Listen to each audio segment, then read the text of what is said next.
Hello everyone and welcome to this new stream of Gran Turismo 2 where I continue the run uh with the Tommy Kaira ZZS Coupe. We've reached the extra stage, if you wanna call it that way, where the Gran Turismo World Championship has been beaten.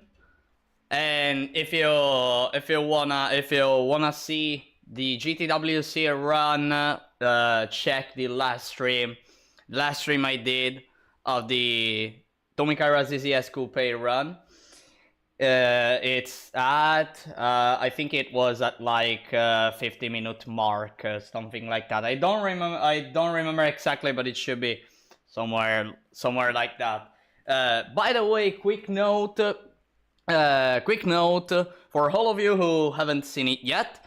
I made a community post yesterday where I will make you decide the next car I'm gonna use for beating Gran Turismo 2 with a single car. And there are 4 cars that you can decide. And those are the new Beetle, the Volkswagen New Beetle, the Lancia Stratos, the Lotus Europa, and the Peugeot 206. The one who gets the most votes will be the car that I'm going to use for the next season of beating Gran Turismo 2 with a single car. But before starting that new season, we still have to go for the 100% for the Tommy Kaira, and that will be done once I complete the all endurance races, which are the following that I still haven't completed. So there are still 5 endurances. I'm gonna go for the most I can do today. I don't think I'll be able to do all 5 of them, but at least 2. I'm gonna go for at least 2 of them.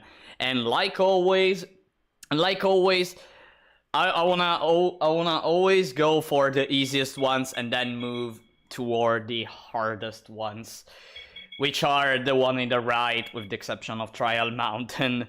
So let's not wait anymore. Let's move immediately, right away, with the Apricot Hill endurance race. Let's go. By the way, I told you about the community post that I did, and you can check it out if you want and give a vote. About the Lancia Stratos, I already have the save state where where basically I'm at the start game, and I have the Lancia Stratos. Well, I had to complete the endurance race at Apricot Hill, and I just hoped I could get that car, and I got it first try. Yo, Deviants, welcome to the stream. By the way, I need to find again the setup that I use on Apricot Hill. That I moved the usual piece of paper that I have. I moved it, and I wasn't finding it. So 68, 1.746, and 1.420. That's it. Everything is perfectly fine. Oh shoot! Oh, my cat wants to go outside my room. My God, she meowed so loudly. Hey. Dang, she meowed so loudly. It made me jump a little. I'm not gonna lie. Just strap pulse blade at the front of your car and bump into everyone. Well, that's what I'm gonna do in the beginning of this endurance. Let's go.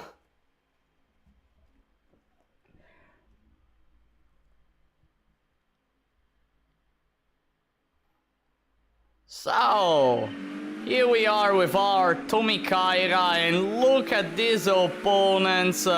My goodness, go away.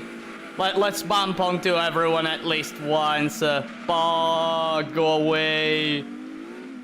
I'm so fast. It doesn't matter. This doesn't matter if I spin. I'm gonna recover them. Okay, but I'm gonna I'm gonna go serious in a short while. By the way, speaking of short while, I think I need to drink water in a bit. I feel like my oh dear, I feel like my throat is a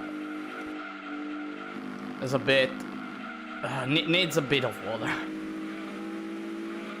But in a short while. First, I'm gonna overtake everyone. Oh, look at them, bumping onto everyone to get my way, and just look, there's even a yellow skyline. Go away. Okay, now I'm gonna go serious. Now I'm really gonna go serious.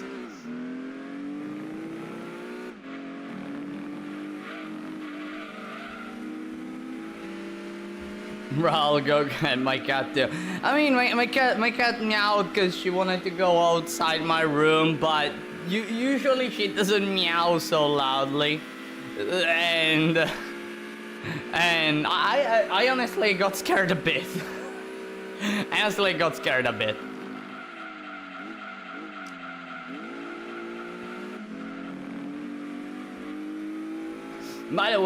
By the way, speaking again of the Lancia Stratos, I did the endurance race offline on a different save state to just get the Lancia Stratos literally in a file where I'm literally at 0% completion. So it's so funny how there is not a single event completed, but the Apricot Hill Endurance in that save file, and the Lancia Stratos as freaking car in the garage, which the same is for the Lotus Europa.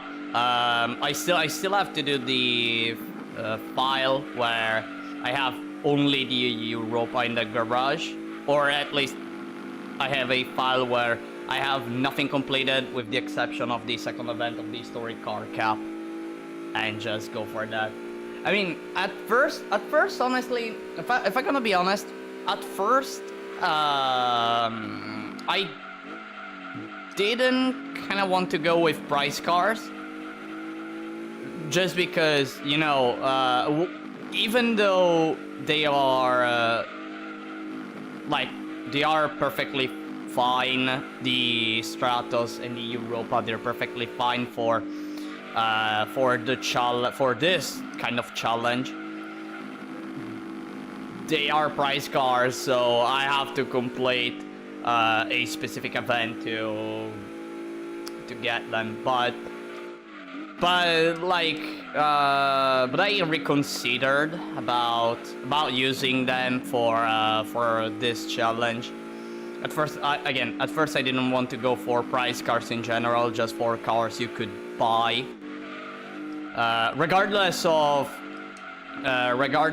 price. I mean, when you think about it, if you go for all golds in all licenses, like you potentially have something like a million. You have 1,200,000, almost 1,300,000 credits. So you can literally buy almost anything, basically.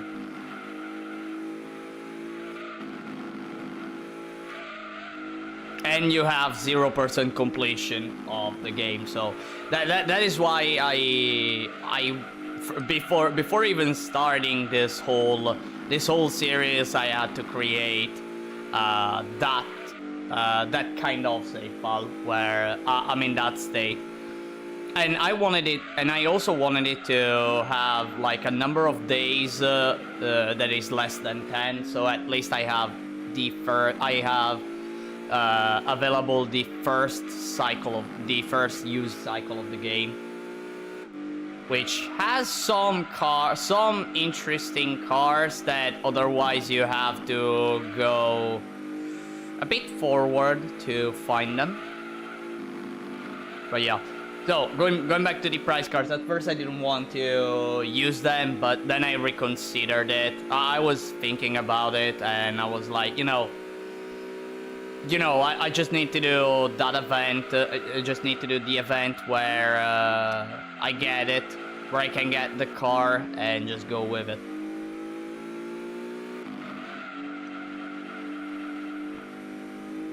And this is how the Stratos and the Europa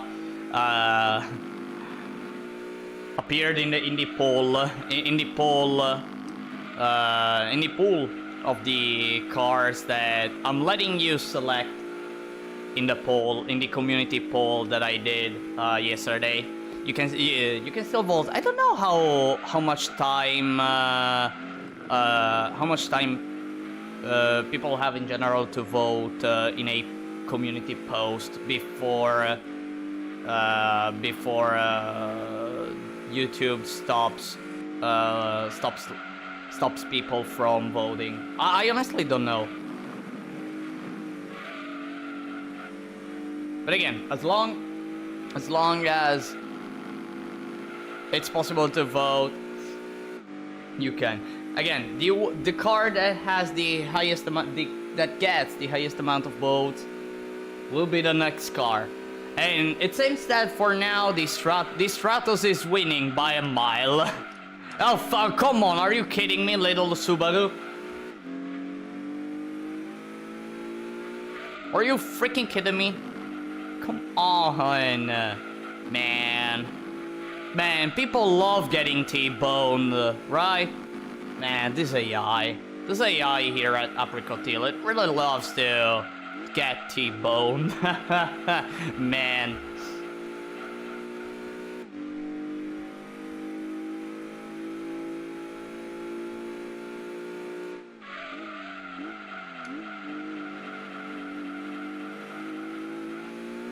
Got a job for you, 61. What's today's mission?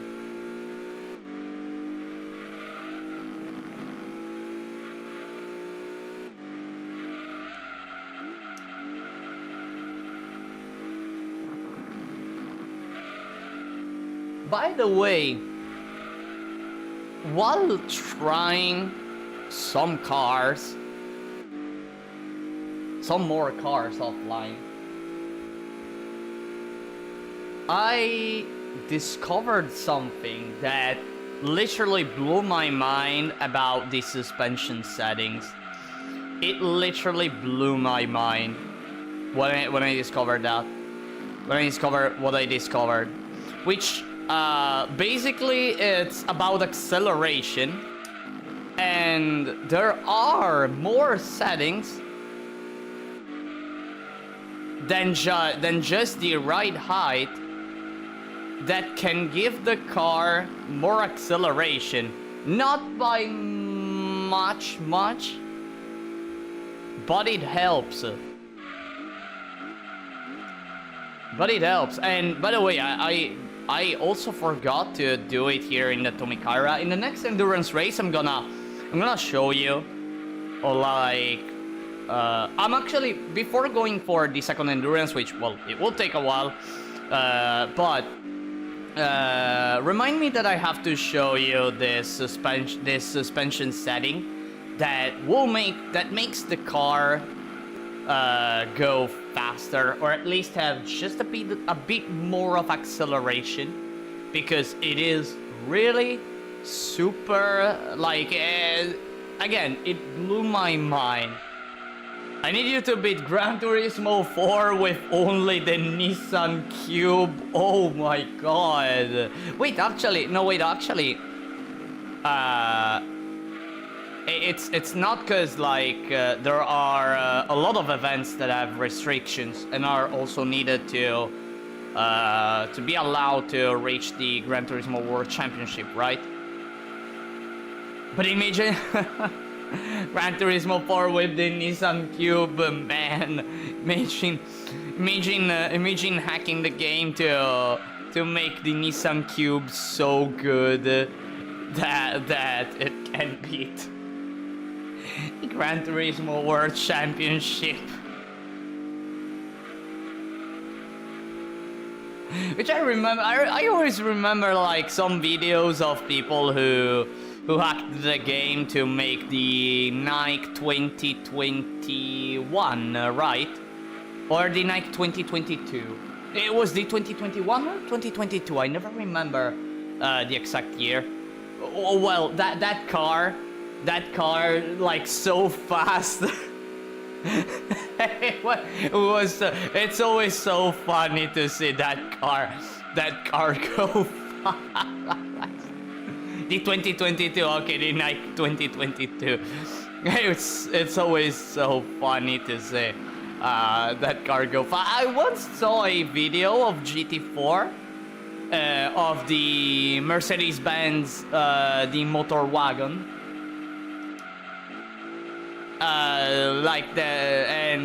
This guy hacked the game to make it super fast. I remember the car flying and the dude and the gentleman that was riding the car just chilling in the seat. Just chilling in the seat while flying, thinking it was like E.T. the extraterrestrial or stuff like that. I don't know. Man, timeless gaming, 1 billion HP. I mean, like when you think about it, like the period, like the 2000, like the 2006 to 2015 probably for gaming was like a time where like people were like, I always think that it was a time where people were like, oh, there is this game, it has stats or it has values. What if I put some values to a gajillion and just roll with it? And Gran Turismo 4 was one of them. Man, hacking the game to make cars go freaking fast. Man, what a time. What a time. It was also, you know, for me, I will always remember like that period also for Pokemon glitches, especially the first generations. Well, like those games were held with duct tape and spit. Probably not even tape, with just spit. With just spit. Or even, I don't know, they were held somehow they managed to make a game. And I always remember like seeing videos of glitches in the first generation of Pokemon, and I'm still amused by those videos because they're so entertaining. I don't know. I always find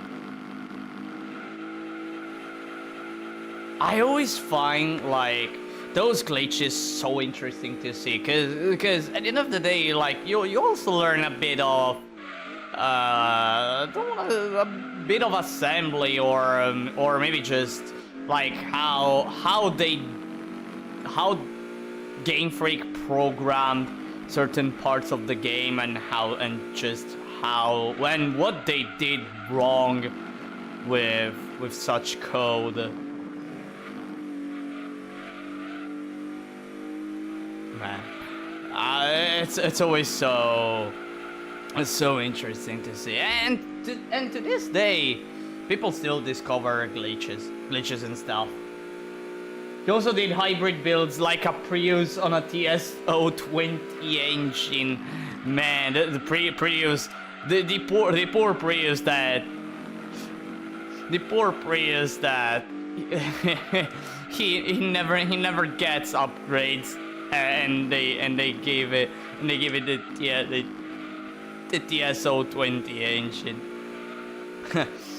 And when I look at the Gran Turismo 2 list of cars, I always look at the Prius's stats. I don't know, it makes me feel so sad.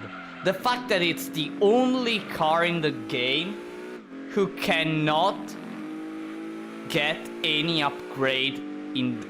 Like, it cannot get any upgrade. It's literally a scam. It is literally a scam, that car. It costs so much. It only has 69 horsepower. If I recall correctly, that's 69 horsepower. And you cannot upgrade the car in any way. Or a Subaru 360 with a R39 390 engine.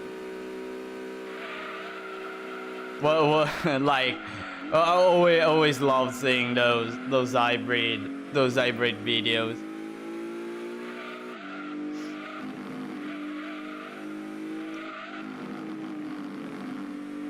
By the way, speaking of the Subaru 360, in this game it can reach 140 horsepower at maximum. Considering that it's a lot, considering that it's actually a lot, considering the car that one is. I mean, it's a pretty old car. The fact that it can reach 140 horsepower, it's incredible. It's really incredible. It's also super funny. I mean, you're literally playing with a feather, with a feather that just received an engine to move, or a Benz patent wagon with 50,000 horsepower. Yeah, the one I was mentioning before, the one that the guy used in test course, and went so fast it crashed onto the wall and like started flying. That video, it made, when I saw it the first time, it made me laugh so much. Time for me to hibernate. It's been at my place. See ya the Vians. Thanks for watching so far.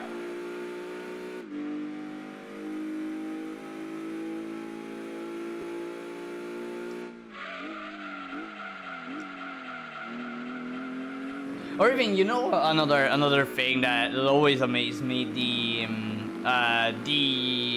how is it called? The out of bounds in Gran Turismo 3, with the and consequently like reaching the possible highest speed in the game. Like, it's the overflow glitch, actually, right? The overflow glitch, where you go at such speed that like you corrupt areas in the memory that like make the game crash, or stuff like that. Am I right? Am I right in that? Because I remember seeing like those videos of people going out of bounds at Seattle Short or Seattle Full. Wait.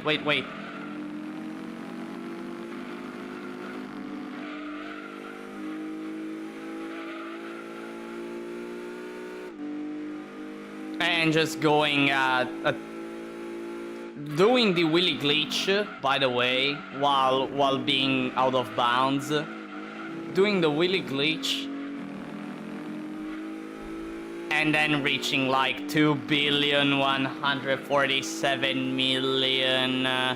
I never remember the exact number of two power 32 minus 1. Never remember that exact number. But it's 2 billion. 2,147,000,000. I never remember. I never remember the thousands and the final digits. Ouch! Steal the Subaru! Come on, stop! Turn off the HUD and the glitch won't happen. I don't know if I don't think it affects the HUD affects that Gran Turismo glitch. I don't remember. I don't think though. I don't think it affects it.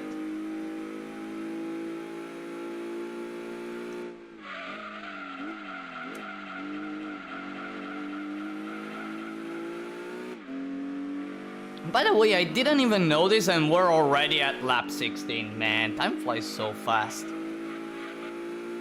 Why does time fly so fast? Man, feels like yesterday I was born. Not gonna lie. No, in all seriousness, I didn't realize that already 20 minutes have passed.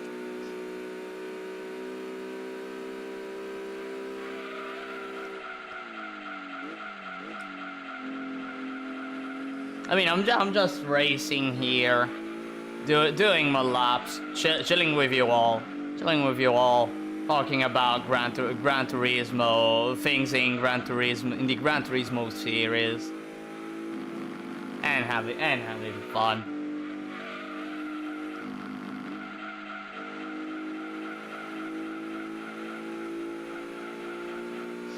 One day I tried the wheelie glitch here in Gran Turismo 2 at Seattle. I never managed to do the wheelie glitch in test course with the Scudo.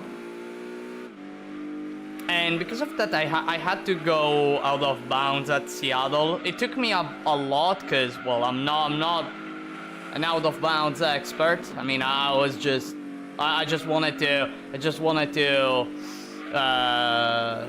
let the Scudo go at max speed. And I wanted as much space as possible, and I went for going out of bounds at Seattle. And man, I had like when I managed to go out of bounds, I started doing the wheelie glitch. It was funny as heck. It was super funny. Like at a certain point, like I noticed that when the car reaches a certain speed,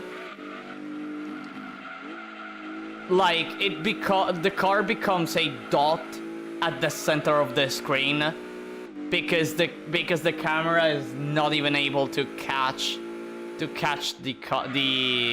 car. Wow.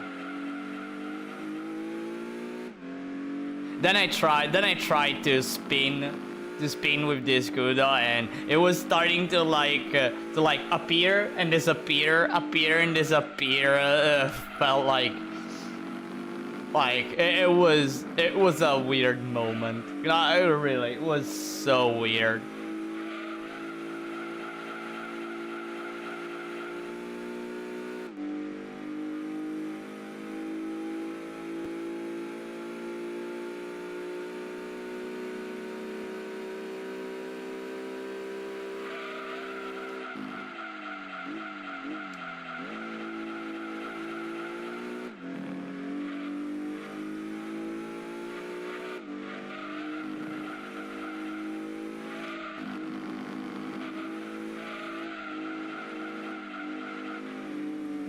Oh, hello, TVR. Goodbye, TVR.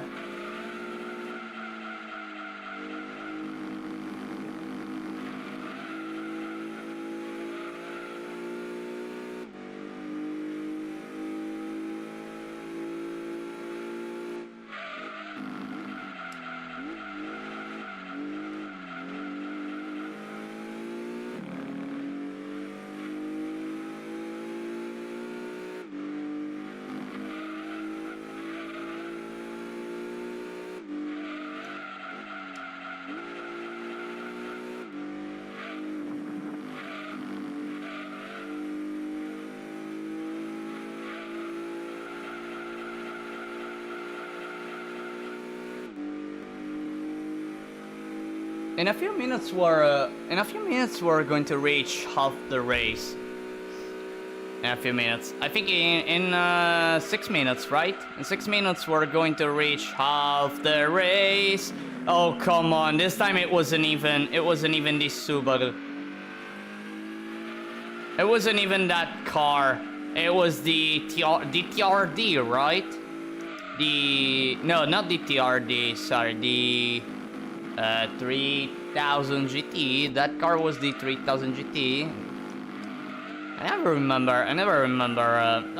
Whenever I see certain cars, like I look at them, I recognize them, but I never remember the name. Like really, never. Or sometimes I even confuse. The cars. Do you remember the time where I think it was in the Miata run at Apricot, not at Apricot, sorry, at the Grand Valley Endurance, where I confused the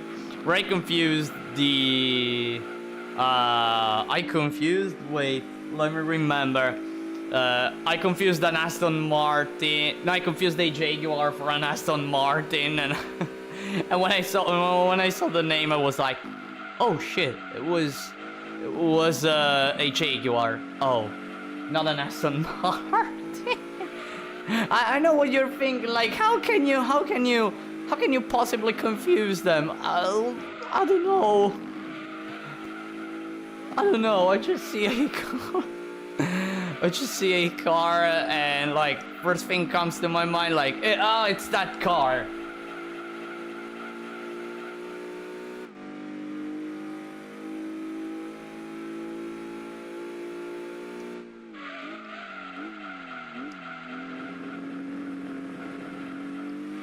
Man, what a drift.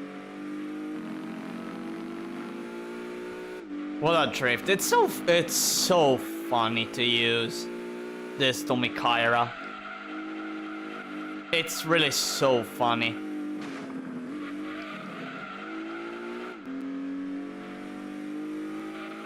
Okay, so sometimes I do stupid things like what I did just now, but you know, when you manage to control the car while it's drifting, wow, it's always so satisfying.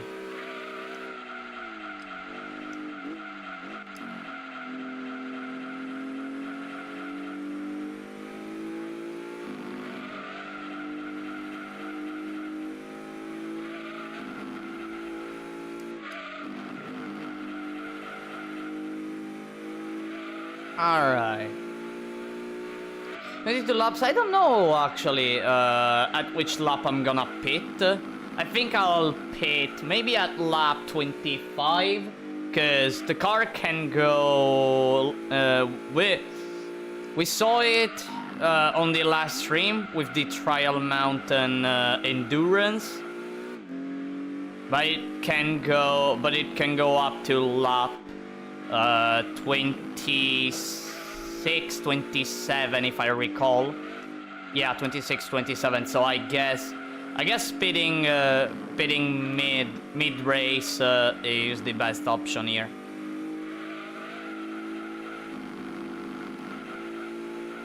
I think that if you...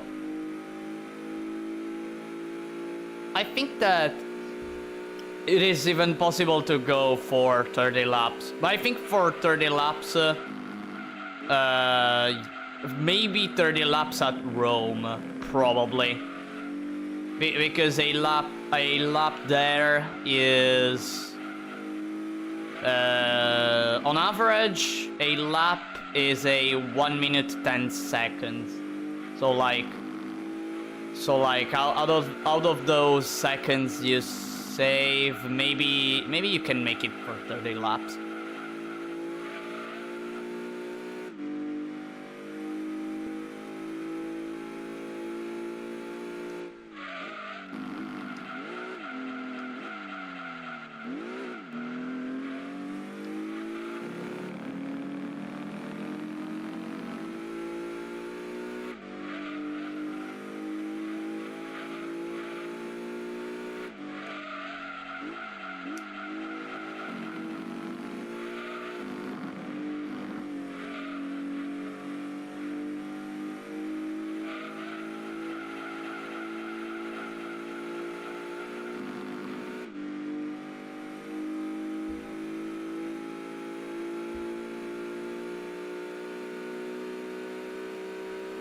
By the way, question to you all, chat.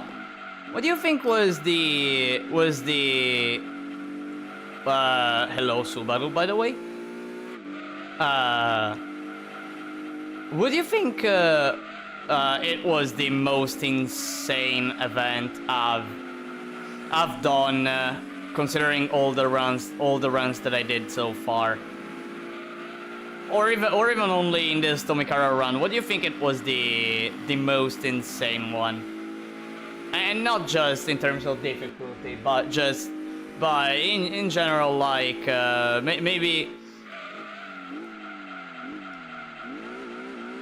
I don't know, an event where where the race was so tense, and it was interesting to you. I don't know what for you was the most intense event I've done so far, or the most interesting to you. Honestly, for me it was the GT300. Honestly, the entirety of the GT300. Cause like it started quite badly, like really badly,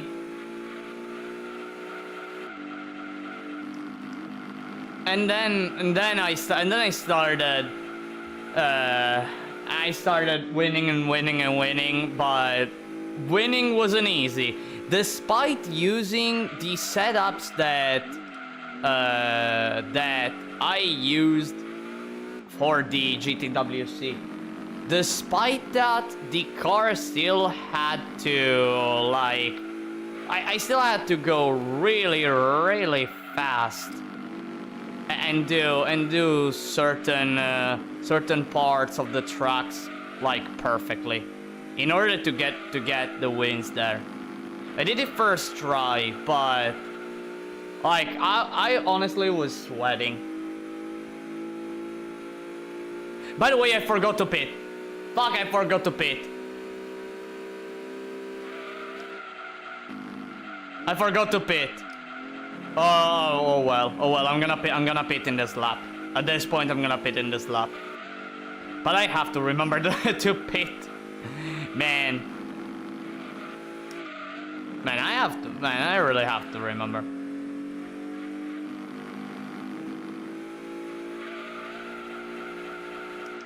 Sometimes I forget quite easily the things I do, or even the things I say. It is more rare about the things I say, but it can happen sometimes. It happens sometimes.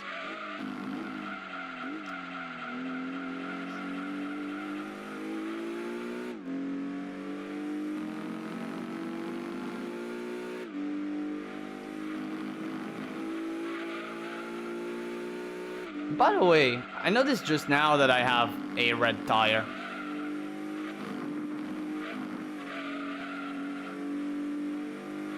Which, it's not affecting too much the car's handling. Sure, I have to do some turns slower than usual. But it felt like I could do the corners fine. Like, without much trouble.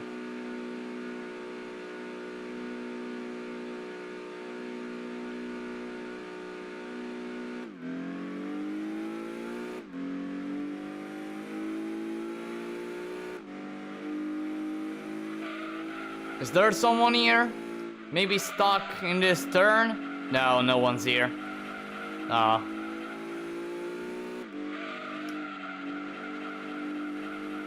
No one's stuck there. Oh well. Well, I guess it's better. At least they don't block me.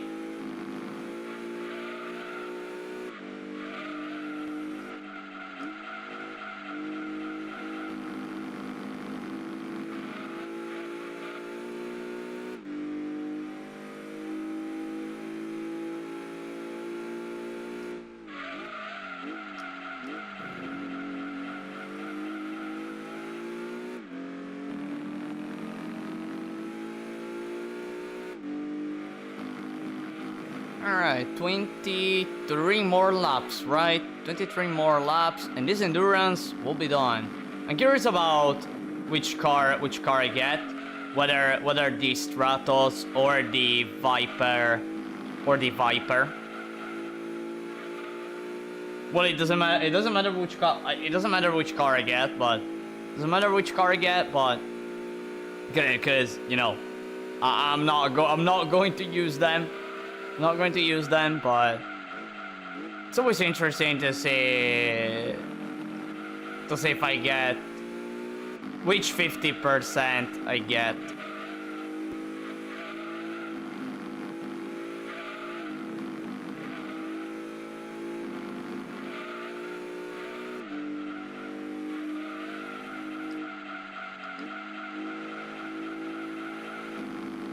By the way, everyone, give me a second. I need to open my window, cause I never know why. Man, I never know why I keep my window closed at times, despite the heat that it's here where I live. It's so freaking hot. No, really. How many degrees? Are now? Like, I think there are 30 degrees Celsius now, but like a few hours ago, probably it was 36 degrees Celsius a few hours ago. I don't know if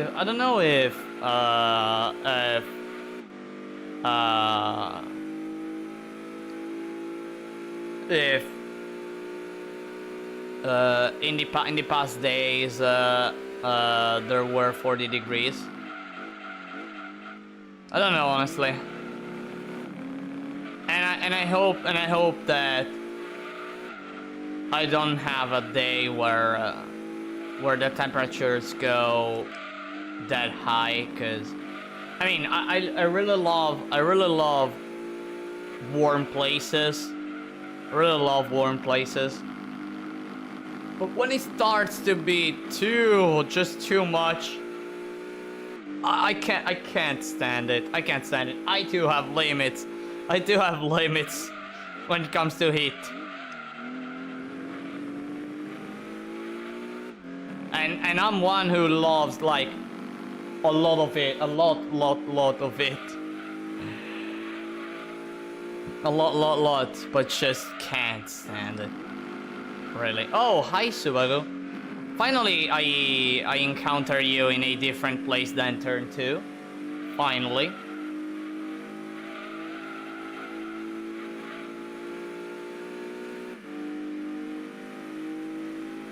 Oh look, there are some cars that are trying their best to be faster, and they just spin. Both of the bonk. They went bonk. What an AI. What an AI this one is. What an AI.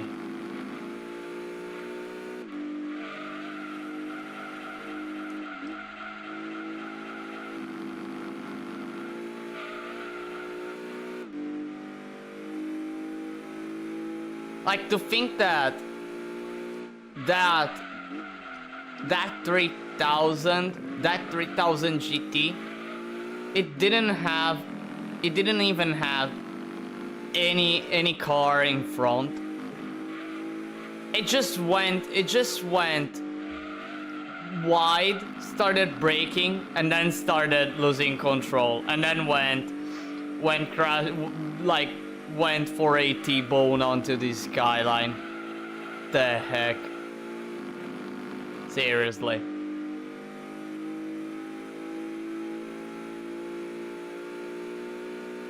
By the way, when did I do that 117?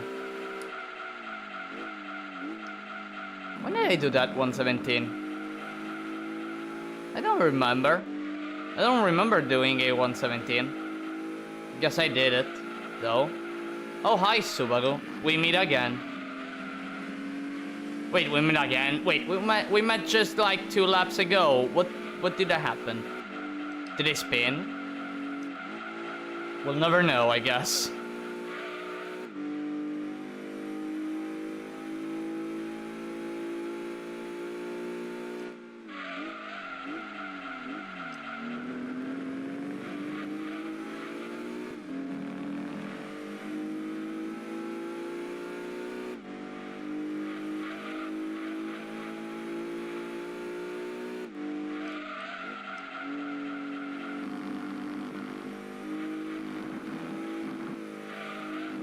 Ah, I'm touching the grass. No. I don't like the grass. By the way, wait a sec, everyone. Alright.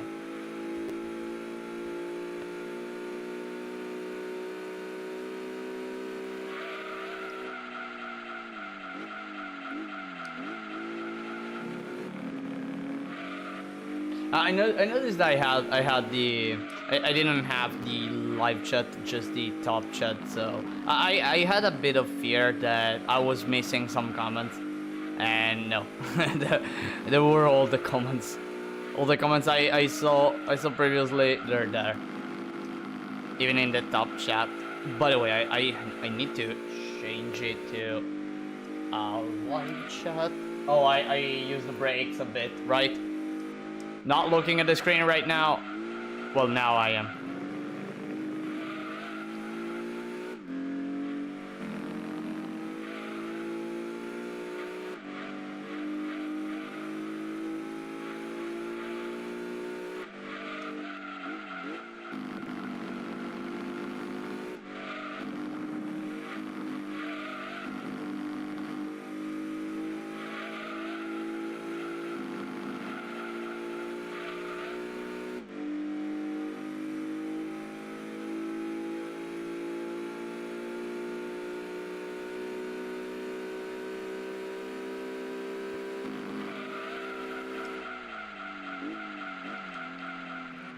Ouch.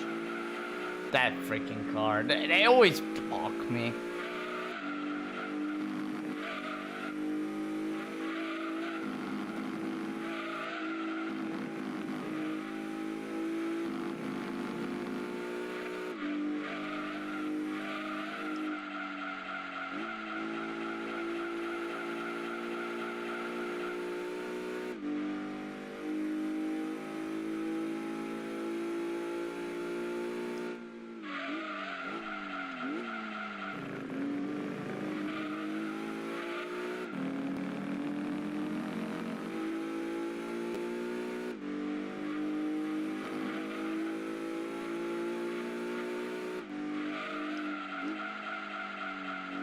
Oh, I think I'm hearing my... Wait.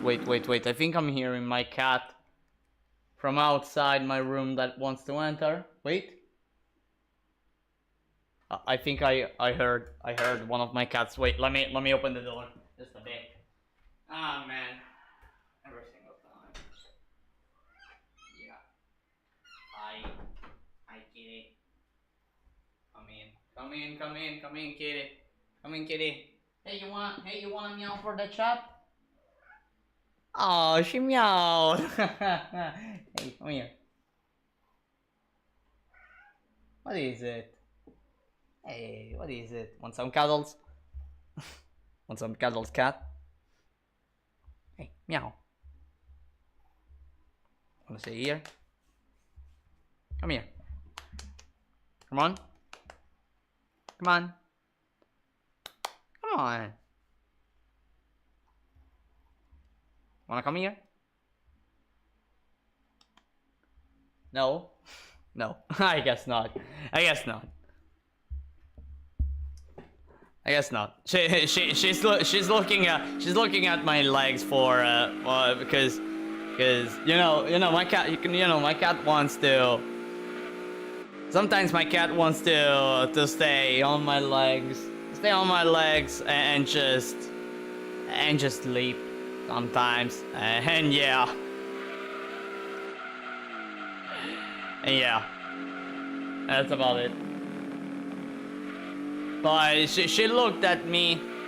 She she had the intention. Then she stopped and moved next to me. And moved next to me. Oh well. Cats. I mean, that's having a cat, I guess.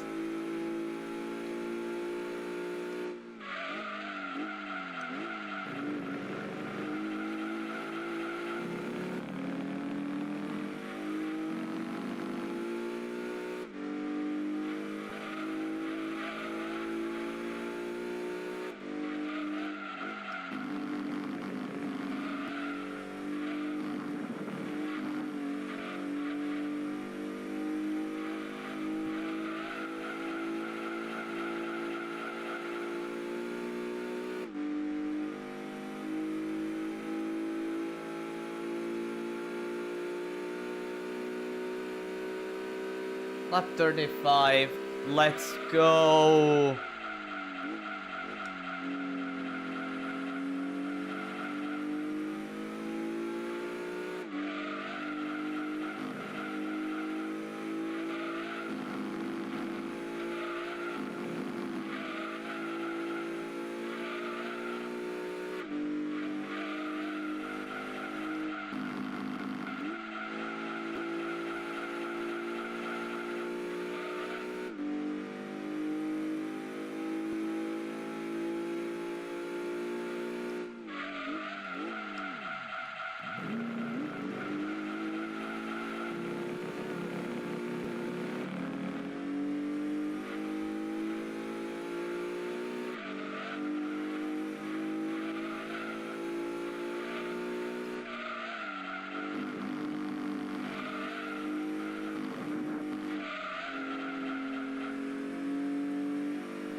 Goodbye, yellow GTR. Goodbye, yellow R34. Goodbye. See you in the next few laps. I think. Oh, hi, yellow Subaru.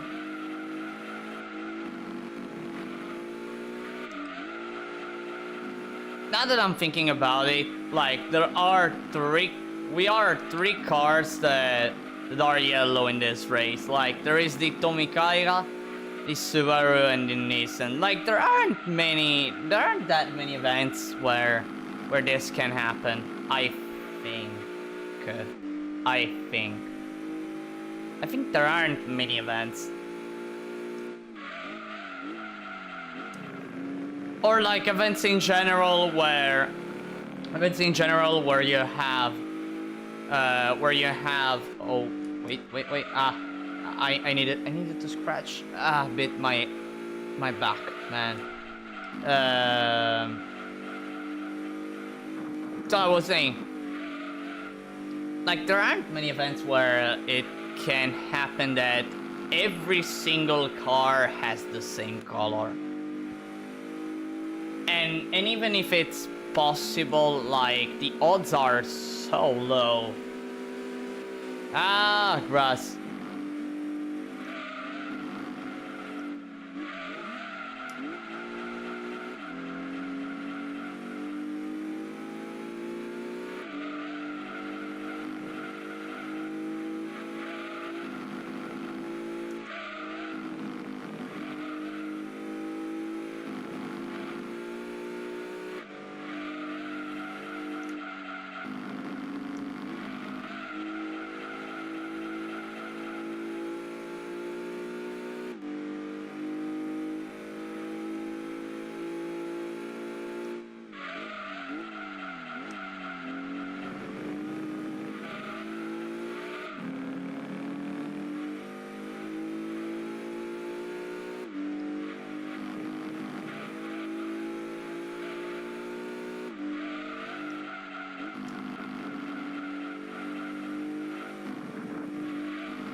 I didn't control that well the car. I didn't manage to control that well the car. Oh man, that's a bummer. Wait, is that the yellow Subaru? Oh, it is. It is the yellow Subaru. Come here. Come here, yellow Subaru.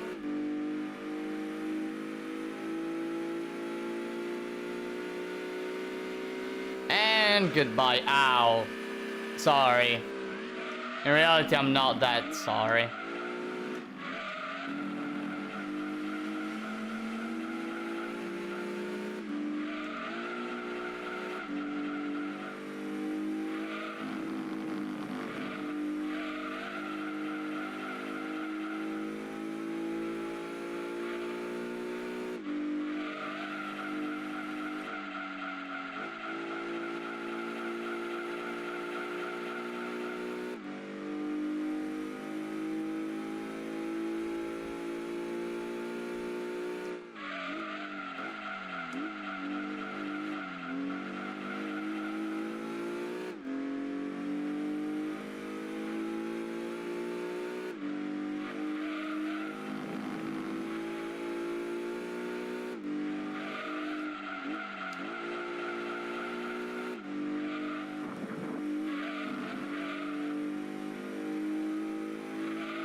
We're almost getting there.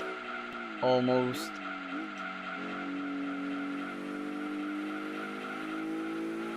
Just 10 more minutes or a bit more than 10 minutes. Maybe 12. I think 15 minutes. I don't know actually. 15 minutes probably. No, 12 minutes. No, 12 minutes. 12 more minutes. And it will be over. It will be over and one endurance down for remaining. 4 endurances remaining. Again, I don't know.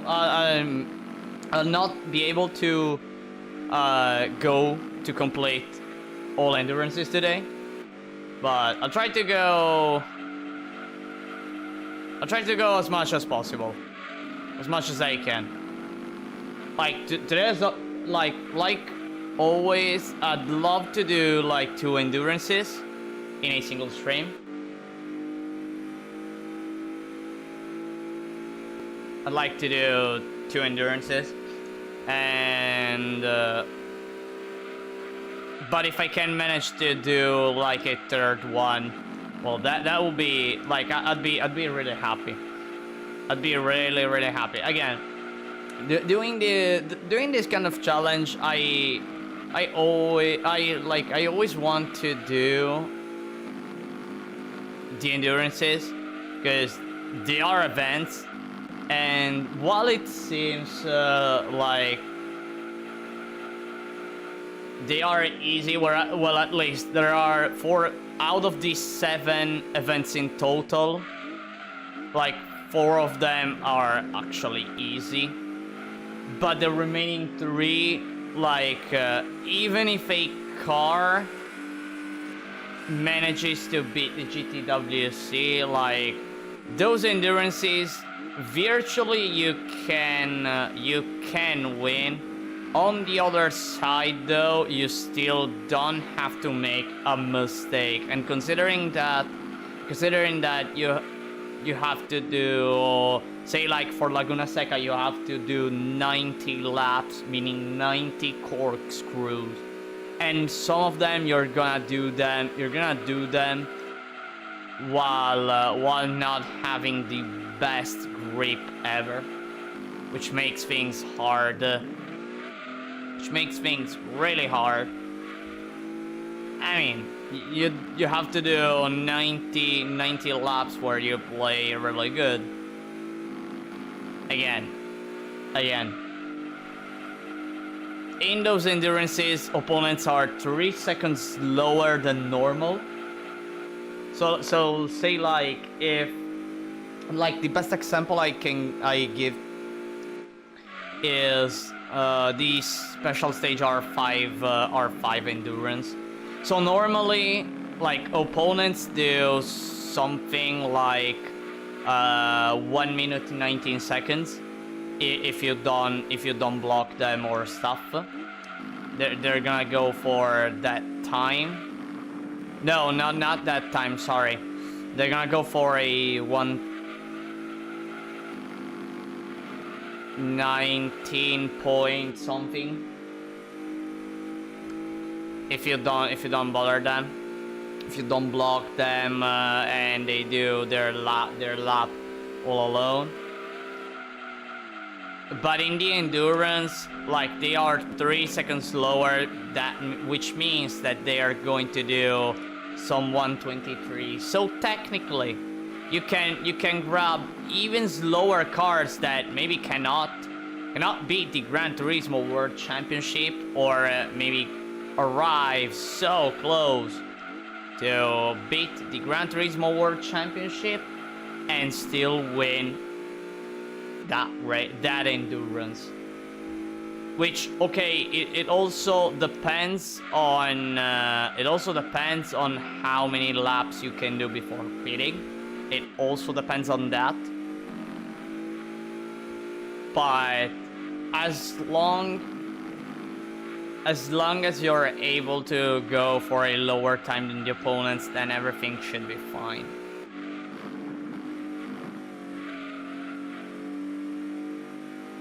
Again, you also have to consider the tire wear, so and consequently how less grippy the car becomes. Usual stuff. Usual stuff.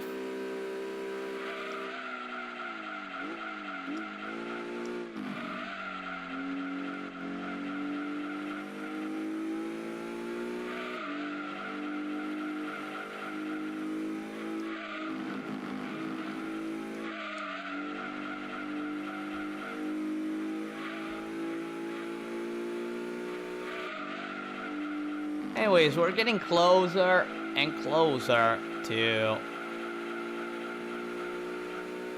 the end of this race and move on to the next endurance.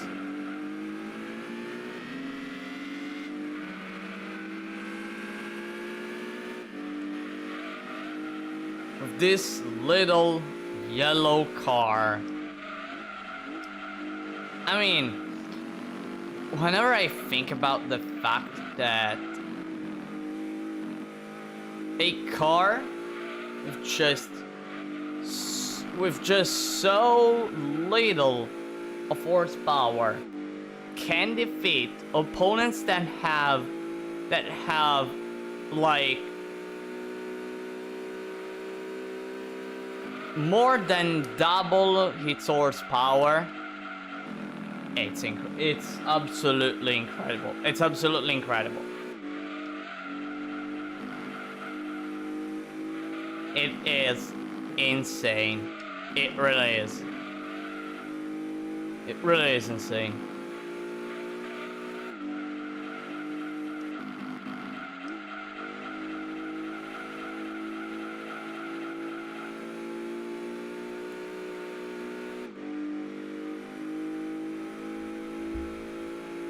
But at the end of the day, I'm like, the Tommy Kaira is good for the reason as to why this Coupe is the best car in the game, and that is the weight of the car. Because the weight of the car, like, gives so much acceleration that it doesn't matter which horsepower you have. If it's super lightweight, you're gonna have a fantastic acceleration, like a fantastic one.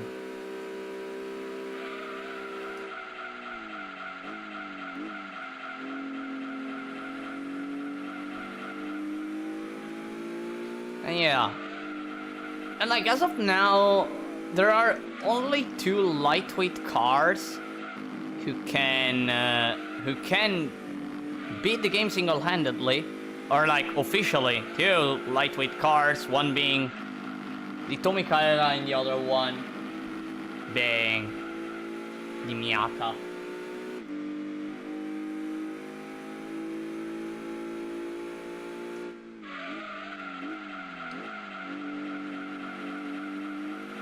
Then I don't know if there are more lightweight cars who can do the game single-handedly.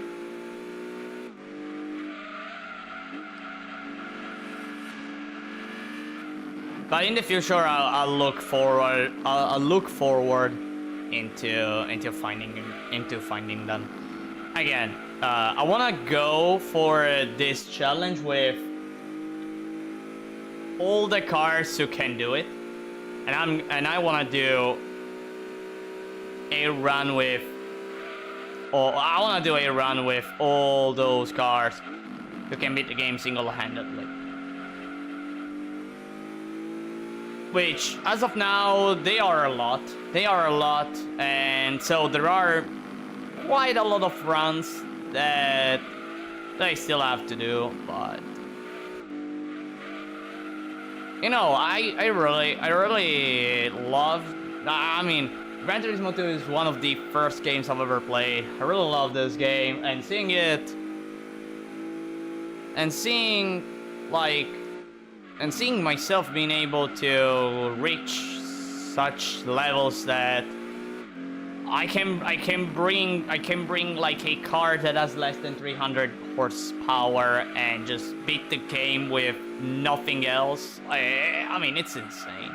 And it's insane. It took me time to even understand how the game works, especially the gears. I mean, I spent days in trying to figure out a different ways to do gear setups to make cars go faster.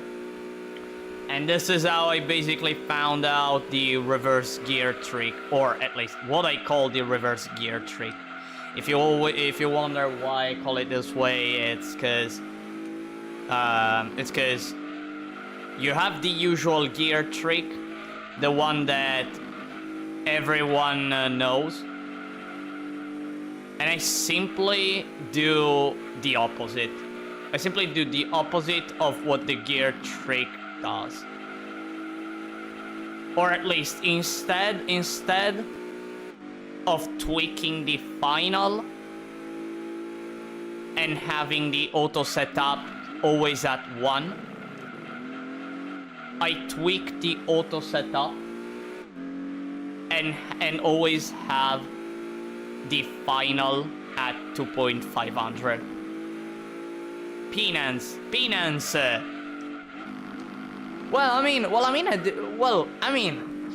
This endurance is lasting 2 penances. I just know that like that fight lasts 30 minutes if you know what to do. If I recall correctly, it should be 30 minutes. So this endurance is lasting 2 penances.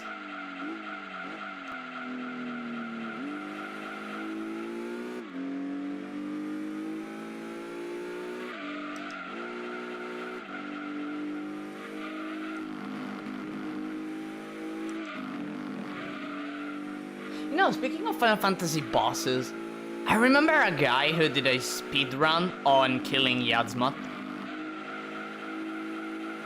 And literally started the fight and insta-killed him. And I was like, how is this possible?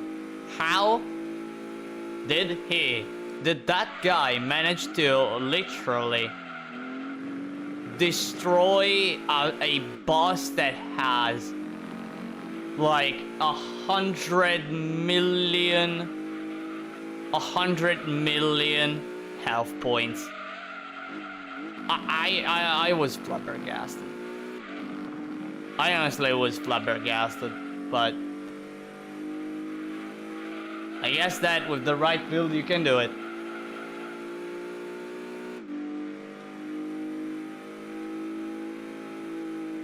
Oh shit.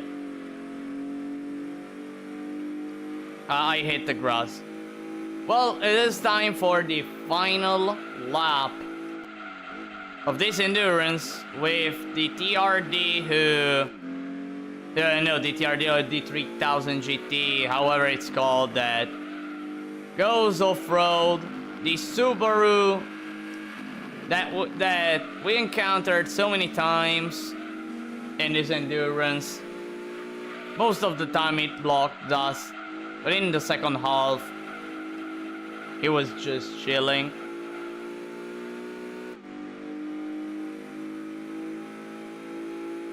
One last time this hairpin. I think I'm gonna even...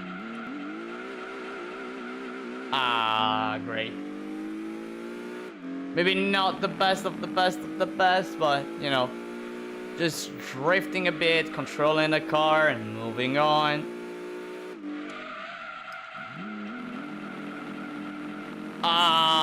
This was even better. This was even better. Fantastic. One final turn, right in the straight, and another, and we touch a bit of grass, cause yeah, and endurance completed.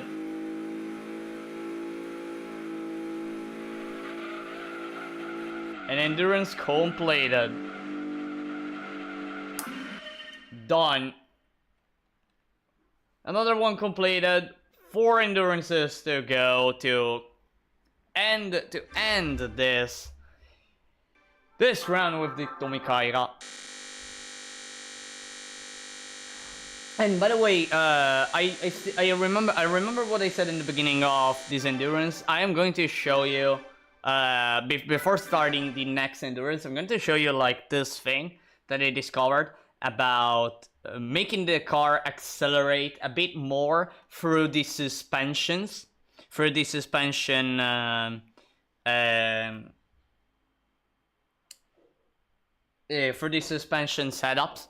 And I just want to show to you. I want to show you this at the machine test. The machine test, 400 meters. So, like, there are a few things that can make the car go a bit faster. One of them is the ride height, and everyone knows it. So if you have this setup, the car goes faster. It accelerates more. Okay, if you didn't know, well, now you know. Now you know if you put front minimum and rear maximum, the car goes faster. It accelerates more. But then I started doing a few tweaks in some settings, and I discovered that also the spring rate affects the acceleration by not much, but it affects it, and mostly the camber. The camber affects so much the acceleration that I was flabbergasted. And I'm gonna show you. So, it depends on the drivetrain of the car. It depends on that. Since it's on MR, it depends on the rear in this case. Depends on the rear, and I'm gonna show you the difference. So, with camber at 3 degrees, like I just go and get a time. I don't even care which time is, but I get a time. Alright. And then I'm gonna show to you all, like, how can this car go faster? And for faster, I mean, it just gets more acceleration. So I get 12.8, which, if I gotta be honest, it's a shitty time, but I can even understand it, because like I have a setup that has the car that has an auto setup that it's pretty high, so I can get it. And then I go for reducing the rear camber. I'm gonna put it to 0. Okay, I'm just gonna put it to 0. And look the magic. And just look at the magic. The car start without changing anything else. Without changing anything else, just that. Not the gears, not the aerodynamics, nothing else, just the camber, just changing the camber. From a 12.801, I can get a 12.729, which isn't much. Isn't much. It's a tenth of a second though. It's a tenth of a second. It is a tenth of a second. And if you wanna go a step further, there is also the spring rate, which when I discovered like how the spring rate affects the acceleration, I was like I was trying some some combinations of the spring rate to make the car fast, and I just found this. So if you go for the front at maximum and the rear at just 2 points behind, so at like 18, you have the highest acceleration you can get from the spring rate, at least for what I discovered just now. And I'm just gonna show you. I'm just gonna show you a bit. I don't know, honestly, why. Honestly, I don't know why. I don't know the reasons. Okay, I don't know the reasons. But it works. And this is the result. No, it's worse. It's worse. So I guess that with the Tommy Kaira it's different. The setup is different. With the cars I tried, like this always worked. Guess with the Tommy Kaira, no, it's a no. Or the setup I had with the Tommy Kaira was actually super good. It was actually super good. 11 and 13.5, so 1.5. Wait, 11 in the front and 13.5 in the rear. Huh, I see. So this one has a better acceleration, probably because of the drivetrain, and it needs a bit more rear. Then let me try this then. Just gonna do one thing. I'm trying to discover this right now with you all. This little thing this little behavior of the Tommy Kaira. Again, I tried this with different cars, and that just worked. Let's see. 754. It's worse. I see. That's interesting. That's interesting. So the setting I found, this one is actually faster. I have to remember this. I have to remember this. But in any case, like things that affects acceleration, ride height, camber, and spring rate. These three can change the acceleration of a car. Alright, so enough.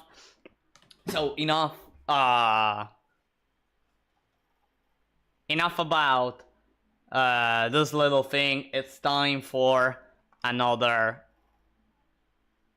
endurance race. And this time we're gonna go to Grand Valley. And go for the 40 laps, right? 40 laps at Grand Valley. It's 40 laps. I never remember. By the way, I don't know the settings I should go for.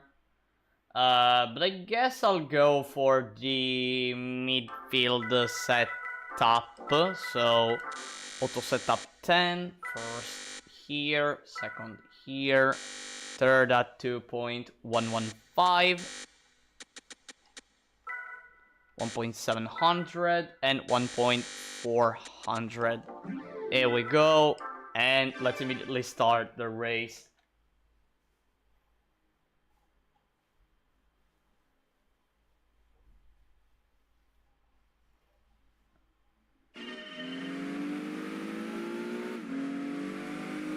And here we are with a TVR, a Viper, 2 Roughs,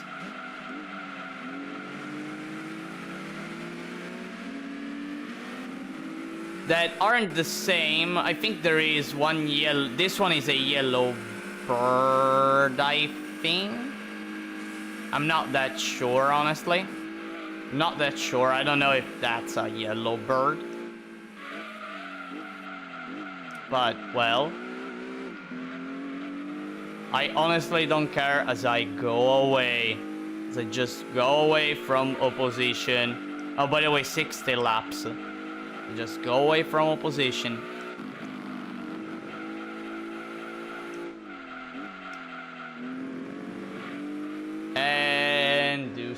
And do 60 more laps of the Grand Valley Endurance.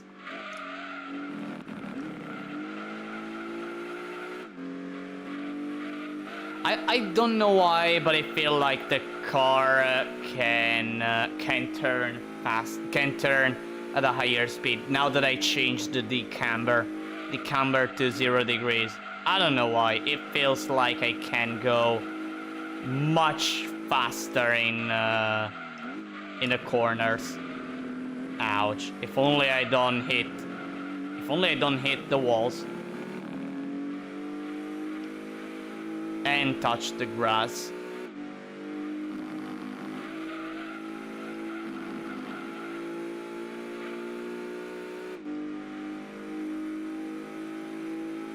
By the way, I don't think it was the best idea to use the midfield setup. I think I needed... No, it's a good setup, actually. No, it's a good setup. It's actually a good setup.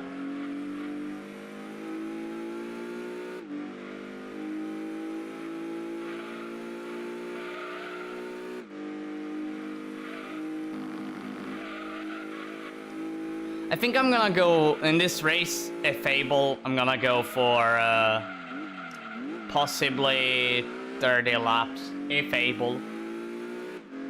Otherwise, I'm gonna go for, well, if I'm not able to do a 1 pit strategy, I'm gonna go for a 2 pit strategy with pits at lap 24 and 40, I guess.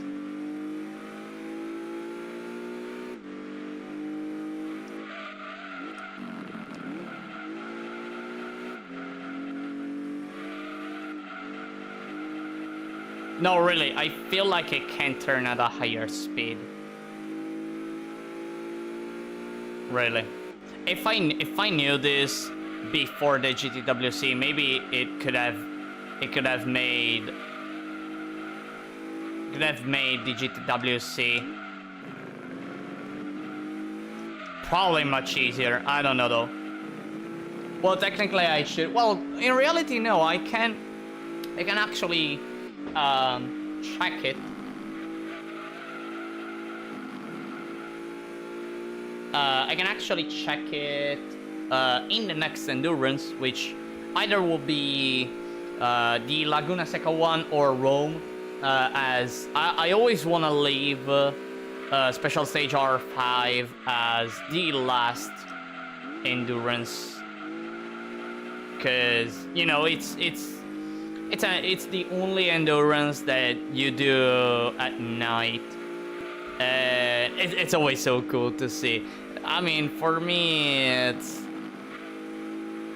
racing at night. It's always like something special for me. Racing on night stages. I mean, being used to one at midnight, where most races are done during the night. Not that there aren't any day races.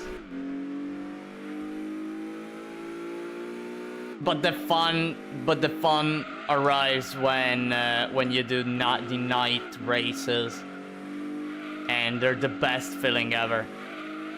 Really, they're the best feeling ever. Oh, and by the way, this soundtrack, my goodness, this soundtrack. Like, I started listening to One Got Midnight 4's soundtrack, and it's fantastic. I mean, it's fantastic. I'm used to listening like what the 1, 2, and 3 Zosts.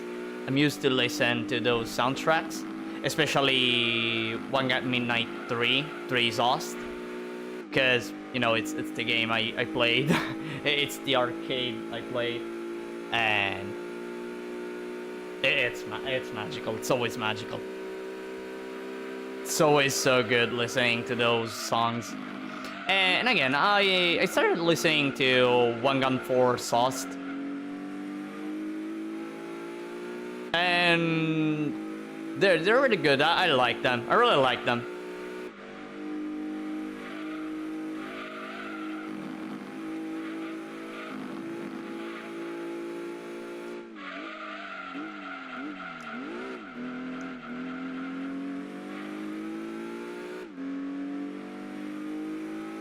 It is a bummer, honestly.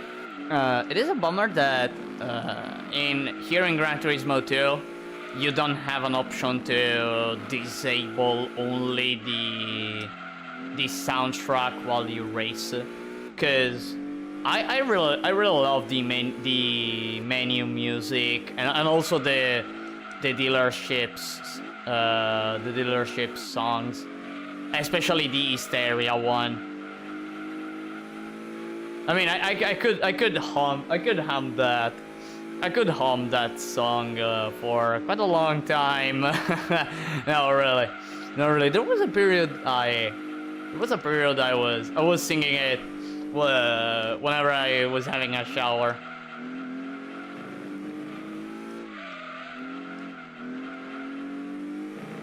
I'm one that when it comes to video game soundtracks, like I always keep an eye on games with really good soundtracks.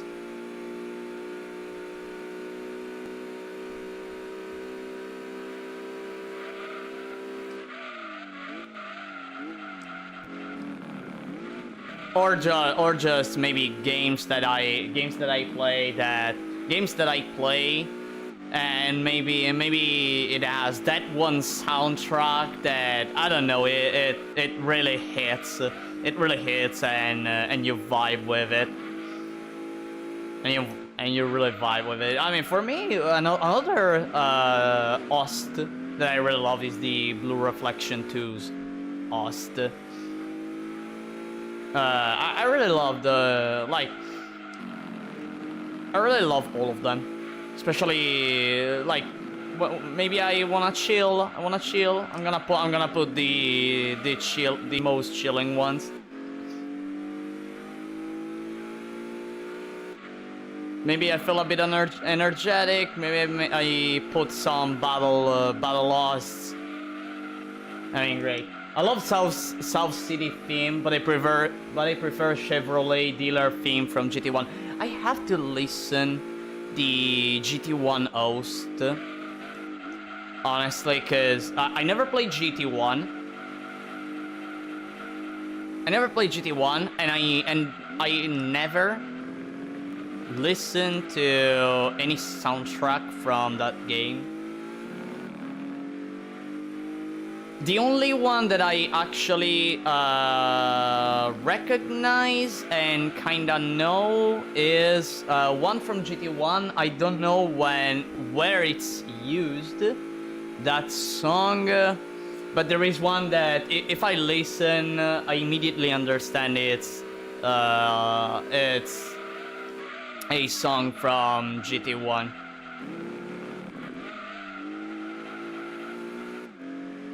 I honestly don't know which one is. Really, I don't know which one is when it's used, but again, I listened to it and I'm like, yo, this song. You know, another song that like it was kind of the same. So when I was little, I actually still have the game. There was this racing game called Vanishing Point, or at least that's what it's called here in Europe. I don't know if it has a different name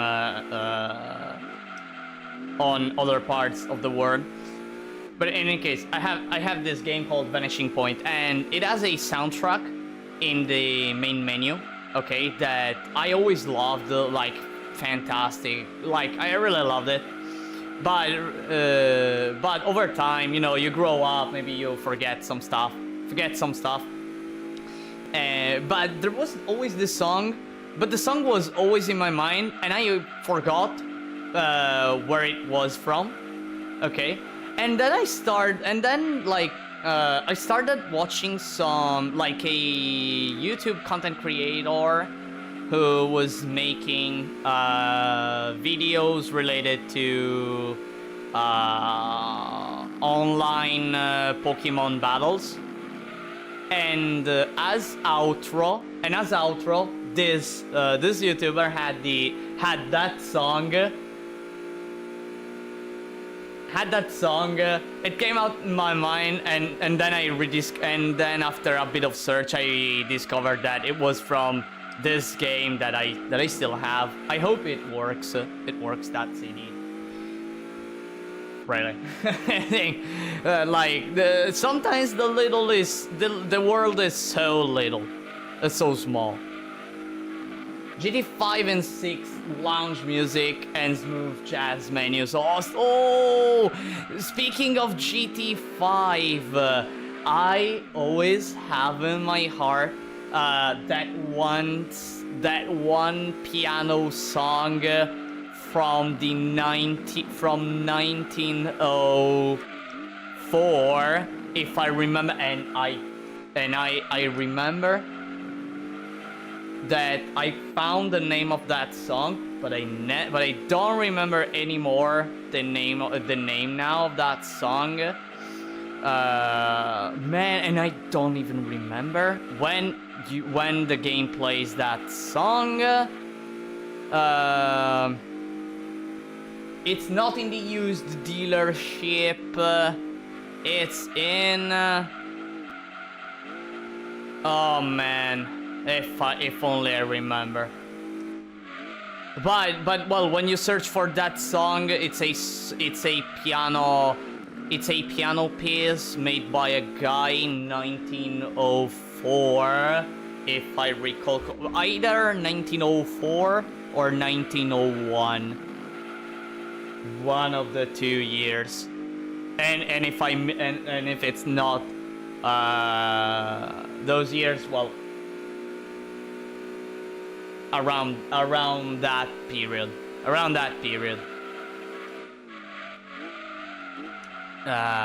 It's called man, if only I remember it.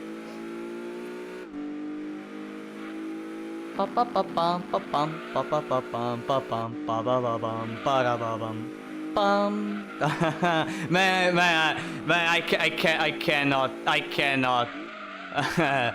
Like, it's stronger than me not singing that song. It's stronger than me.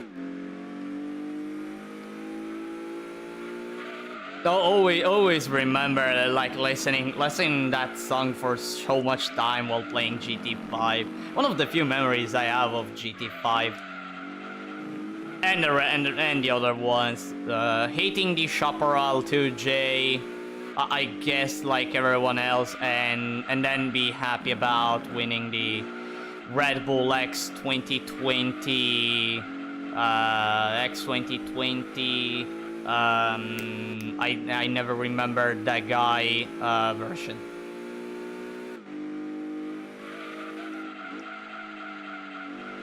GT Auto piano song or the new cars dealership. I don't remember where it plays it. I don't remember where it plays it. I really don't. The leadership call. Oh shoot! Oh shoot! Grass. I touched grass. Man. Probably it was the GTO Topiano song. Wait, actually, let me stop a sec. Maybe if I search it a bit, maybe I'll be able to find it. Maybe I'll be able to find it and tell you all which one is the song. Let me reduce the audio, because you know, in case it plays, I don't want to get copyright.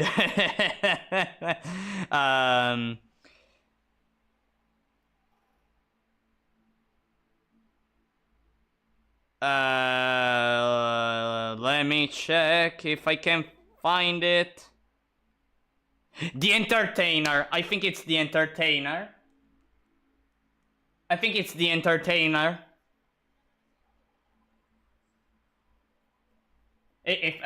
Why do I get always advertisements on YouTube?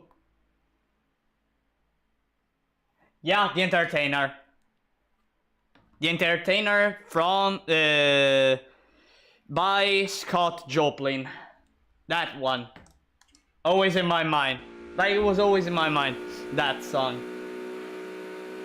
I really love listening that song.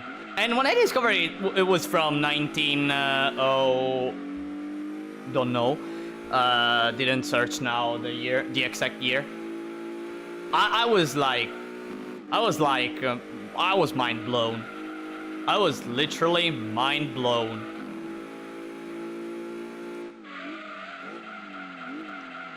The Entertainer by Scott Joplin. The Entertainer by Scott Joplin. Man, that song.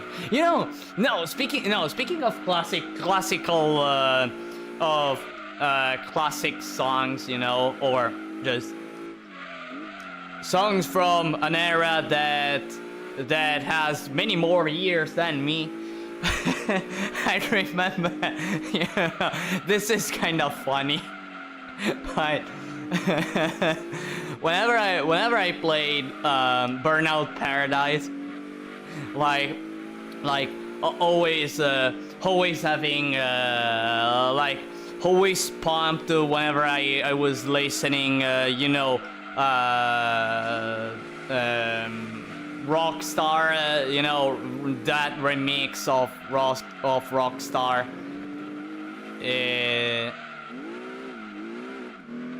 The Rockstar, it's called, by, I don't remember, or well, rock songs and everything. But then there was a time where there was the Four Seasons, and I was like, inner peace. Maybe while completely doing takedowns on the other cars, completely destroying everything and everyone, crashing my car and everything. But there was Four Seasons. I had to listen Four Seasons. I was like, it felt like I was in a whole another world. I was in a whole different world.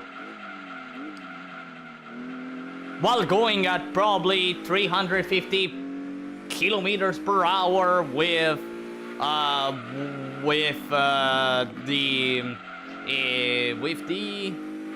man, I never remember any. I don't remember anymore the cars in Burnout Paradise, or even the brands.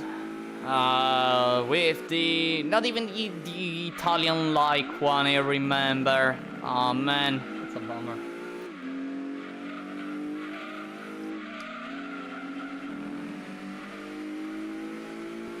Installing GT winging cars and racing mod in Cappuccino. that is the Cappuccino is such a nice car. Such a nice car. It's unfortunate that the Cappuccino cannot reach a higher amount of horsepower in this game. Otherwise, I could have tried to see whether or not it can beat the game single-handedly. And if it was possible, like bringing the car into this series. I mean, I'm so committed to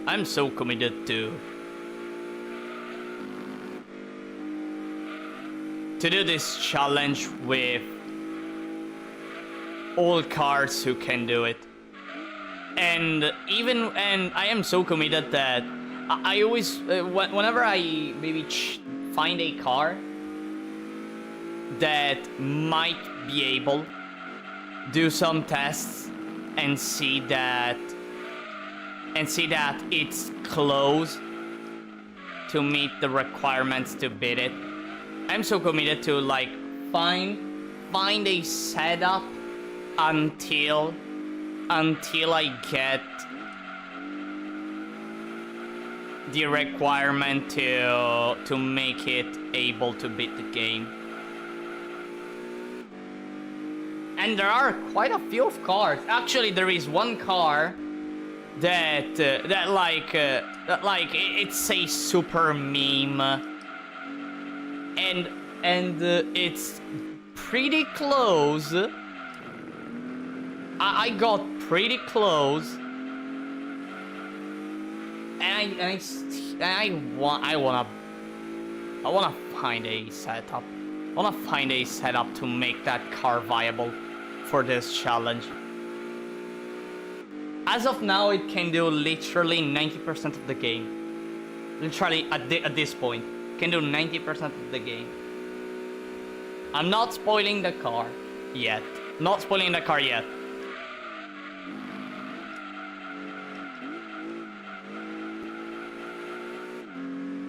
But know that it's a meme.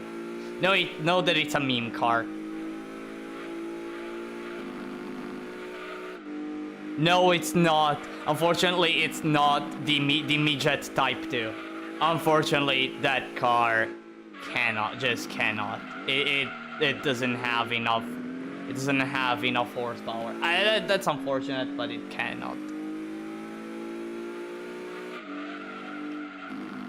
Still, you can have fun on some mid-level events. You can have fun on some mid-level events. I think that. Okay, not gonna lie. I think that with the midget Type 2, I think with the right setups, you can go as far as the internationals. No. Maybe not the internationals, but you can get. Probably you can win the 400 plus horsepower max events. Probably.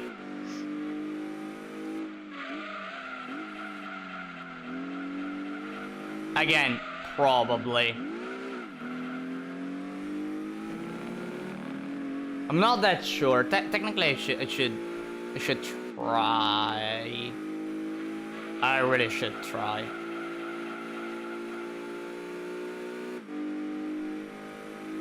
Have you played the GT2 A-Spec mod? I started my career with the Toyota Starlight Lanza 5 to get the Supra GT500 in the first race and sold it to tune. Grass! Okay, sorry. And sold it to tune it to the max. No, I haven't played. I haven't played the Gran Turismo 2 A-Spec mod. But I'm actually waiting for the 1.2 update. I know it will take a while. I'm actually in. I actually entered in the Discord server of the Gran Turismo 2 A-Spec mod a few days ago. I think I did it this past Sunday. Just to get updates on the development of the game. and I'm looking forward for the 1.2 update to play that mod. I heard that it is the version of the game that is required is the US version 1.2, if I heard correctly. And since I'm playing on PAL version right now, I should go for recreating the save file that I have here in the PAL version whenever I start a run, which is just doing all gold medals on all license tests. So I have the prize cards, so I can start with almost any car in the game, etc., etc. Maybe in the A-Spec mod, I may look forward to going for this same challenge. Even in that game, maybe with the cars that they added. I don't know, maybe there is a car that can do this game single-handedly, and maybe I can bring it out. I did almost all the special events with the Starlet with 220 horsepower. Man. Yeah, at the end of the day, like, you don't in Gran Turismo 2, you don't actually need that much horsepower. I mean, it's always better to have more horsepower. Don't get me wrong, it's always important. But ultimately, you can go for really low horsepower and still do the game. I mean, and the best example is actually this little Tommy Kaira. I mean, with just 190 horsepower, it managed to beat the internationals. It managed to beat quite easily the cheating Ford. Just 190 horsepower, it managed to beat the cheating Ford. Which, if you ask me, it's insane. Okay, I had to buy the all non-horsepower upgrades, except the gears and the suspensions and the brake controller. Without those three, I did manage to beat the cheating Ford. Which again, for me, it's insane. Considering that the cheating Ford technically should be considered a car that you can beat with that. Like, if you wanna have a chilling time against it, you need at least 350 to 400 horsepower. I know you cannot go for the cheating for that Rome with that much horsepower. But again, for having a chilling time. I mean, with 290 horsepower, depending on the car you choose, you will have like a super easy time. If you even go for maybe doing the gear trick or the reverse gear trick. The reverse gear trick is better. It gives you more acceleration. And the suspension setups. Like you can completely crush without much effort that Ford.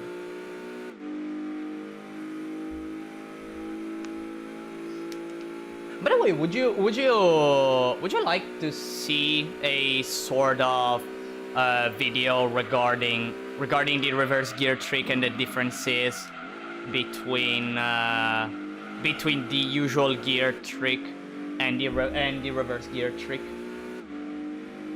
Are you interested in it? Cause I feel like sometimes I feel like that whenever I talk about it, like it seems it's something. How can I say it? Like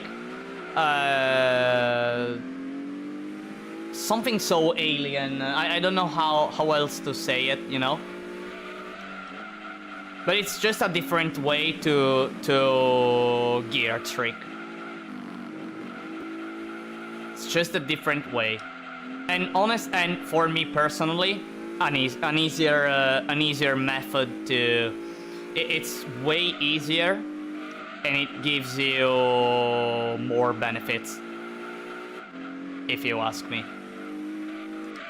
Again, speaking from experience, and it's the reason why this Tommy Kaira is able to beat the game single-handedly.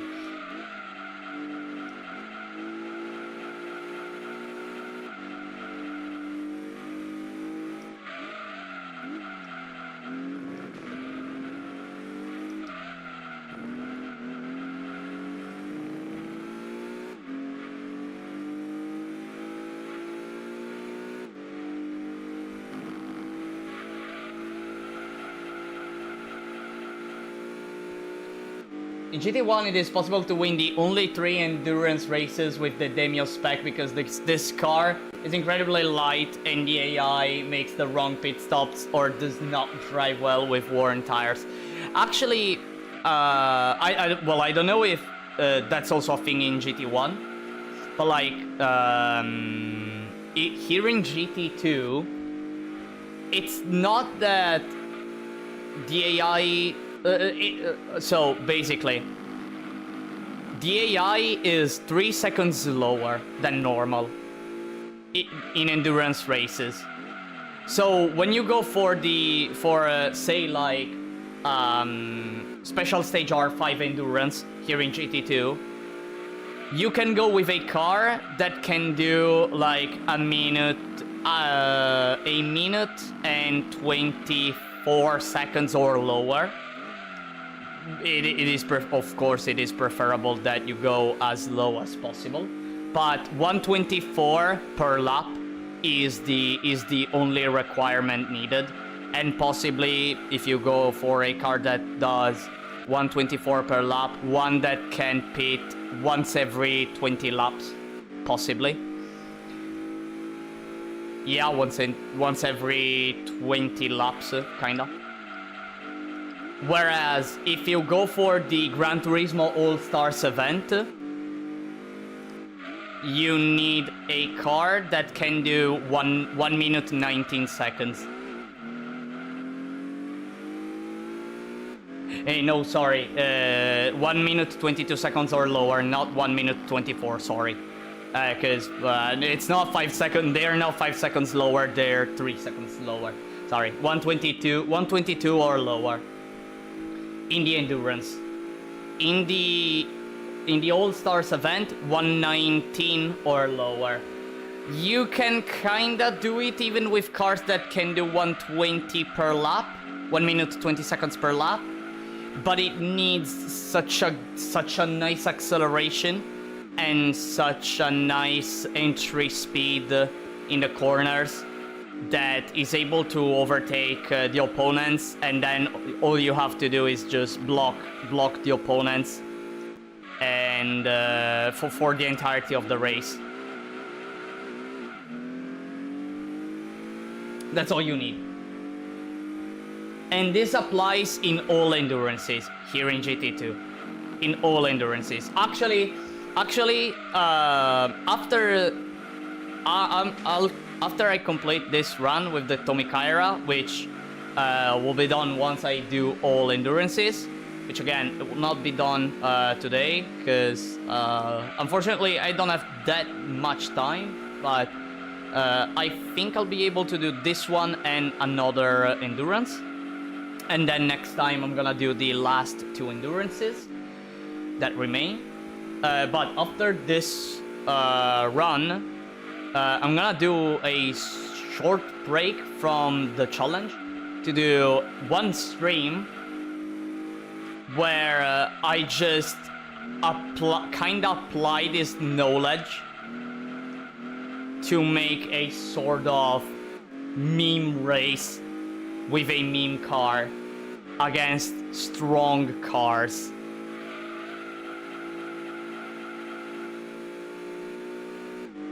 And yeah, I mean, when I'll be able to, when I'll end this once and for all, this endurance, all the endurances with the Tommy Kaira, I'm gonna do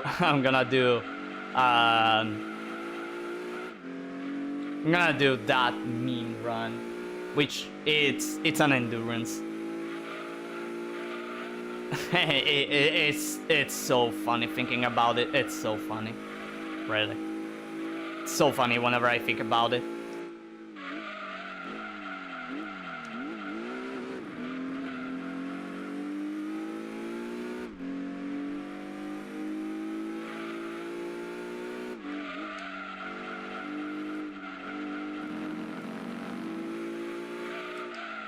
I think I'm gonna pit at lap 20. Yeah, I'm gonna pit at lap 20.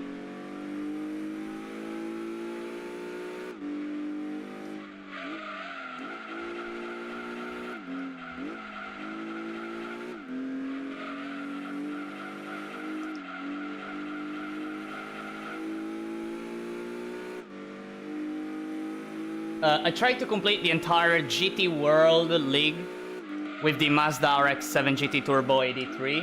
It can enter almost all events in the game. I just couldn't because of the Toyota GT1.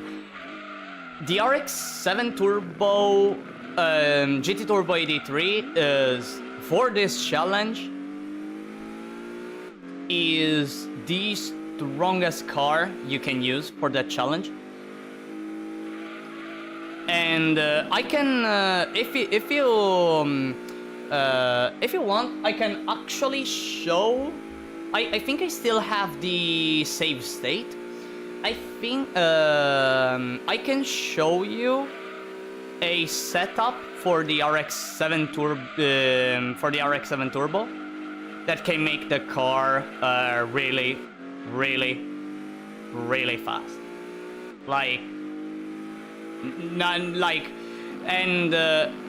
When I say fast, I mean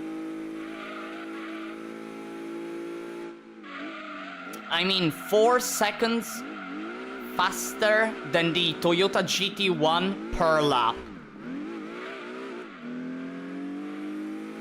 If you play almost perfectly.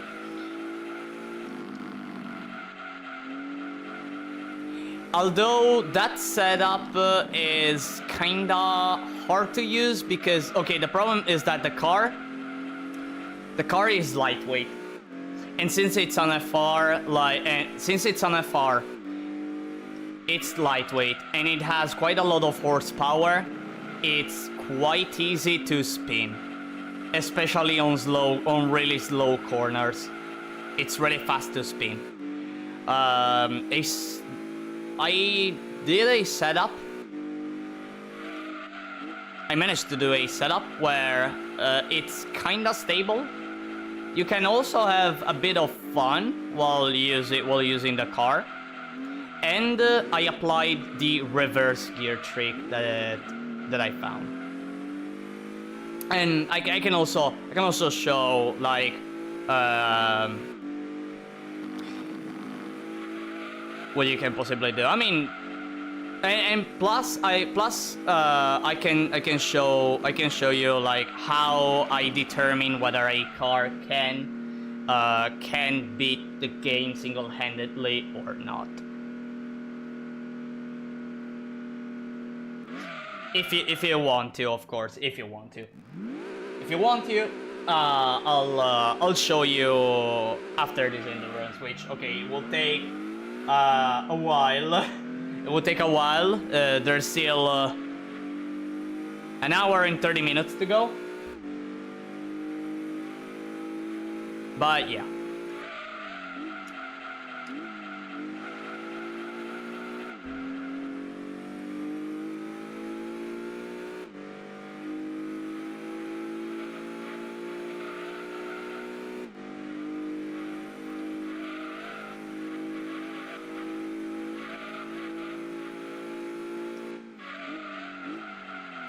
I mean, I was also able to I for that one I actually uploaded the video online. If you're curious about it, you can check it out. Just search my channel. It should be like the third latest video I uploaded. I think the third or fourth latest video I uploaded, where I beated the Gran Turismo World Championship with the Mazda 323 or the Mazda Protégé, while having the trio as opponent: Ford GT40, Toyota GT1, and Venturi Atlantic 600 LM. The strongest car you can face in the game, in the GTWC, and in the game.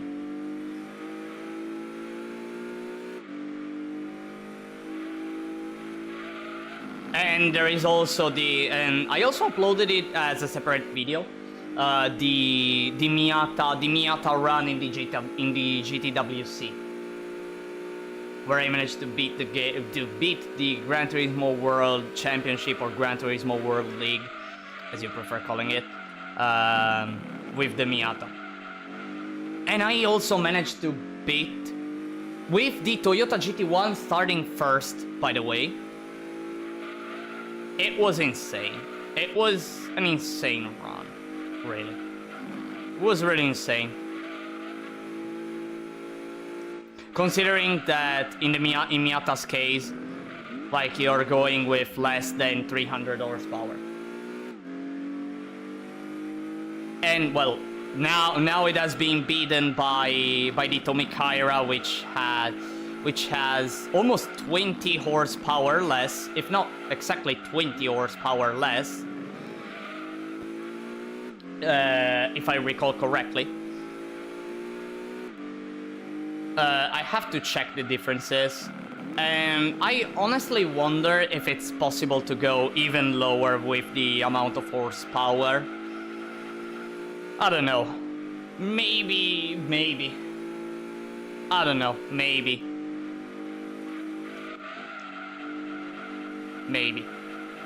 Who knows? As of now, the Tommy Kaira holds its title. Has the title, has the car with the least amount of horsepower who can beat the game. As of now. Maybe in the future it will go second place. Maybe. I don't know. Again, I don't know. Maybe there is a car that can do it. But again, there are so many cars. There are so many cars in the game. So many cars that testing all of them at a certain point, like, okay. For this challenge, you can basically remove literally like 70% of the cars of the game, because of course for the beating Gran Turismo 2 with a single car, you need a car that has less than 197 horsepower, which there are many cars that fit that, but you also need cars with that amount of horsepower stock that can also reach good amount of horsepower maximum. And then after doing that check, you have to test the car and see whether or not it can. So you have to find a setup and play, then do too many tests. Sometimes literally too many tests. For some cars, actually, I managed to find some setups that weren't optimized at all, but first try, I was like, after the first test, I was like, yep, it can win. Like, boom.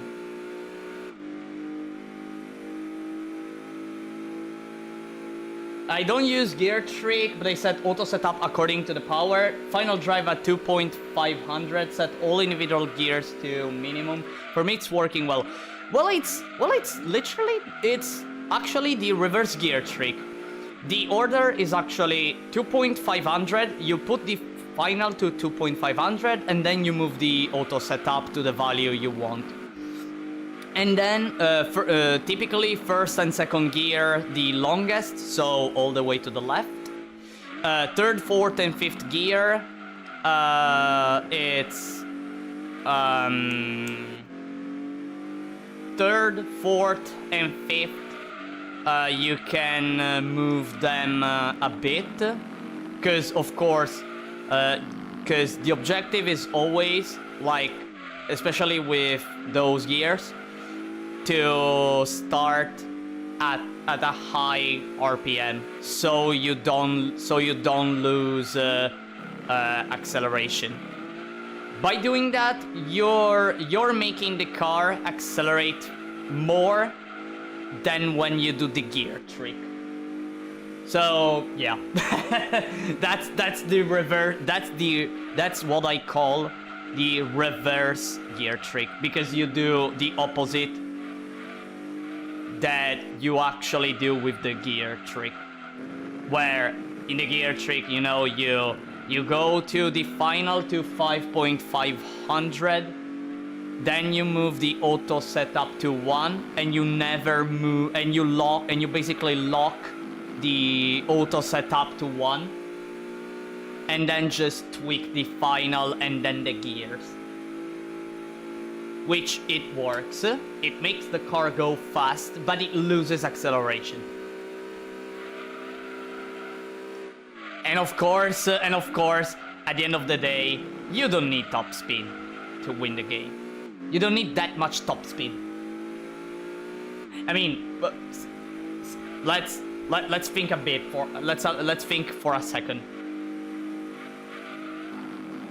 What do you think is the maximum speed you need at Laguna Seca in order to win? 240 kilometers per hour? 250? For me, it's 210. I just need a car that accelerates and has a top speed of 210. The Tommy Kaira does this and manages to win even against the Toyota GT1. Okay, it's hard. It's hard as heck, because you have to do the corkscrew perfectly. Okay, fine. But it can. Despite the acceleration that it has, that it's not that much, but it works. With the Miata, same stuff, but because it had more acceleration, it was easier to keep up with the opponents in the first half, but then I always fucked up the corkscrew with the Miata until I found out about the way I should have done the corkscrew to do that part fast. Of course, the top speed also depends on how much horsepower your car has. So, like, if you have the Escudo, of course, you don't go for the Escudo that reaches a top speed of 210, 230. I mean, it accelerates so much that you can reach so much speed that, like, just go for maybe 300 kilometers per hour as top speed. Of course, you need to go according to the car, according to what the car can do naturally.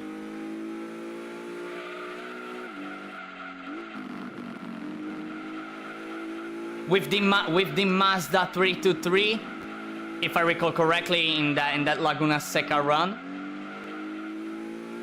I went for 205 kilometers per hour as top speed maximum.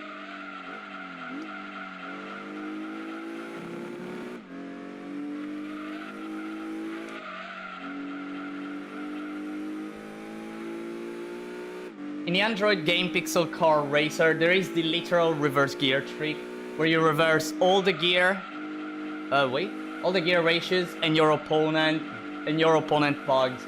So you start in 6th, or only use 1st and 2nd gear. Dang.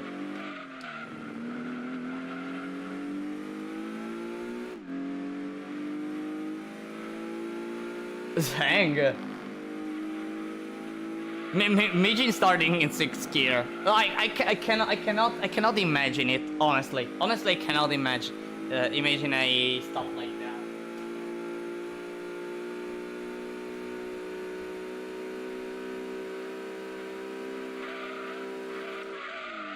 Man, imagine starting in 6th gear. Well, wait. Actually, Ridge Racer. Actually, in Ridge Racer Type 4. In Ridge Racer Type 4. There is actually a starting technique in Ridge Racer Type 4, where if you go all the way to the final gear in the start, when the game says go, shift down 1 gear, and then move up immediately to the final gear once again. It makes you able to like have such an acceleration that your car goes at the speed of that gear, of the final gear, almost instantly. And it's actually used in speedrunning, that technique.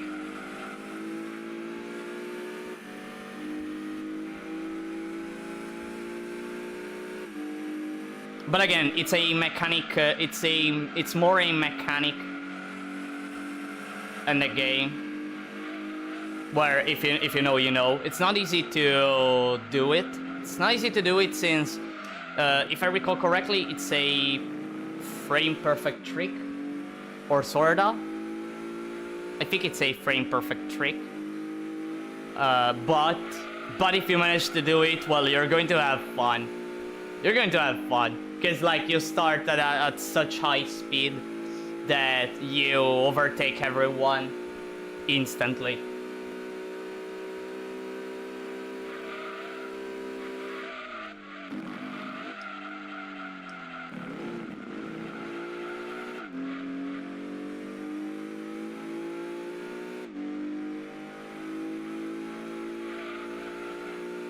Man, I miss Ridge Racer. I miss a new Ridge Racer. I hope one day Namco wakes up and starts to do a new Ridge Racer. I feel the lack of a game like that one for the new generation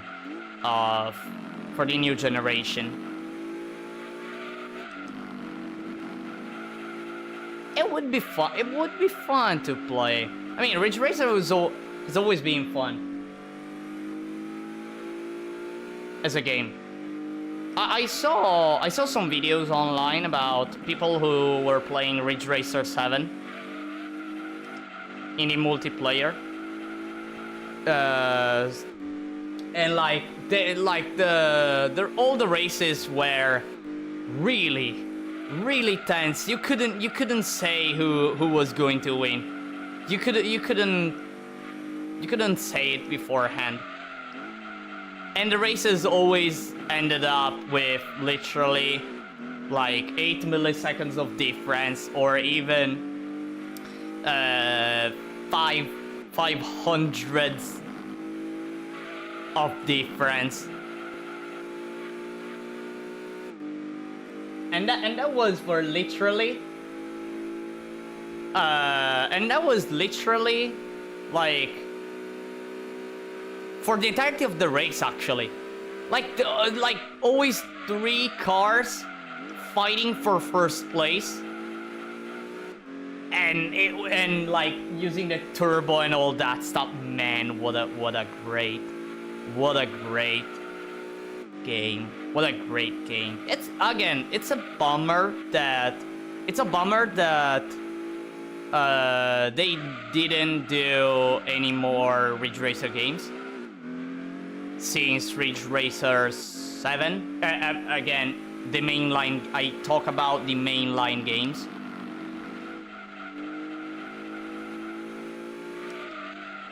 Who knows though? Who knows though? Maybe in the future we'll be able to see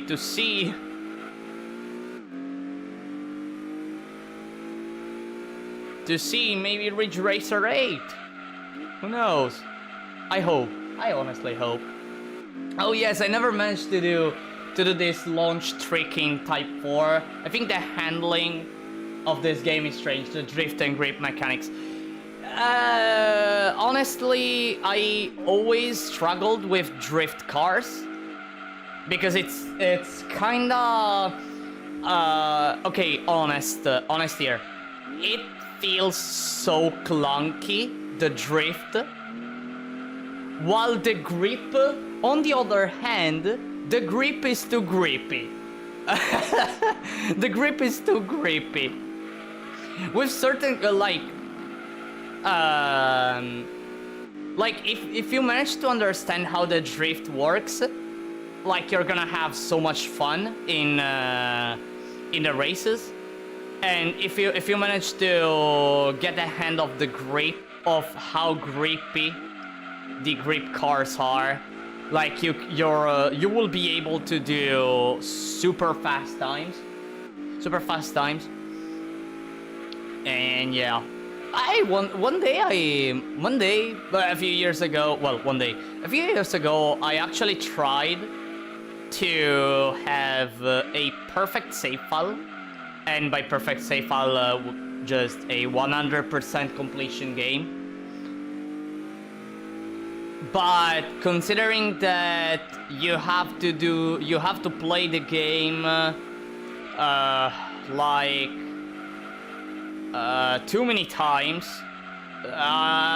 like literal almost midway, I dropped this thing. And I'm a person who loves doing 100%.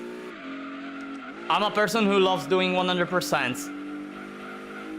And I dropped it. It was honestly too much for me, really. It was too much for me. I mean, always doing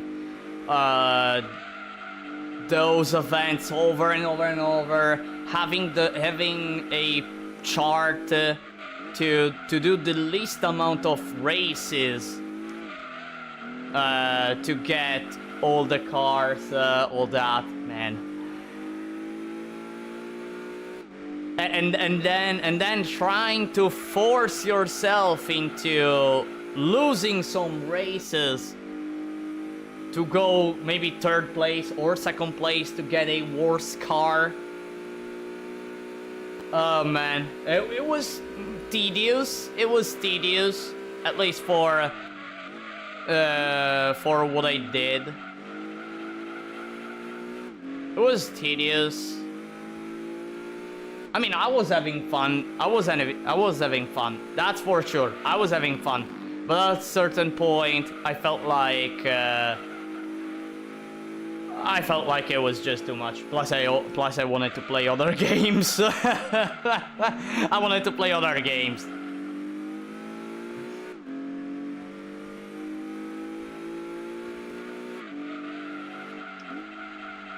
If you ask me what are my favorite cars in Ridge Racer Type 4, absolutely the Acura, the Age Ecureil.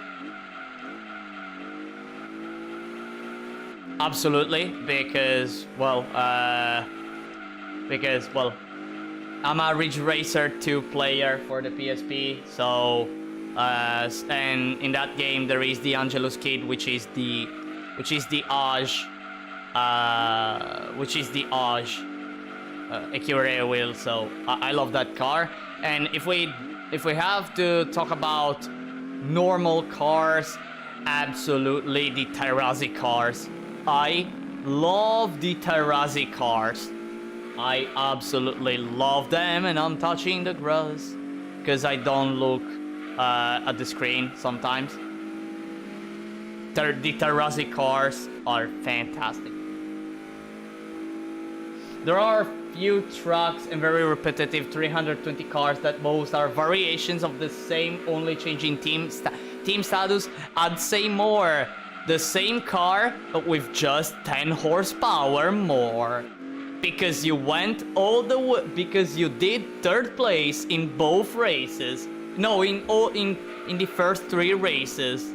Congratulations. Congratulations, your team doesn't have funds to buy you a new car, so they had to continue developing your starter car and just increase a tiny bit the horsepower. And that's a new car, I guess. I mean, that's a thing. I mean, that's a thing. I love the Assoluto Fatality and the Bisonte. Fantastic cars. Really, those are fantastic cars. Really, really good cars.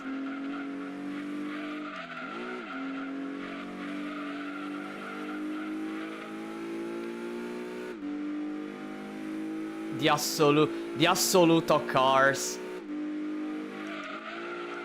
are... which, by the way... The Assoluto cars are the fastest cars, typically. Like, most of the time, when you play story mode, 1st place is held by an Assoluto. Most of the time. Unless you yourself have an Assoluto. If you have an Assoluto, the other Assoluto will be in 4th place. Because apparently your teammate must be 4th place. Somehow.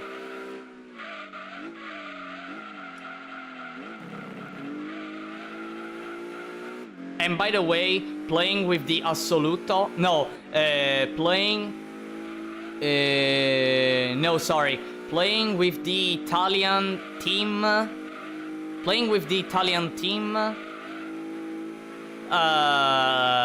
makes things even easier, because you playing with the Italian team and the Assolutos, you're basically playing in easy mode. Yeah, you're basically playing in easy mode.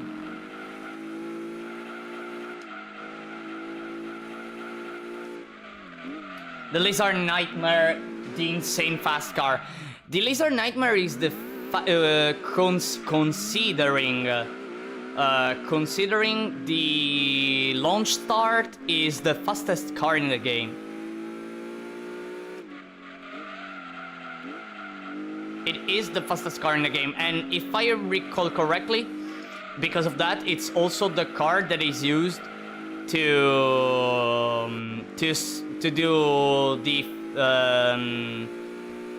do the time trial speedruns.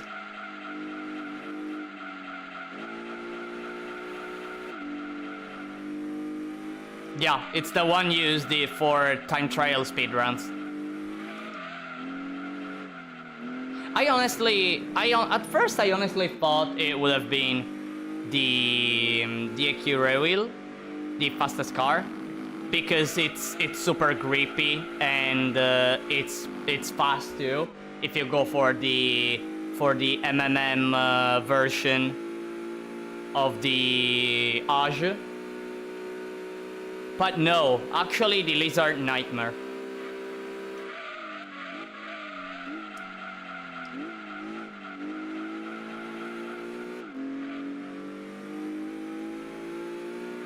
I remember a spaceship where the noise was electronic beeps. Spaceship electronic beeps. I think it's the Terrazzi Utopia. Terrazzi Utopia, I think it's the Terrazzi Utopia. It's literally a sort of thrust SSC, white. That it's so weird it's so weird looking to watch. It's so odd to watch. It's so odd to watch. If I recall correctly, it's a Terrazzi. Either a Terrazzi or an Assoluto. Either one of two. The Utopia. Man, what made you... Would you make me remember? The freaking Utopia. Which, by the way, it appears on more games than just Type 4. Yeah, it appears on different... on other Ridge Racers, not just in Type 4.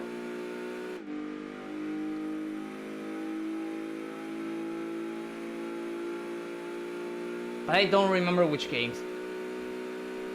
Probably in Ridge Racer 1 for the PSP. Probably. It looks like one of those desert speed record holders. Exactly, like the Thrust SSC, which is the fastest land vehicle in existence, I think. No, it was the fastest. I think now it is the second fastest, and now it's held by a different land vehicle. Or maybe I'm just remembering wrong. Or I'm just remembering wrong. I don't know. But in any case, yeah, that's... It seems like one of those. it really seems.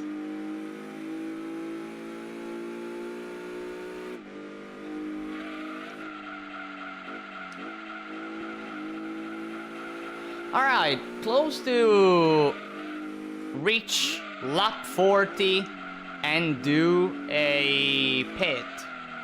Well, almost. Still have to do 5 more laps. But we're getting closer. Getting closer for the second and final pit for this endurance.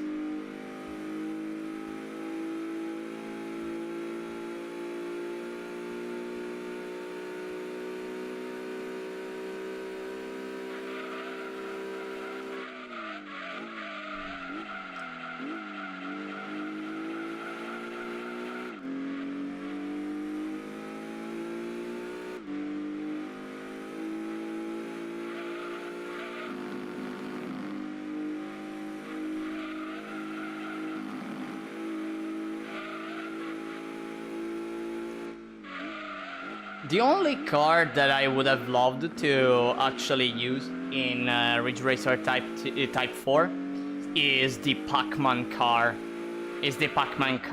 But in order to get it, you need to get all cars. So you need 100% completion, and you get it automatically. I wanted it, but you know. It was... I mean, I tried, but I stopped midway. Another day I will try to do these races with the Mazda 323 and Familia GTR, or real sleepers. The Mazda 323 is it's actually like one of the cheapest cars in the game, and I think the reason why that car can reach such high amount of horsepower on with the knowledge I have right now as how to set up a car, how to make a car fast, etc, etc.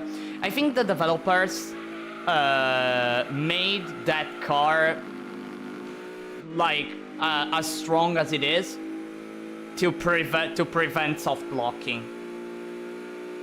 Well, I mean, you cannot soft lock in this game. You can only only lock yourself for X amount of time. Because at the end of the day, whenever you race, as long as you complete the races, you always receive credits. And since for buying the 323, you just need 3,000 credits. Like you can literally, and since you can literally do the entire game with it, you can go auto. You can never soft lock yourself in this game, never. Unless you can find a glitch where you have no cars and you have no credits. I mean, unless one finds a glitch like that, you cannot soft lock yourself.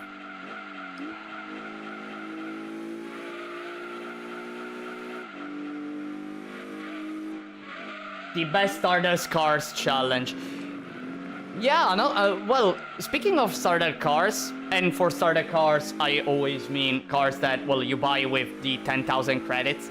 There is also the Nissan 200 SX, which, well, it's not the 200 SX, it's actually the 180 SX, that on a specific day, in the PAL version, on day 31st, you can buy for less than 10,000 credits, and basically with, I did the run. It's actually the run I did before starting this one with the Tommy Kaira. You can literally do almost the entire game, well, with the exception of the hardest events, of course, without upgrading the car at all. You can also do it with the Miata. Again, you can do it with the Miata. It costs less than 10,000 credits. Maybe you need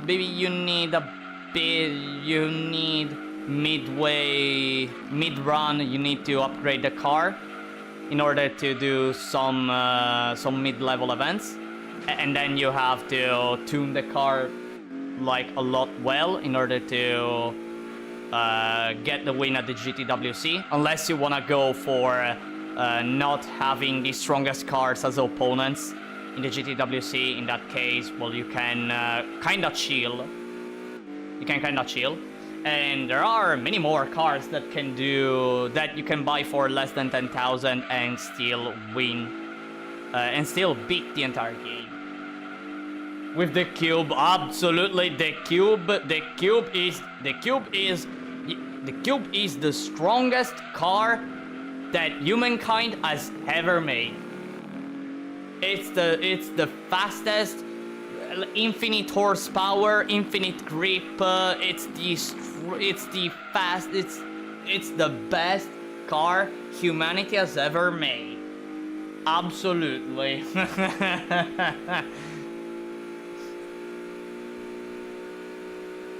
People frown upon seeing the Coupe, the presence of the Coupe.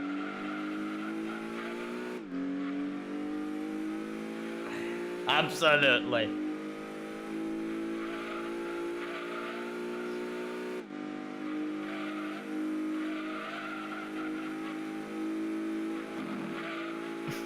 What a car, the Coupe. Still better than the Chrysler PT Cruiser. Still better than that one. No, seriously. How at Chrysler headquarters back then, like after designing the PT Cruiser, went like, yeah, this car will slap.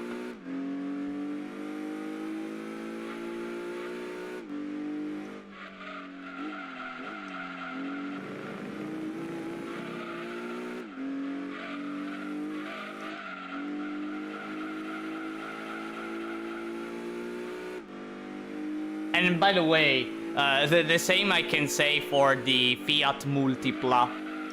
The Fiat Multipla it was. Yeah, I think it was for the Multipla. It's such a like, I wanna know the designer of that car. I wanna know the designer of that car, of the Fiat Multipla. It is the Fiat Multipla. Wait, let me check super quickly. Let me check super quickly if I'm saying the car I'm thinking of. Fiat Multipla. Yeah, the Multipla. How in the world they did? I don't know. I don't know.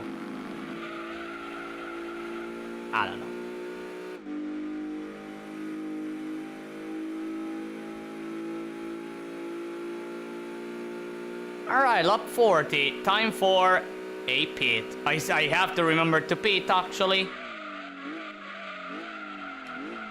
And I also have to remember that now I have red tires. And the car and the rear is sliding. But it seems I'm managing to control the car as of now. I hope I don't spin. I hope I don't spin here.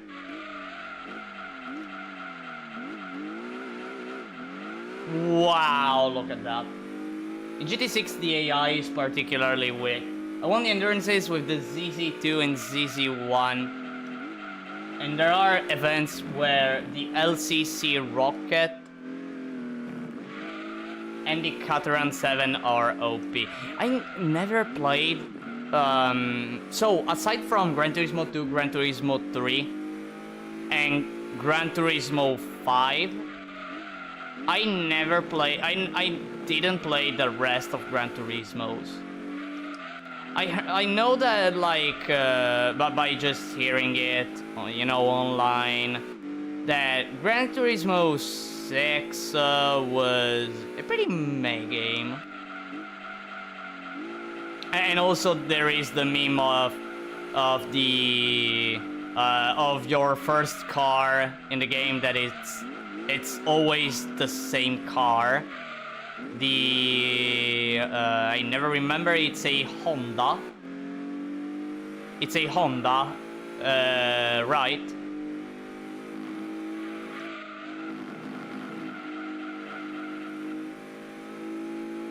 Spinance, yes, Spinance. And Spinance. it's the new version of Spinance, where its animation is him spinning over and over and over until it has to attack you. Then it stops spinning, attacks, and then continues spinning.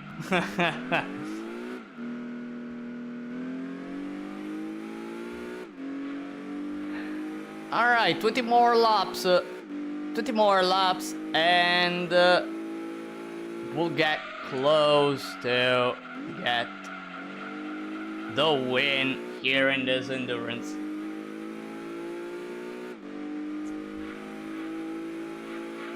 So I remember having a classmate in high school where he played so much Gran Turismo 6. I remember he was so fixated with the midget Type 2 that I remember he made a setup where he could drift and make some stunts with the midget Type 2. I remember he had a cyan midget. I remember it had a cyan midget Type 2.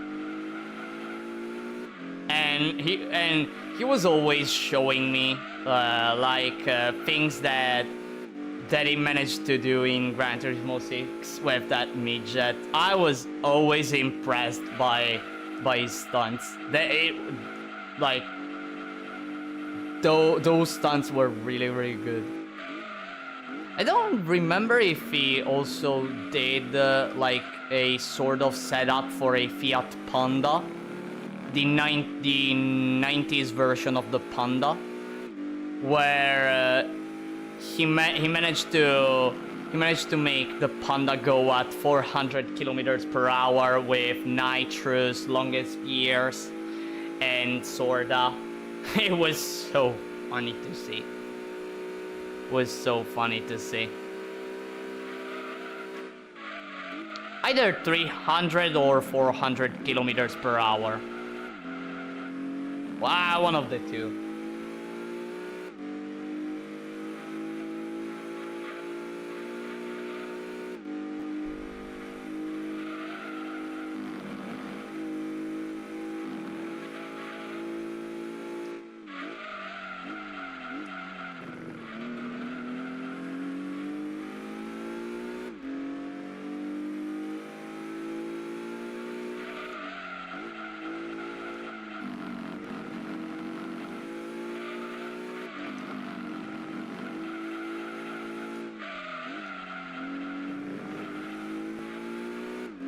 I saw the car options for the next challenge. I recommend the Lotus Europa. This was one of the cars I used in GT.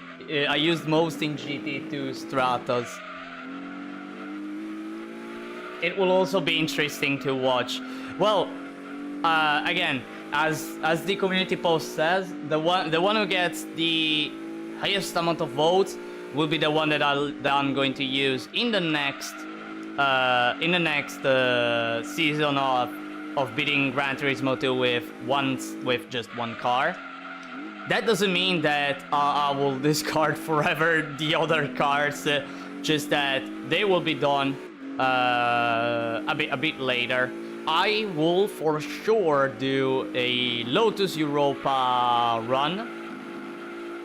I will do it for sure, and that's it. And that's basically it. I'm letting you all decide.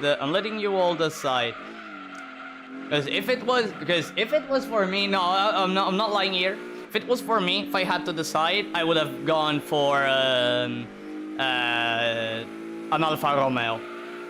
I would have gone for an Alfa Romeo. There is an Alfa Romeo who can beat the game single-handedly. And it actually makes the game feel like a joke. Really, it feels like the game is a joke with that car. If you set it up correctly and play well, of course. As always, for the cars I bring, of course. Being able to do the tracks, to go with low times in the tracks is required. Well, for high horsepower cars, you can maybe do one or two mistakes and still do a fast time, or at least a time that makes you able to beat the opponents. Whereas when it comes to cars such as the Tommy Kaira here, you need to play almost perfectly in order to win.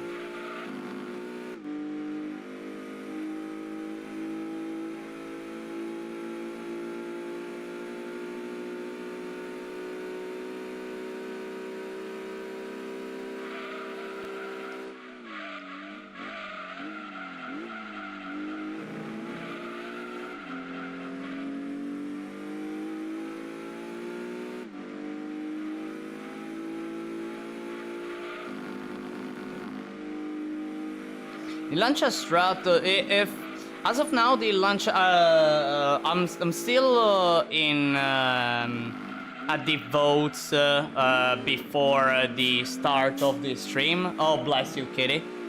My cat sneezed. I'm still at the votes before starting the stream, and I saw the Stratos being in the lead.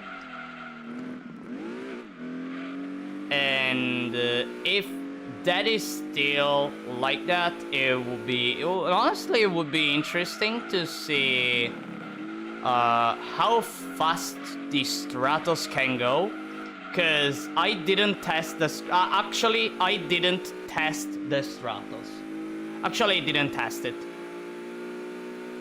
I think it's one of the few cars that I know it can win, and I didn't test the car.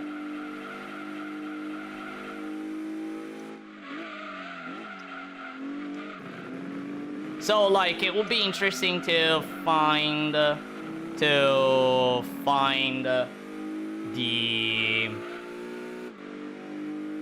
setups, this suspension setup for that car,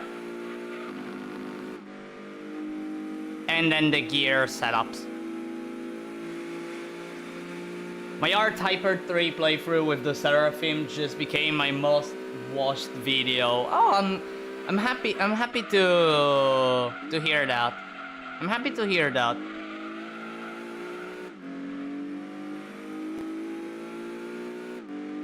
I'm happy to hear that. for me, like, my most watched video on the channel is actually the Mad Stomp voice line. Are the Mad Stomp voice lines.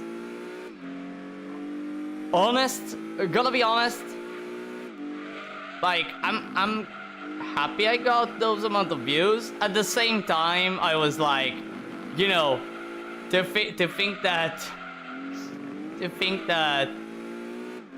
the memes are what what bring people together. At the end of the day, we come here on YouTube to have fun, to get entertained, and just spend some time chilling.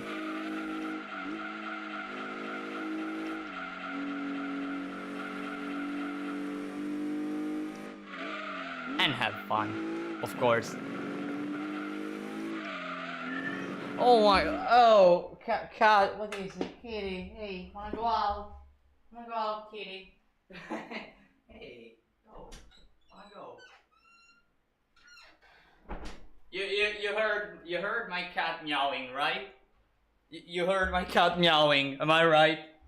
Probably you heard that.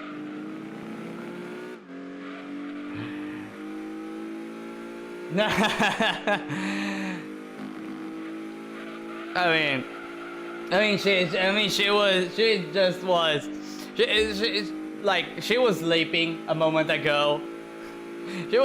moment ago. Then she just woke up, sneezed before. After a few minutes, went close to my door, and started meowing because she wanted to go outside, probably to either to eat or go to the bathroom.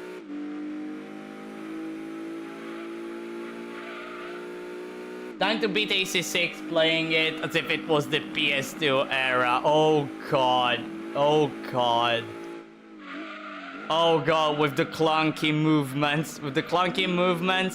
One laser blade. Always the laser blade. Maybe a machine gun. And only missiles in the back. Is that what you're saying? Man. And no repair kits. Well, no repair kits actually. I did all missions with no repair kits for the S rank. Well, okay. S rank is not using repair kits is not required for the S rank.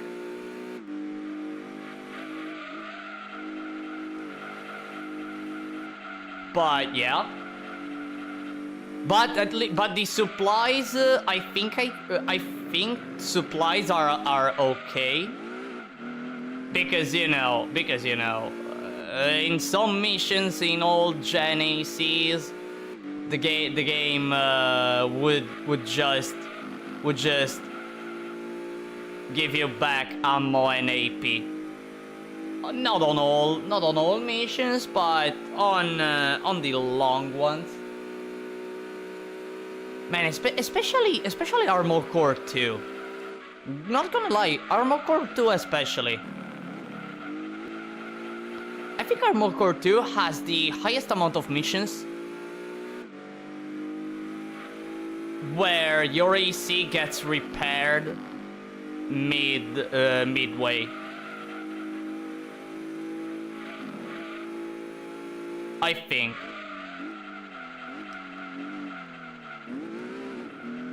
Final mission. Wait, final mission. Final mission. It's the AI battleship. Which else? I think there is one mission where you attack the radar base, where you recover the AP. Which else? I think there is a fourth one, but I'm forgetting it. Probably. I think there is a fourth one, but I'm forgetting it. I don't know.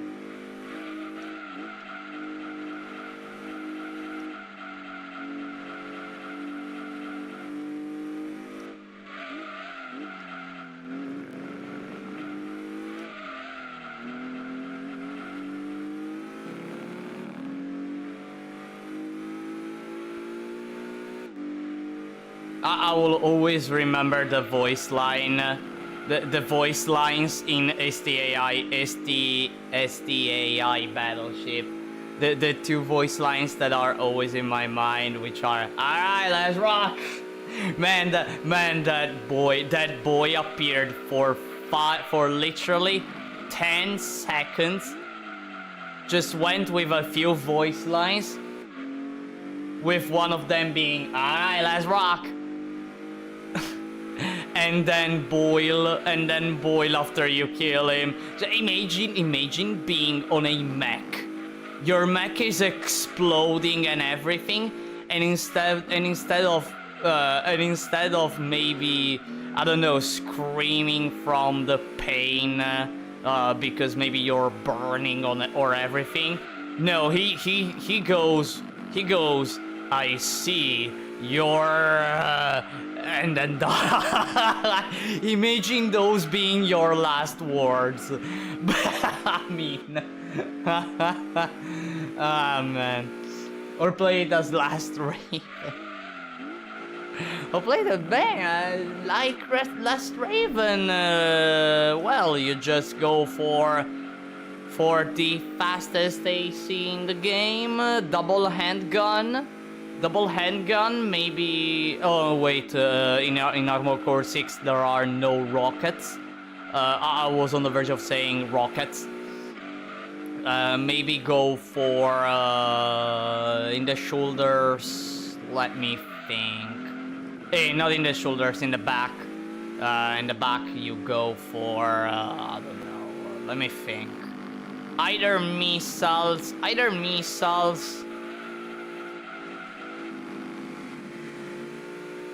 Or you just go for missiles. I mean, super fast AC, double handgun, missiles. You should be fine for the entirety of the game. Even with the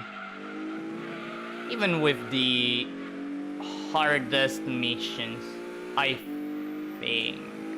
Just because handguns are OP.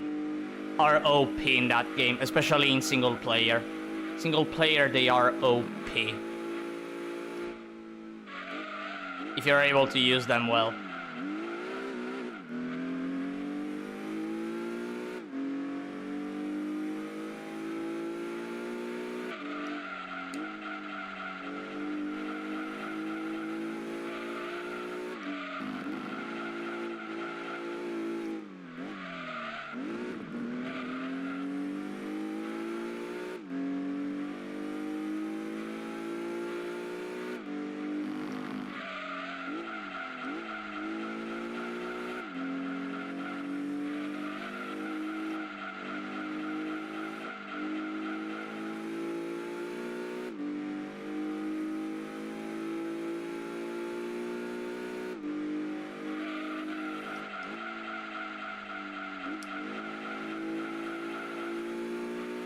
I feel like the car is having a hard time doing the corners.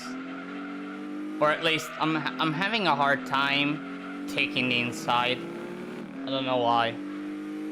I honestly don't know why. Man, you know what? You know one challenge. Oh, speaking of Armored Core now, you know one challenge that I was actually thinking back then to do, but never went for actually doing it on stream. Doing the entire game with the starter AC.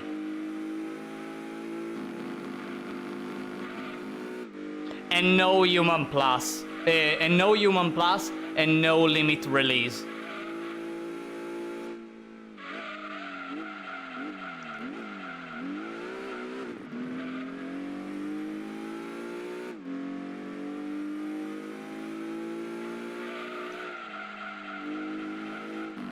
Technically, it is possible. It is possible to do it. I mean, I proved that you can beat Klein with starter AC. The issues being that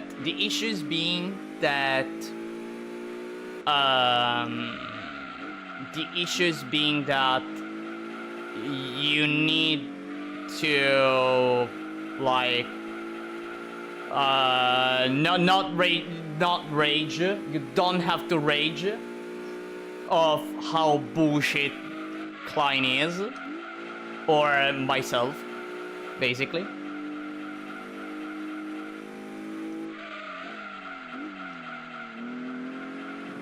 And yeah.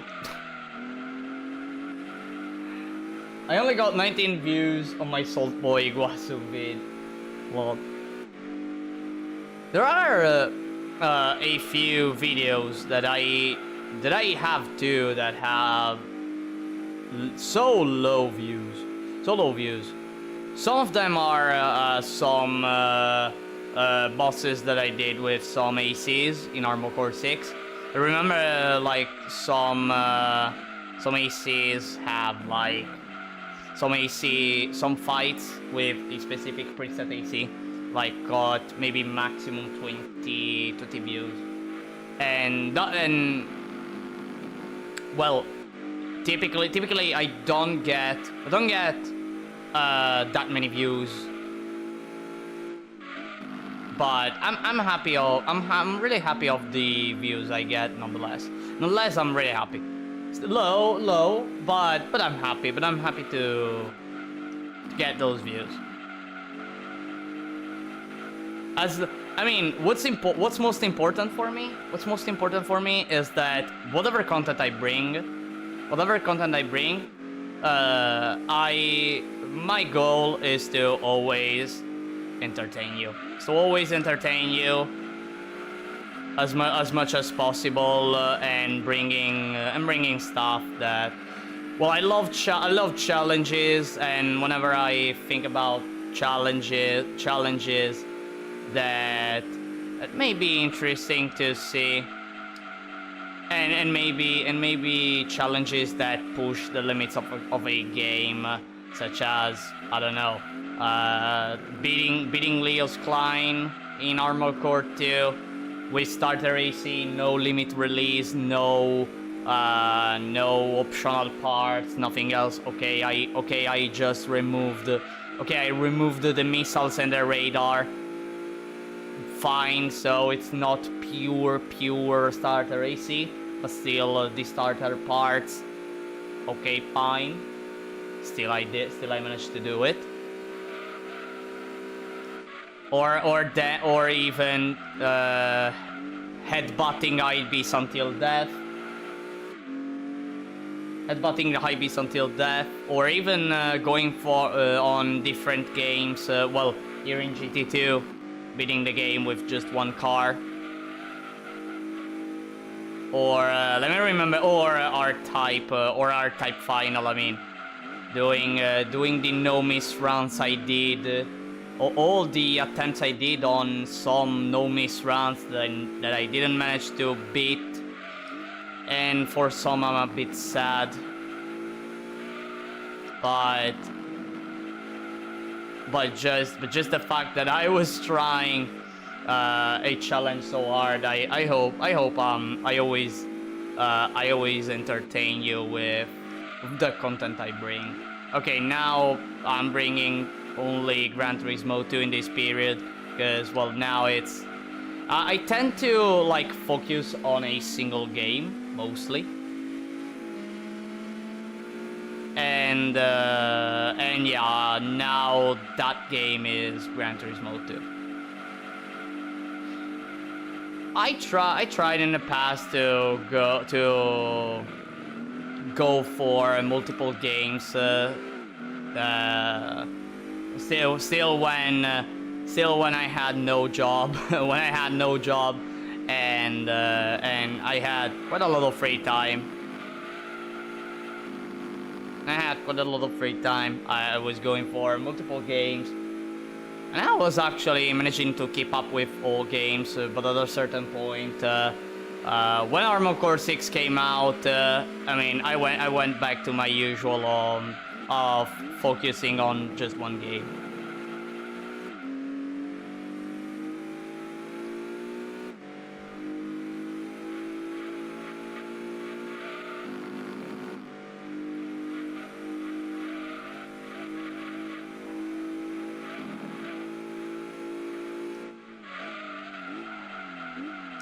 And again, what's important for me is entertain you and showing you that it is possible to do certain things that maybe are just hard or pretty challenging, and I love showing how it's done. Me doing it, possibly beating it, how it's done, how it's possible, explaining stuff, etc., etc. I'm that kind of player that loves to help people in understanding more a game that I may know, or I'm just knowledgeable about.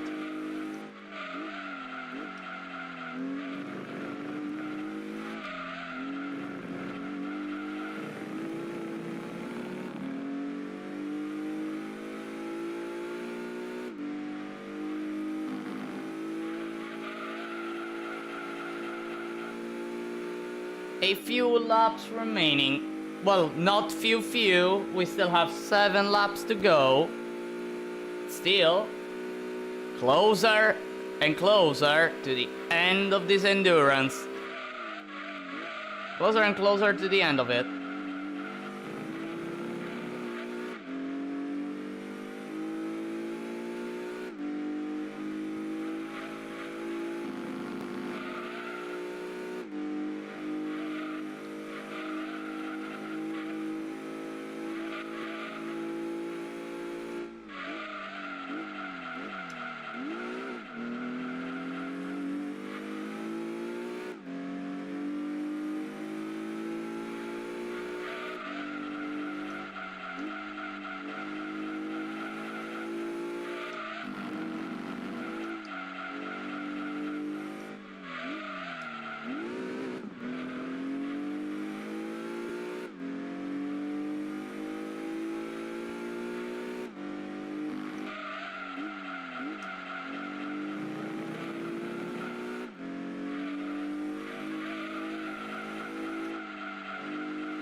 Ow.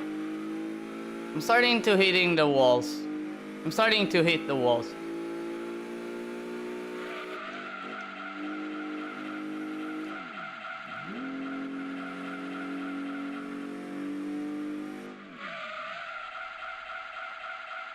Okay, that was a mistake of mine. I used the handbrake. I admit it. I used the handbrake. Okay, I used the handbrake. I wanted to drift a bit, but I guess I held the handbrake too much. I guess I held it too much, and started spinning.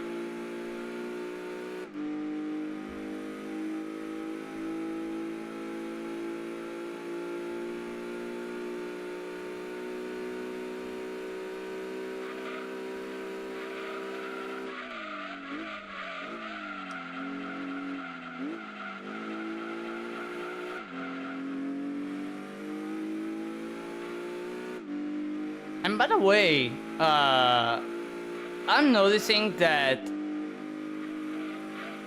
I have a best lap of sub 1 minute 50 seconds. I don't know when I did that fast lap. I don't know at which lap. I don't know which lap. But man, that's fast. Considering that I'm constantly doing 1 minute 51 seconds as of now. Okay, I have yellowish tires, so I don't expect to go super fast, but the fact that I managed to do a 149, it's a lot.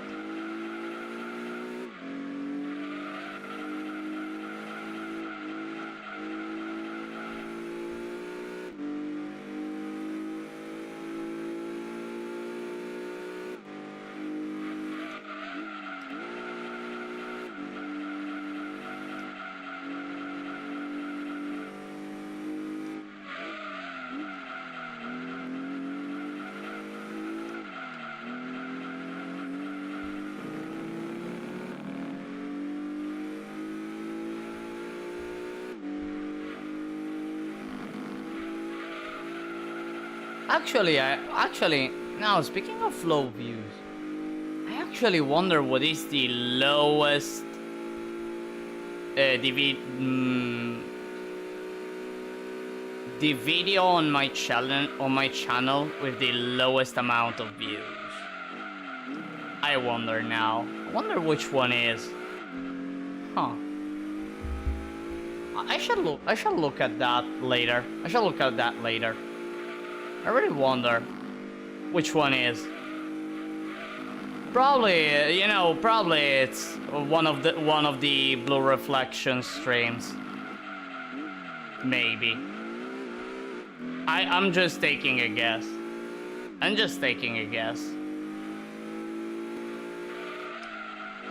Maybe it's Blue Reflection, a Blue Reflection 1 video stream, not video stream.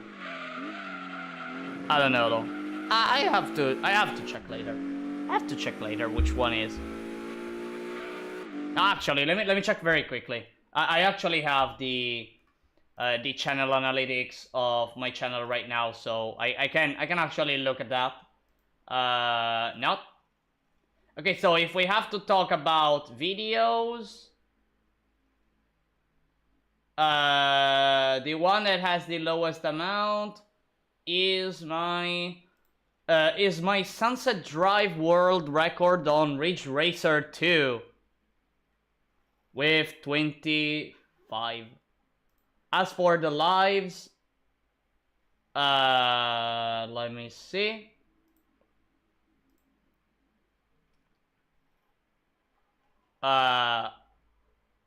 Okay.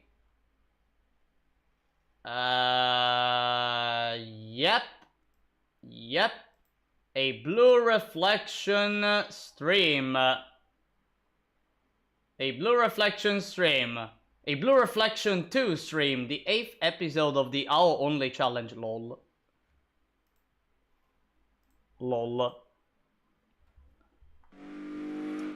Well, guess I guessed right. Guess I guessed right. Streaming wise. Oh, and if you wonder the views, did I say it? 14 views. 14 views for a stream. Well, I can even understand getting low views on about Blue Reflection Second Light. I mean, it's a super niche RPG, JRPG. It's a super niche one. And I went for a challenge where I just, for all of you who don't know, well, Blue Reflection is a JRPG where you play with magical girls who try to save the planet from other destruction. That's the basic concept. And by the way, it was also a spoiler. Sorry. And I did a challenge where I played the entire game with only the main character. and many more restrictions, such as limiting the level of the character, not equipping items that grant more power to the character, not upgrading certain stuff that it's in the game that makes you even more powerful, and I don't remember other stuff. And I managed to do that challenge after a total of, I think, 14 streams. I don't remember. 14 streams. Don't remember. I've made a playlist about that game. I don't remember. Don't remember whether I did it or not. If I haven't, oops, I shall do it. I shall do it later if I haven't. But yeah, I managed to complete the game with just the main character.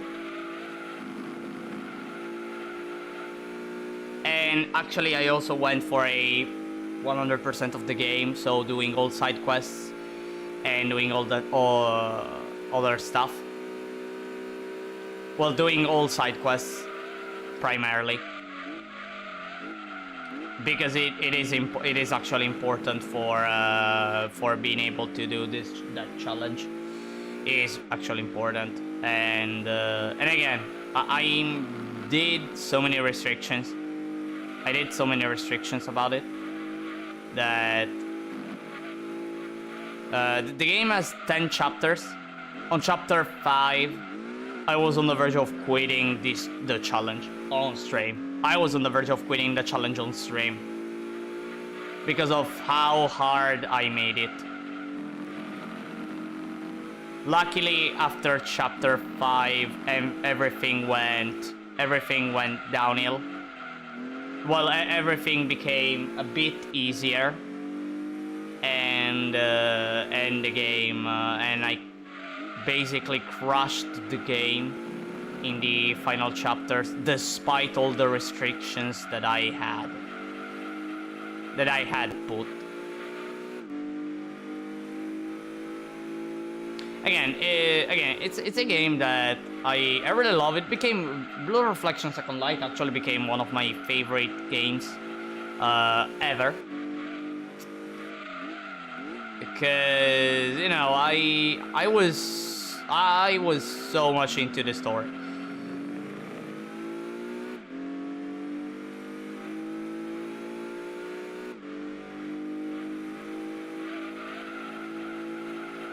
Like, it is a game that makes you care about every character that is present in that game.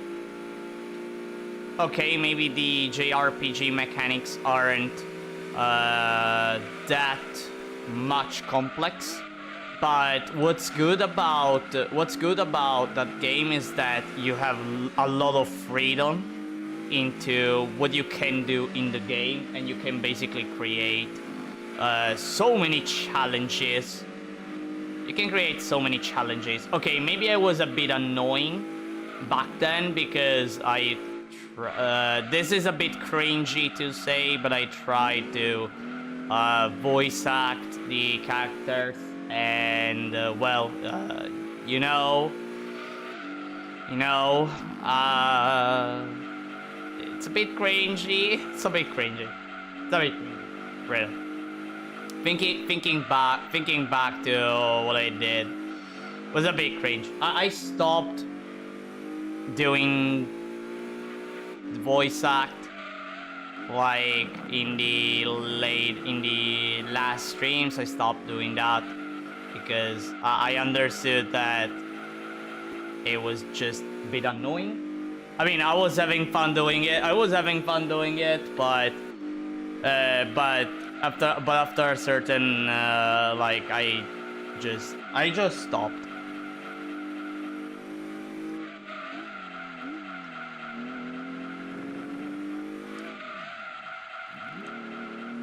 Alright, time for the final lap.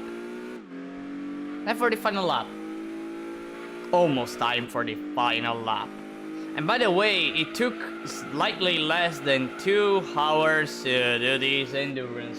And by the way, I'm noticing that there is so much humidity and the temperature is so high that I'm sweating by just doing nothing. Like, I'm sitting in the chair and I'm freaking sweating. I shall do a shower after this stream. I shall do a shower, man. And I'm sweating so much. Bye.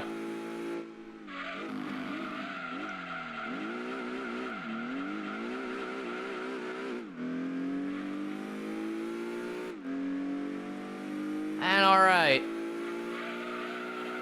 One last lap with red tires, but who cares? Who cares about red tires? All I care is reaching the end. Reaching the end of the race.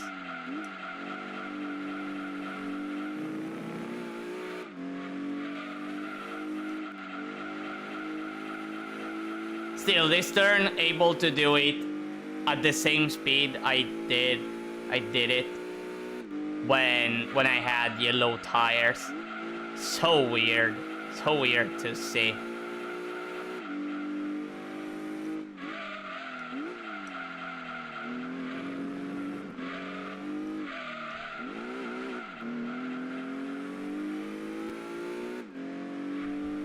And time for one last turn that secures the victory in Grand Valley Endurance.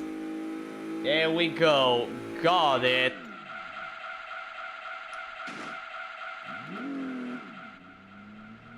Got the deserved win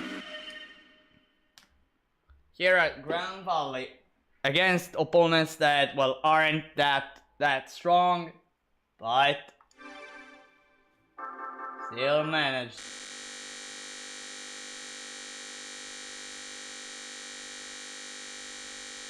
Alright, getting my 500,000 credits if only the game doesn't stutter. By the way, I wonder, Auto Drive had a seizure. it wasn't finding the path.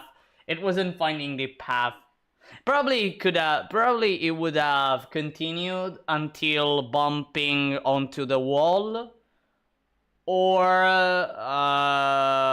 like aligning with the AI line. Because I noticed that when you spin, like, it does that somehow. Anyways, let me check which car I got. I got the red Stratos, by the way, in the previous endurance. Man, I got a red Stratos. Yeah. What a cool car. But I honestly prefer the green one, the one that there is in the poll. And actually, the one I'm gonna go for in case it is the card that gets the most. Boo, red is the best. No, why? I prefer the green one. I honestly prefer the green one. Not the red one. Not the red one. I don't know. The red one. I honestly don't see the Stratos as red, like with red colors. I don't know. Green is boogers. Oh. Oh. I mean, well, actually, how many? Which colors can the Stratos have? So, I think red, green. I know it can have yellow, I think, white, I don't remember. Red, green, blue, and black. Red, green, blue, and black. Only those ones. Let me see.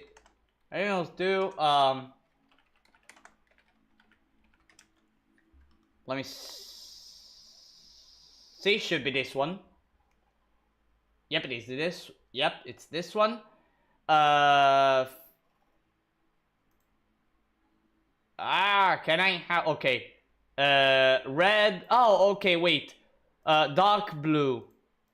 Blue. Green. Orange and red. Ah, you can also get it orange. Wait, you can get it orange? Really? Wait, orange? Nah, you can get it orange. Nah, no way.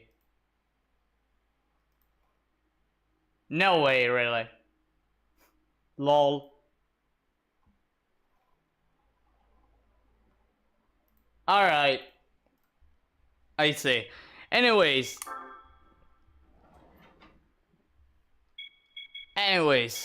it is time for one more endurance. It is time for one more endurance, and I think that I'm gonna go for the Rome. I think I'm gonna go for the Rome endurance. Yeah, I'm gonna go for the Rome endurance. Well, what can I say? I'm ready. I'm ready.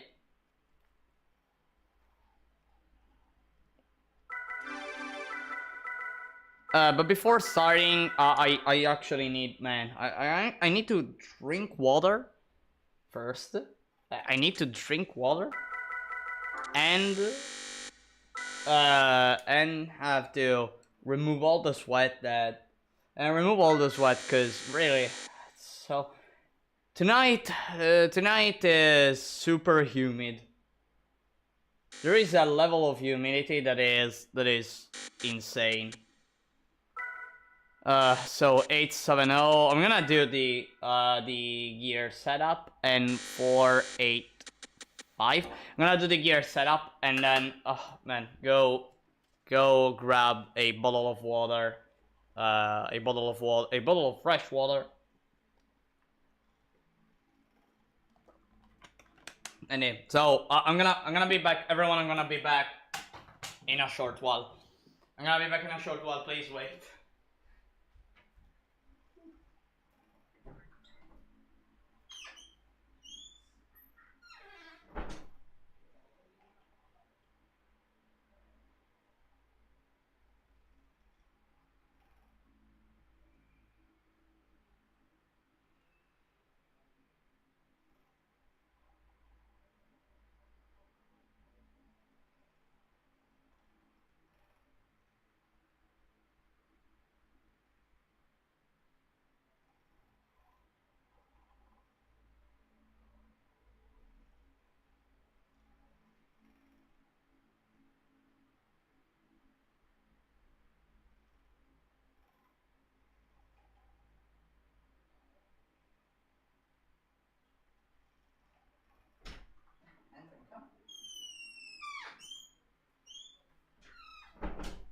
Alright everyone, I'm back.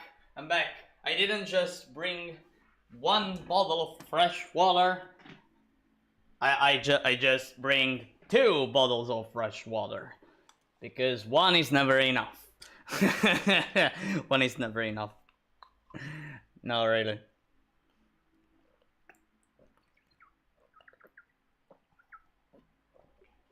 Ah, so fresh. You brought your cat too, indeed. Indeed, I brought my cat too, and she's looking at me. Oh, come here.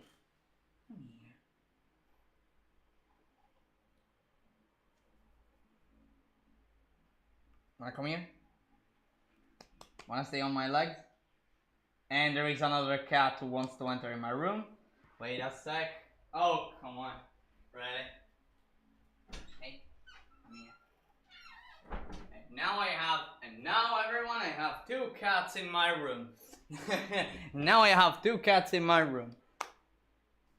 Hey, wanna come here? Come on.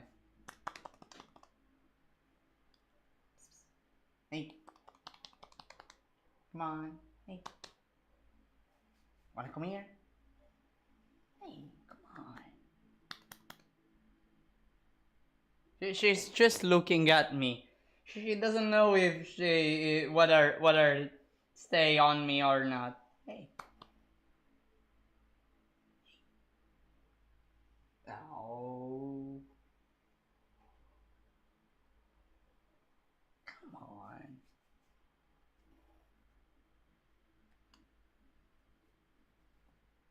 Hey. Stretching a little bit. Come on, stretch. No, I guess she doesn't want to. She always looks at me and takes her time to decide whether or not she should place herself on my legs. Oh well. Anyways, well, I'm here. I'm here. If she wants to stay. Yeah, otherwise, no. I guess she prefers the ground. All right, so starting Rome endurance with a GT1, a Venturi, a GT198 that is stronger than the 99 version, even though it's last right now, but do not think much about that. Later it will completely destroy its 99 counterpart.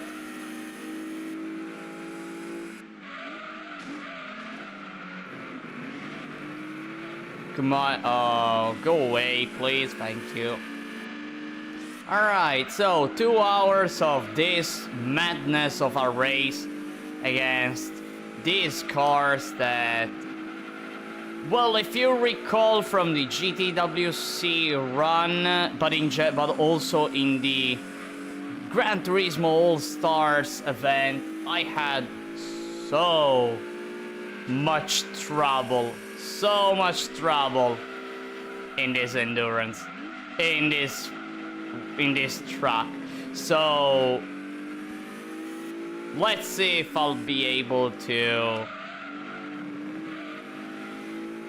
basically win with the Tommy Kaira ZZS Coupe, which is also the reason why I always go for endurance races. You never know whether or not the car is actually able to win in the endurances, because you never know how many laps it can endure the car.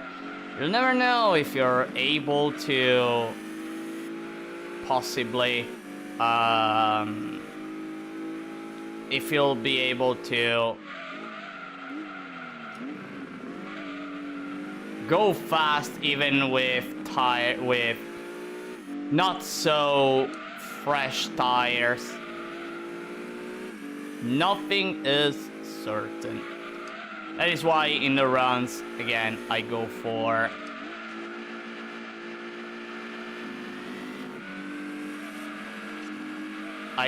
for endurances too. I'm gonna block. Successfully blocked.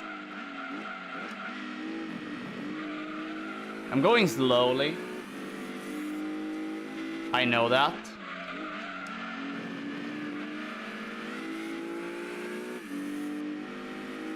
But as long as I'm able to block,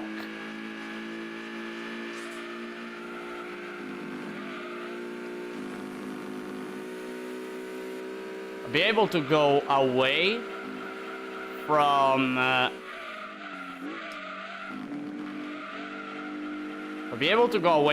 the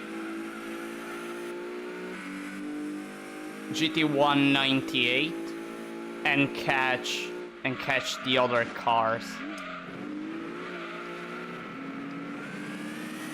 which I'm managing to do. for now. Ouch, by the way.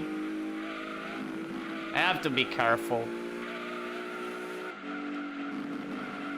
Okay, little by little I'm catching them. Little by little I'm catching them.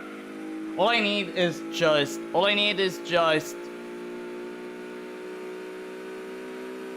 overtaking them and blocking them in the straight in case I overtake in the final turn or near the final turn. I thought I was going to hit the wall. Man, that's not good news. That is not good news. Boom. No, don't. No, don't. Don't, you freaking R390. I hate you. And one of my cats is scratching the door because she wants to go out. Oh, man. What do I do? What do I do? Well, I can pause the game. The beauty of single-player games, you can pause the games. Go.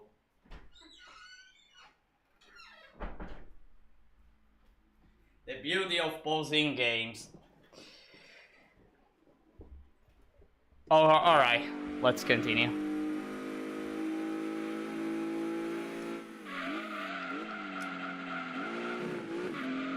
I'm not managing to do times under 121, which is not great. It is not great, and I have to do better. Period.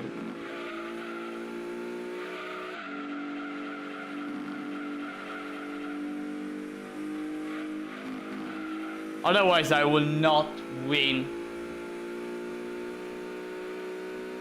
this endurance.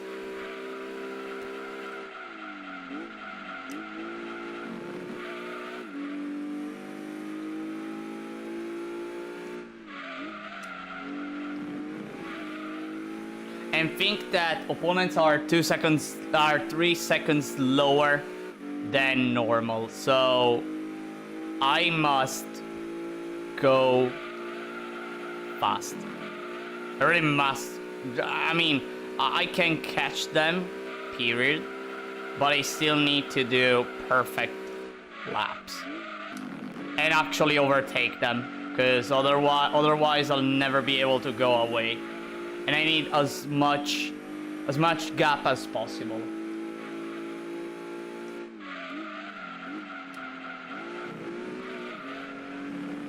Okay, on the verge of overtaking the Venturi. I'll not be able here, but I'll be able in the next turn. Hoping that it doesn't break too much. Great. And the GT1 in the next lap. And the other cat wants to go out. Everyone entered. Everyone wants to go out now. Come on. Hey, go. I need to sneeze. Man, I need to sneeze.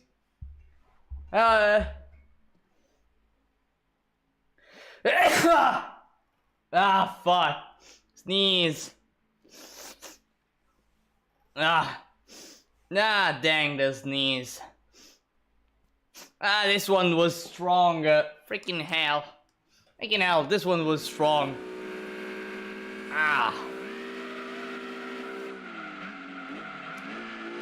Dang. Oof. Well, at least I did just one sneeze and not multiple sneezes. At least that.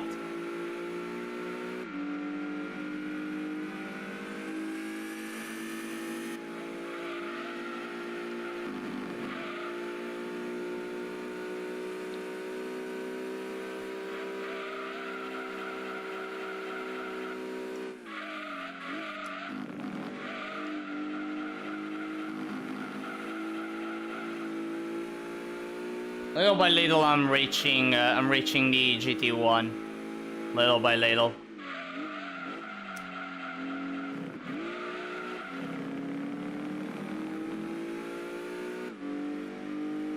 By the way, I think I effed up somewhere.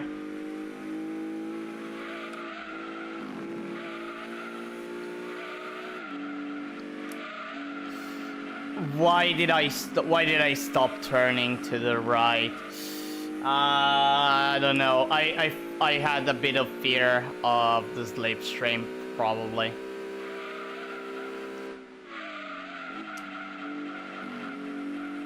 Ow, no, no, no. I have to wait another lap. I have to wait another lap before overtaking the GT1. Oh, damn it. Damn it. Dang. I'm still closer. I'm still recovering the gap. Well, now I lost 4/10, but on Sector 1 it's absolutely normal.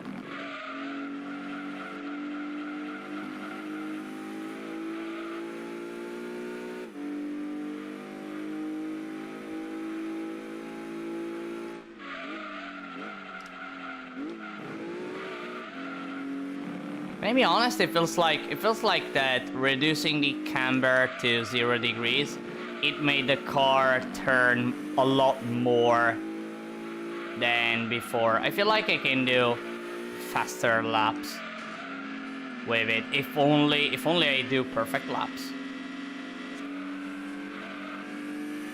No, I'm gonna yeet. I'm gonna yeet in the next turn. I'm gonna yeet in the next turn.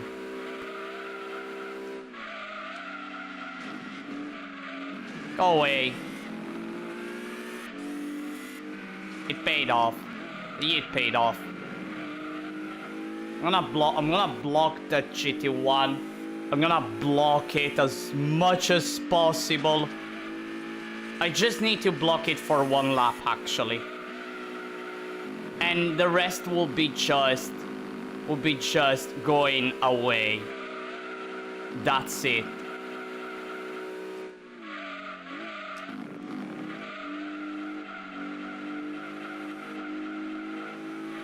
Too wide. I went too wide. Went too wide.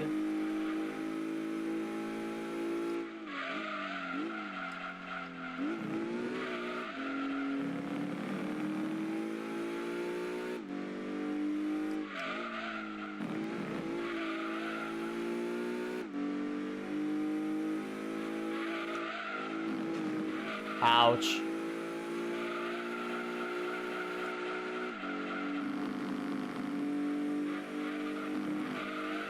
Alright, and look at that. I'm already far away. I'm already far away. By a lot.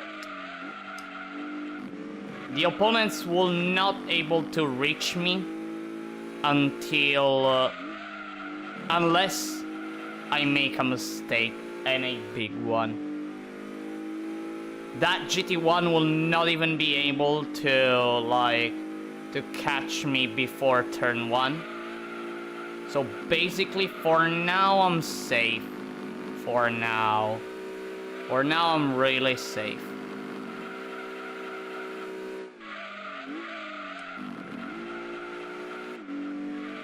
Again, unless I make a mistake, which I hope it doesn't happen. I really hope it doesn't happen.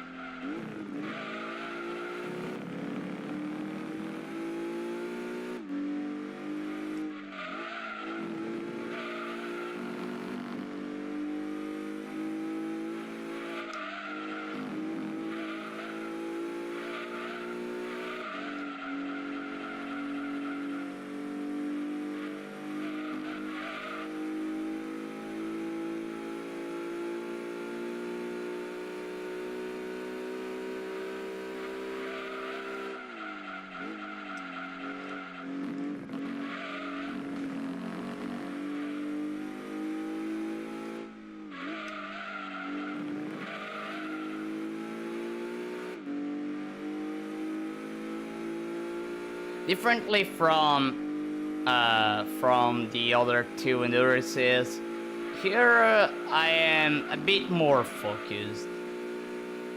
Like, a lot more focused. Just cause I need to play very, very well. Like, very well. I'm not kidding here.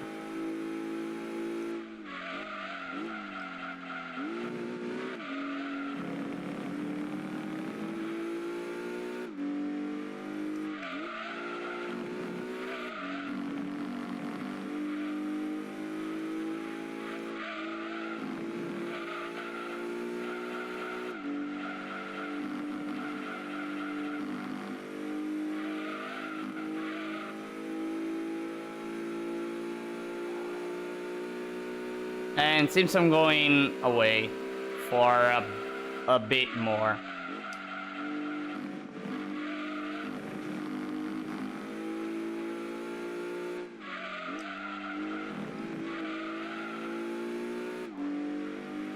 let me see.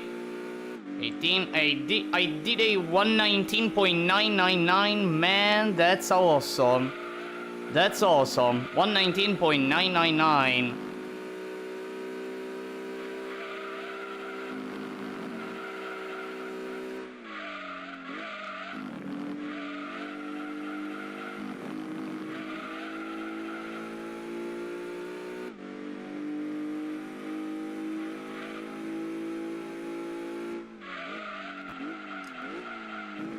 Ouch, this is a big mistake.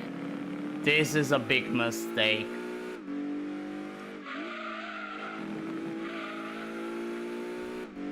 That was a huge mistake. One that I can't allow myself to do ever again. This one is another bad one. Whenever I hit that wall, it's so bad.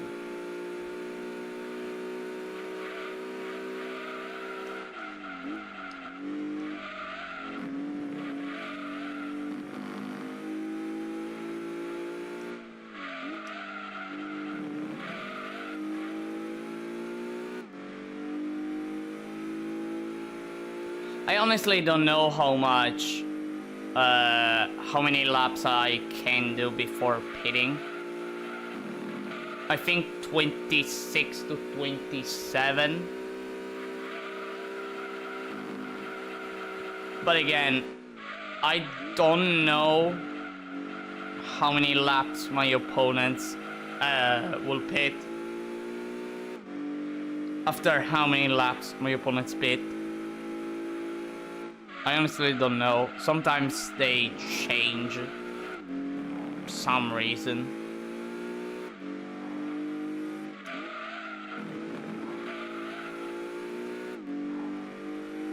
But typically they do less than 20 laps before pitting. No, actually the GT1 here at Rome, it does I think it does 21 laps before pitting. I can do more.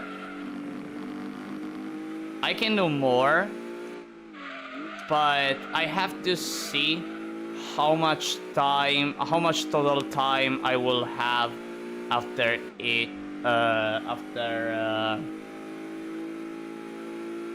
pit stop. Because I need to do calculations later. Probably I'm gonna do some calculations. Unless I manage to like increase the gap and have maybe an easier time.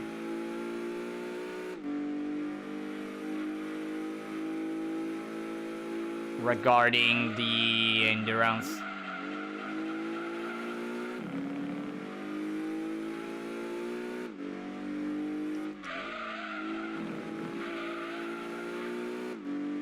I don't know though.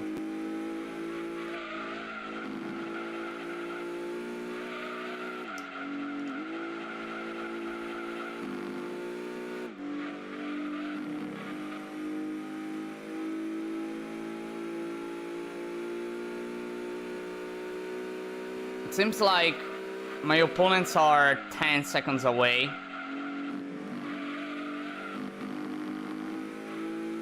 which is nice to see. For now. I hope it could be more.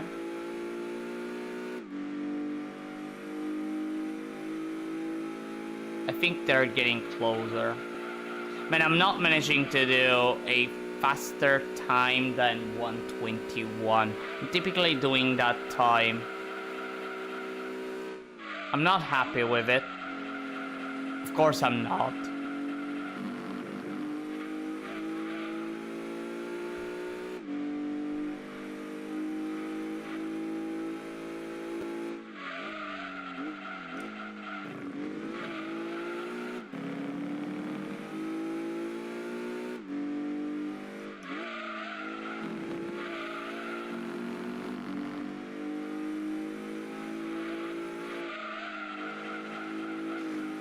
Ouch. The most important thing is that this turn, I always do it at 180 kilometers per hour. That is one of the turns that decide which time you get. If you get a fast one or a slow one. Like, okay, all corners matter, but that one matters the most. When it comes to a time. And they're still there. Like, I'm not going away. I'm not going away from them.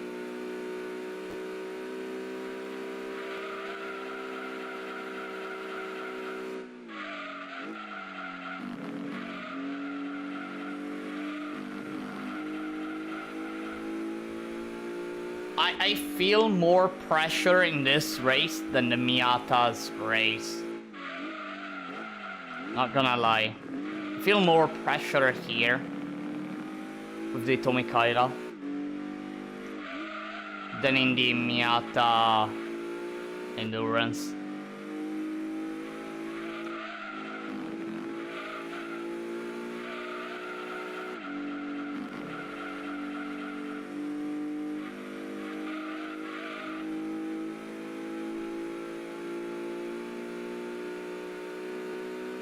Why am I going slow? I don't know why am I going slow, honestly. Probably because I'm playing much more safe.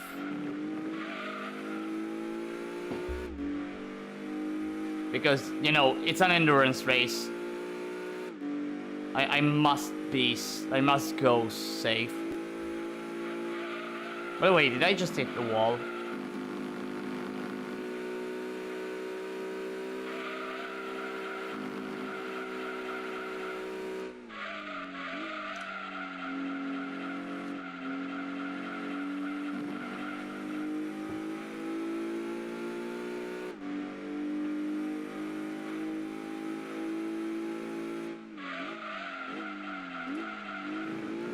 And by the way, I have to be even more careful whenever I find an opponent that I'm lapping, especially the Jaguar, since, well, the Jaguar sucks. And it pits pretty quickly, by the way. It does tons of pits, that car. So it will be likely to find it. It will be likely to find it for lapping. But I must be very careful whenever I overtake. Oh look, speaking of the Jaguar. Literally mentioned it. You saw it in the distance.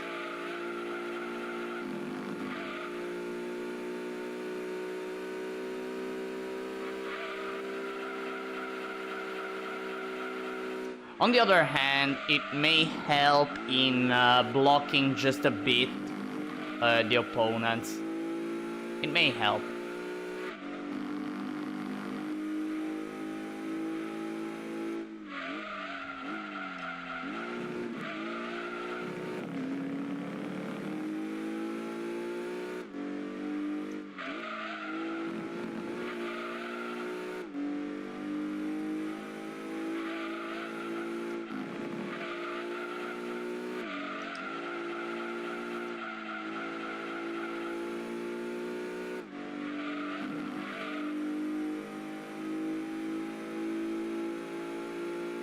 That's an Aston Martin. No, it's a Jaguar. At least I no, I cannot confuse that Jaguar for an Aston Martin. At least that one I'll not confuse that.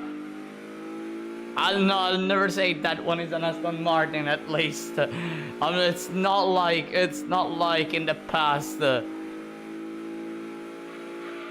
Where I confused the ouch. This is that bump is brutal. That bump is brutal. By the way, my opponents made a pit. Because I don't see them. So probably they made a pit. Yep. My opponents made a pit. Fantastic. So 18 laps.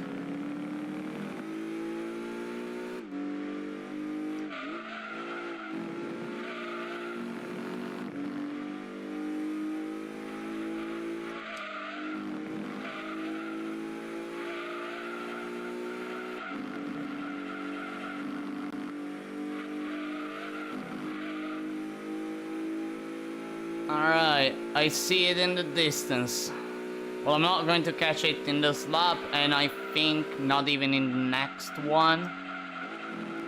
But in the next probably. By the way, I have yellow tires, but I'm still managing to pull off a 121 kinda. Well, not now, cause I hit pretty hard the wall on turn 1.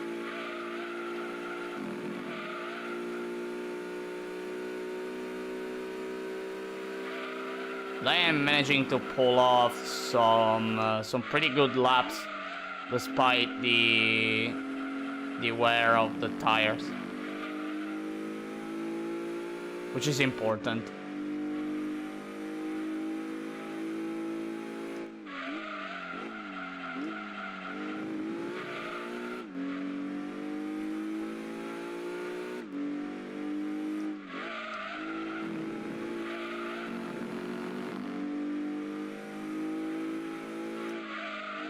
Ouch, that hurts. That hurts a lot.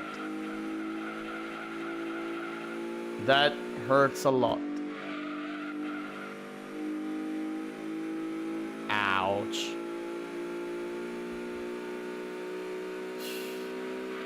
I think the opponents are catching. I think the opponents are catching. This is not looking great. The GT1 is catching.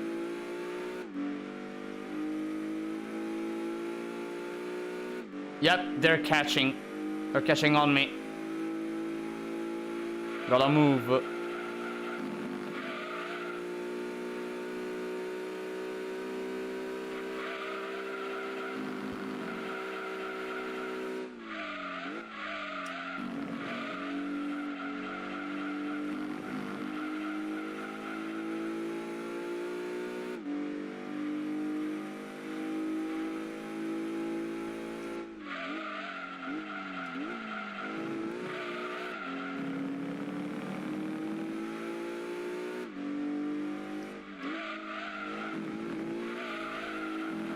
No, don't drift. Don't drift, car.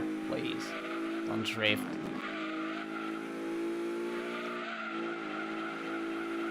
By the way, considering that I still have yellowish tires and it's lap 20, I think like best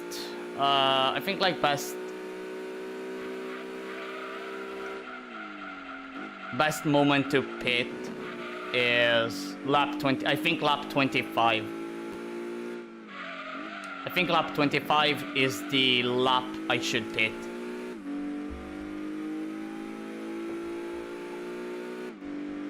Still managing to pull off almost a sub 22. Okay.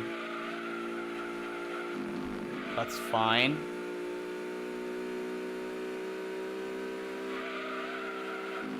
And by the way, this really feels an endurance race.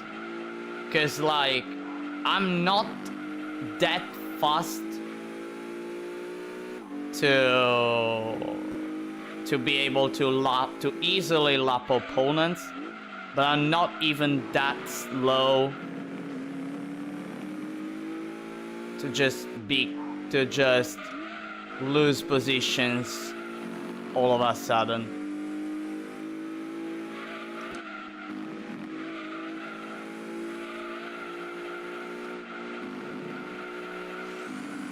And it is time for an overtake. Well, next turn.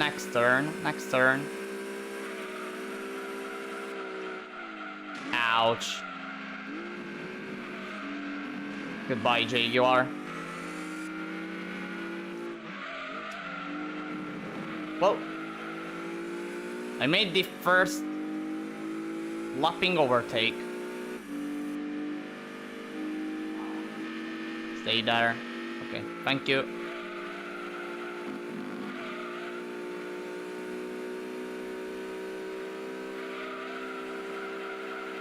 Uh, 28 minutes. At 30 minutes I should pit.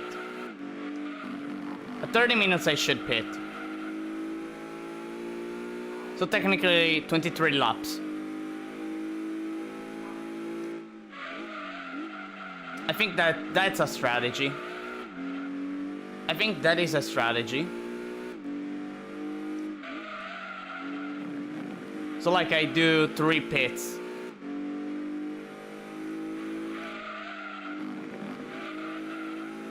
What do you think? What do you think, everyone? Should I do a pit next lap? At first I thought 25 laps, but I think 23 is better because this is a 2-hour endurance. So if I pit at exactly 30 minutes, it would be great. Or even now. No, I'm gonna do it next lap. I'm gonna do it next lap. Yeah, I think next lap.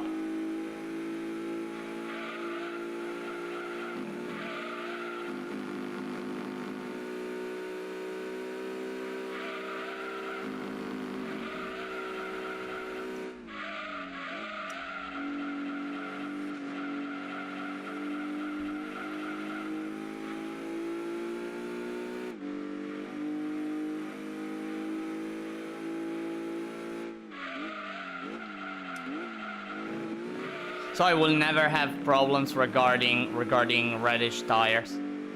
Also I also have to consider that. By the way, probably with the pit I'm gonna get overtaken by the group of GT1s, probably.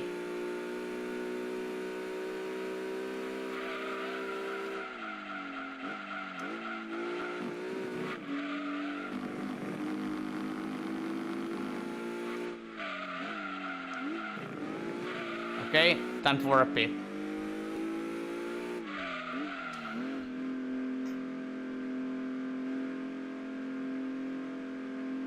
I need to look behind.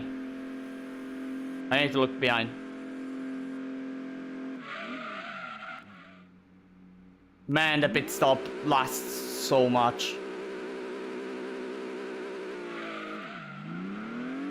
No overtakes. No, impossible. No overtakes. No overtakes. No, incredible. No overtakes. I don't believe it. I don't actually believe it. No overtakes. Perfect strategy. Perfect strategy, everyone.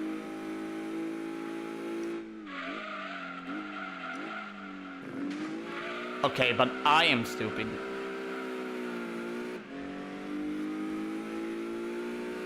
And I guess even that GT1 too.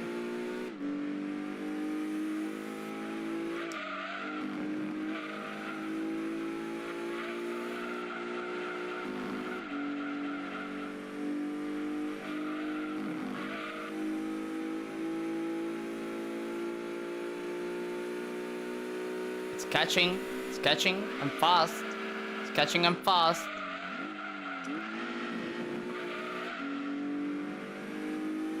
But I have more skills. He has power, but I have more skills. And also I know how to exploit his AI. Bonk.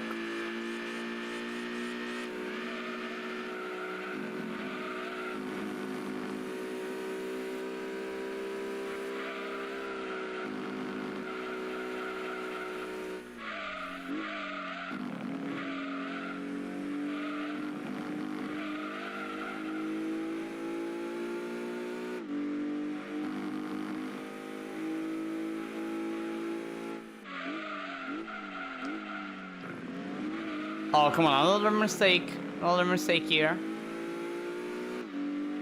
That ain't looking great.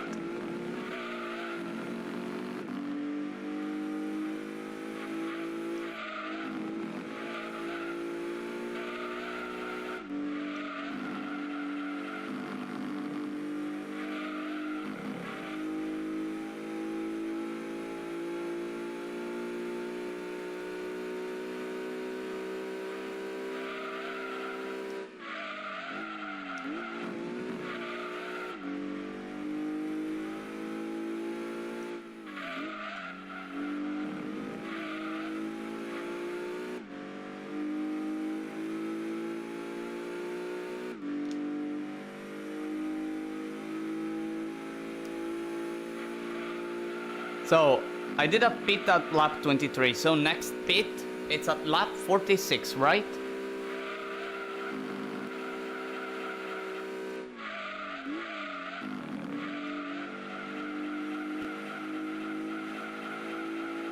Next pit should be at lap 46, yeah.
I'm feeling so much the pressure.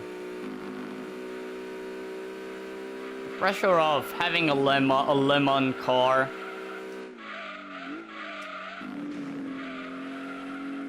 Right behind me.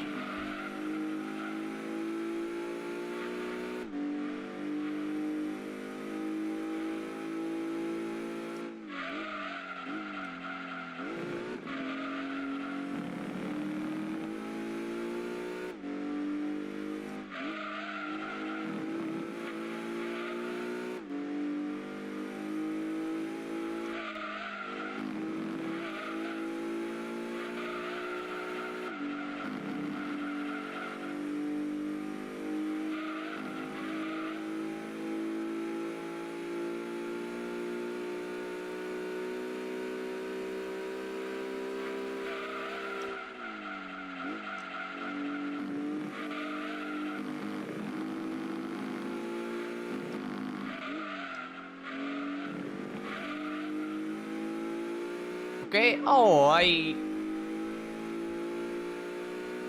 I'm close once again. I'm getting close to the Jaguar once again.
And by the way, this Jaguar, I noticed just now, it's not even the race car.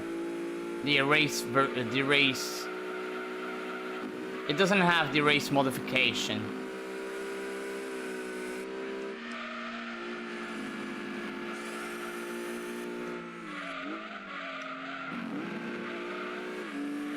Which, I wonder why Polyphony decided to put the non-race modified instead of the race modified. I honestly don't know.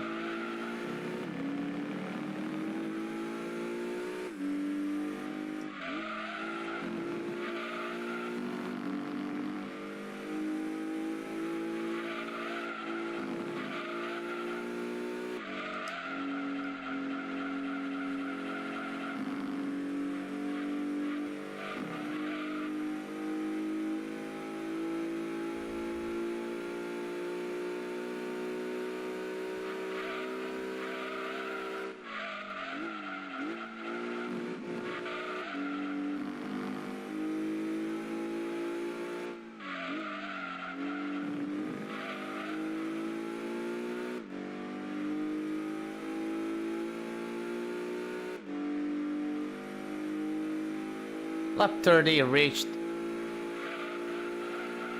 I think I've just reached a third of the race. I think.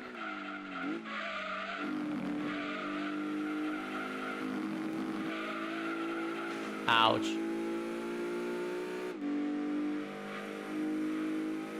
Well, no, a third of a race will be reached after... Wait, 40. 80 and 120. Yeah, I reached a third of our race. Right now, by the way. So wait, 90 laps. 90 laps before ending the race. Maybe less. I guess 88. I guess 88 or 87.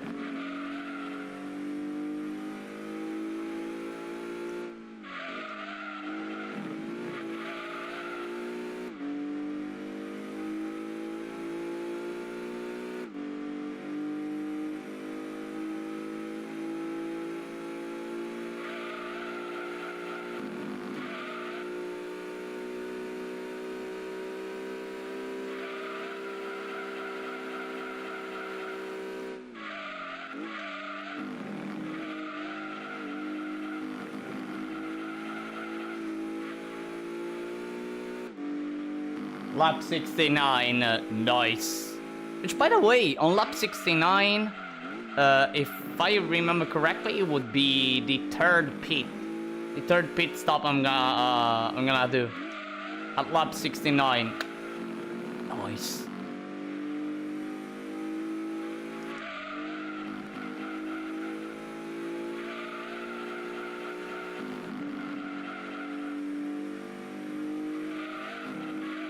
No, wait, let me do it. No, wait, let me do the noise voice line correctly. No, wait. Nah, fuck, I'm not able to. Nah, too loud. Nah, man, I can't do it. Noise. Well, I'm not good at doing that part. Well, it depends on the moment. Probably if I drink a bit more water, I'll be able, I don't know. Probably it's because my throat is a bit dry and I need to drink water, actually. I'm thirsty. I really am. No, seriously though.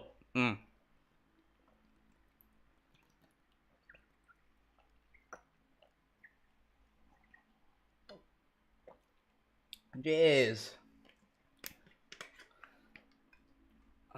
Jeez, almost almost 40 centiliters in one go. Dang it, I was that thirsty. Man.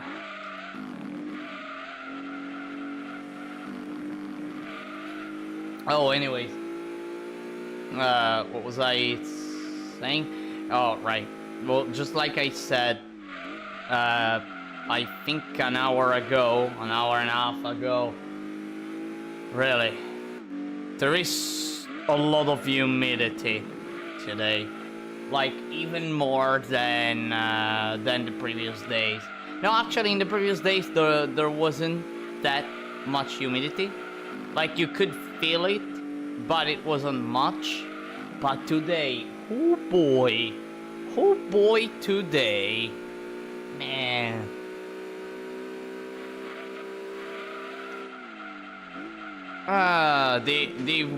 The awful thing of living in a region of Italy that is near the sea.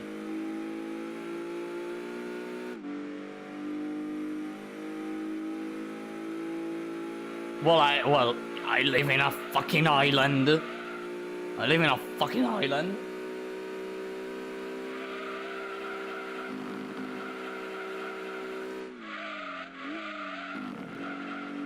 I live in an island, and I'm close to one of the coasts. I'm in the south coast, you know, of that region. It's super freaking hot. Super freaking hot, really. Super freaking hot. There's a lot of humidity thanks to the sea.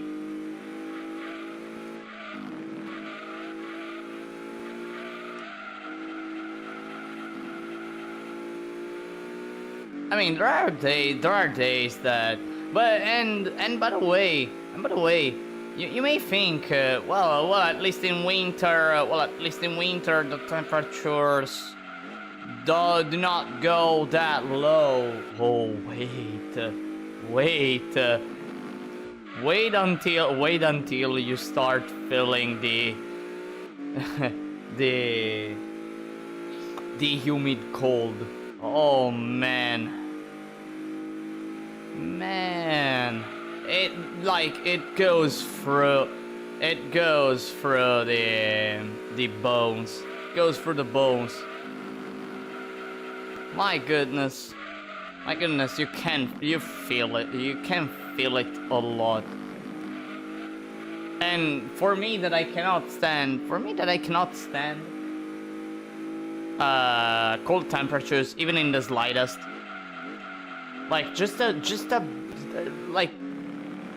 imagine if there is a bit of wind that has like a speed of 0.0001 meter per second.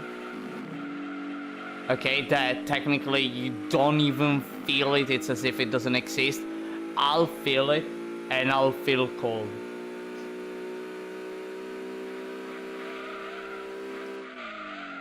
I'll be able to feel that wind even at that speed, and have cold, and feel cold.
121.8. Still a good time. I'm doing okay times. Maybe I'm playing too safe, honestly. I'm breaking too much, but it's... So far it's going... Like, these times are okay, I guess.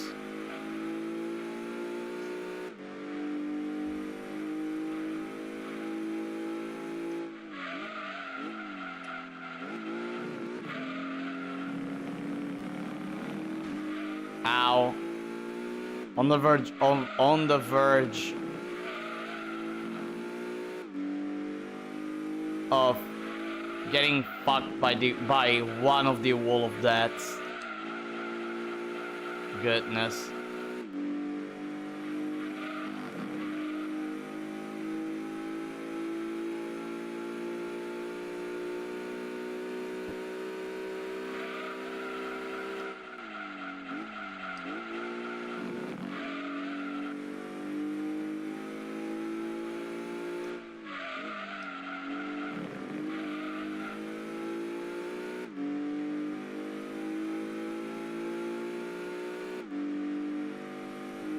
Wait, is that the GT1 or am I wrong? Is that the GT1 or am I wrong? Because if that's the GT1, then I shall start moving.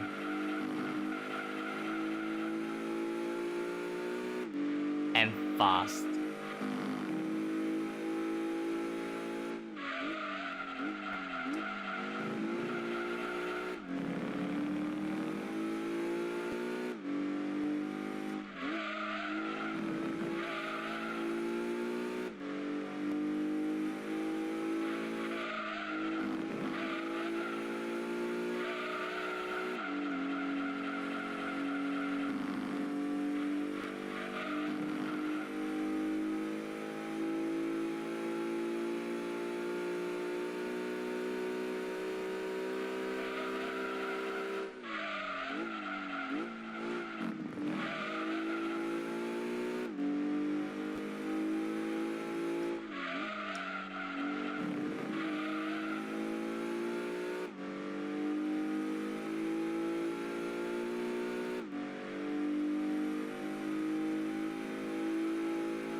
I almost hit that wall.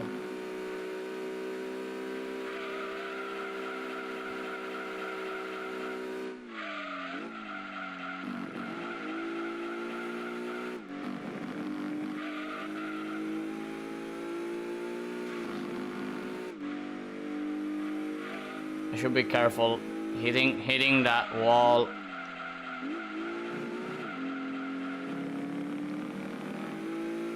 When you think about it, I can't do too many mistakes. Or at least, I can go for about maybe just touching slightly a wall and maybe lose, I don't know, 5 kilometers per hour. But in the case of what happened just now, hitting that wall to lose 10 kilometers per hour, like, that's not fantastic. That's not fantastic. And it makes me go slow, of course. And possibly GT1 gets closer.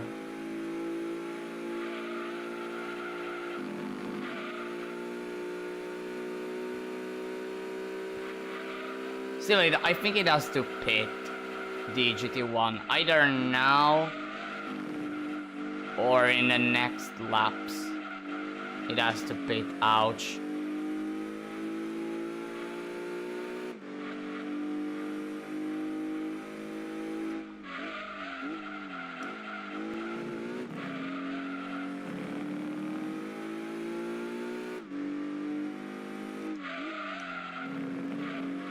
Too slow. I did that too slowly.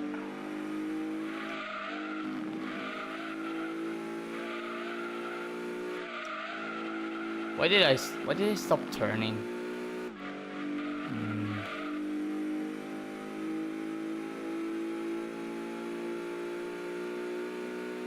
I'm starting to play very badly, not gonna lie.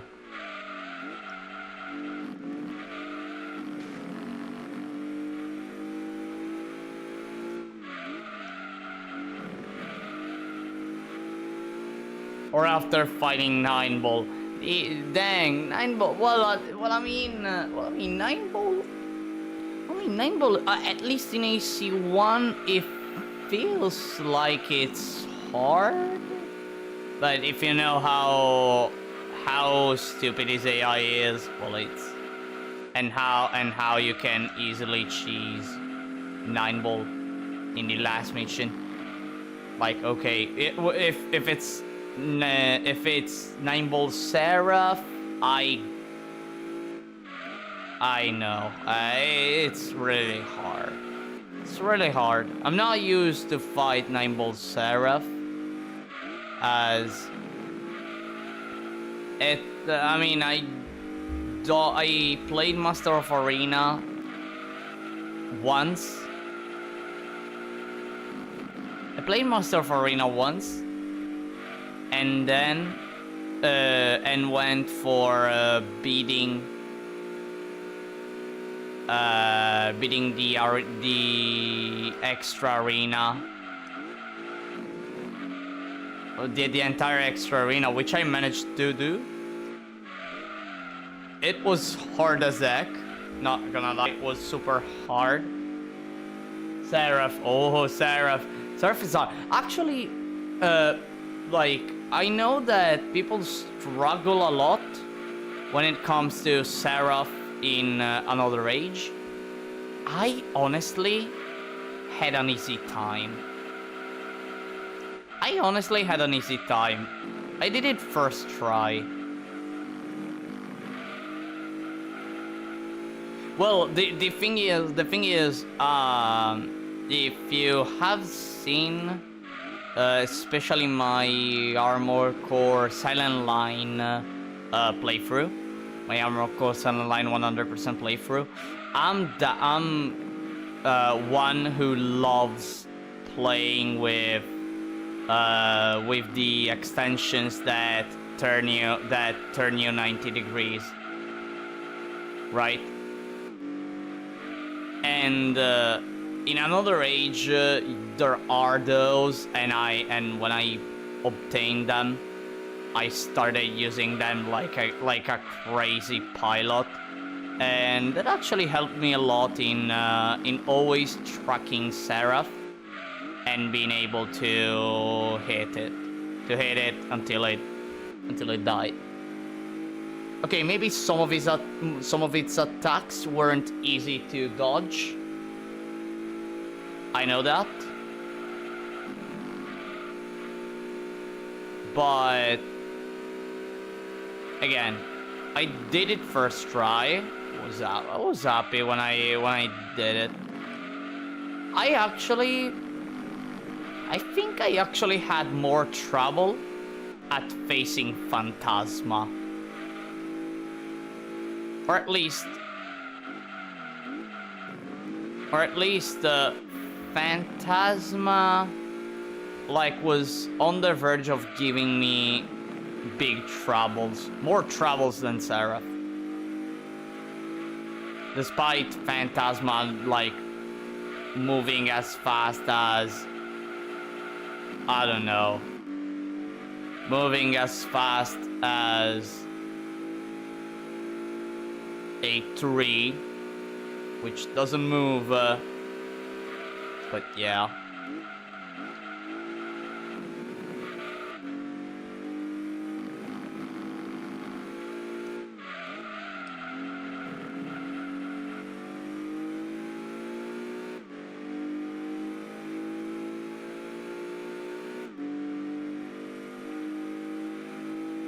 The GT1 made a pit.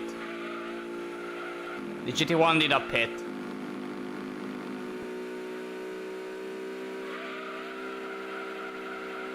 Okay, I still have to go for a pit at lap 46. but knowing that it did a pit, it's perfect. By the way, in Armored Core Verdict today, there is the 9-ball Seraph raid. Am I right?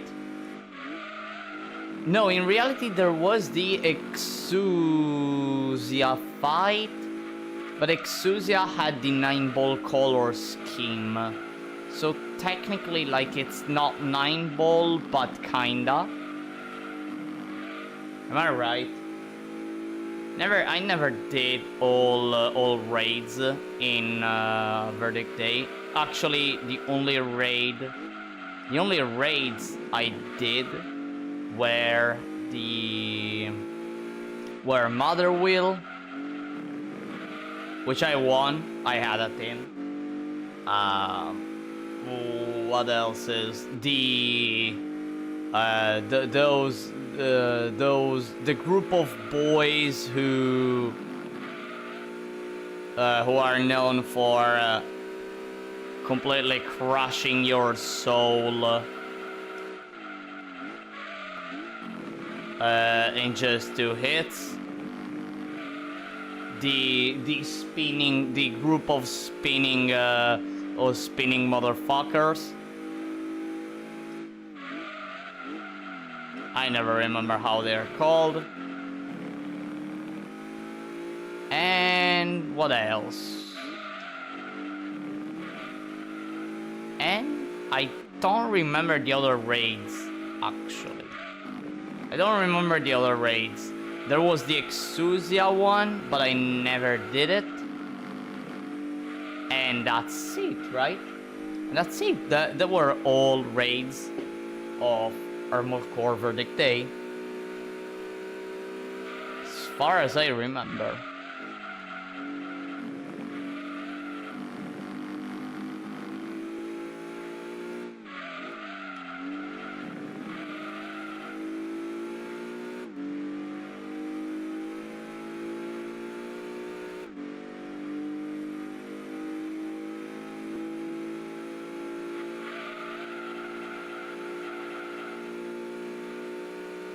Okay, lap 45. I'm close to... Wait, is that the Jaguar again? No way. I'm doing a second lap on the Jaguar. A second lap. Nah, no way. No way I'm actually doing it. No way. Well, it's almost time to do a pit, so ouch, this will affect the run a lot. The Aston Martin XJ220 in a petition to change the name onto Aston Martin. Onto Aston Martin XJ220. That's not a Jaguar, it's an Aston Martin. I mean, how can you not recognize an Aston Martin, right? How can you not recognize it?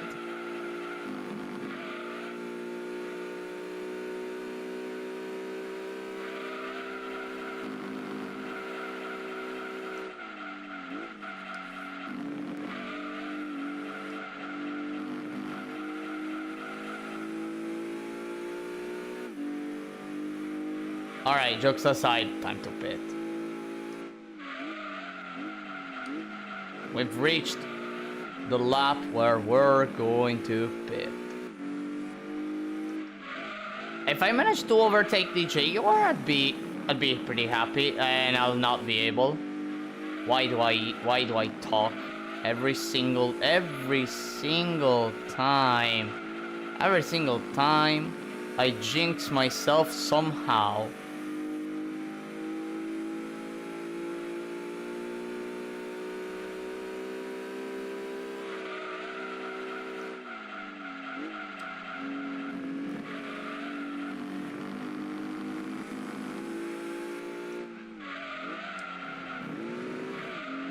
Alright, time for the pit. I'm gonna look behind again, as always, because I want to be sure that I don't get overtaken by the GT1. And I got overtaken. Fuck. I'm second. That's a problem. That's actually a problem. That means I'm playing bad. I'm playing badly. 4 seconds behind. I'm playing badly.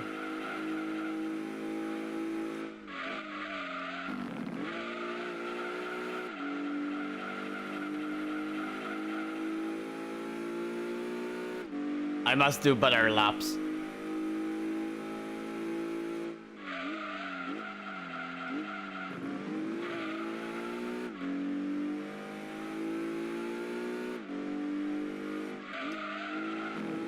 I absolutely must do better laps.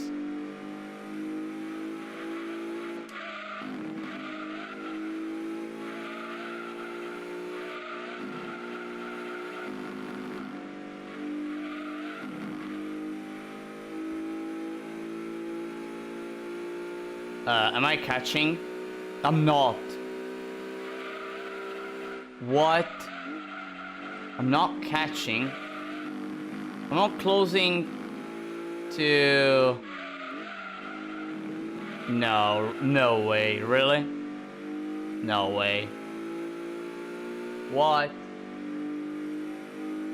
It's going that fast? Wait a sec. Now, wait a sec. Ouch.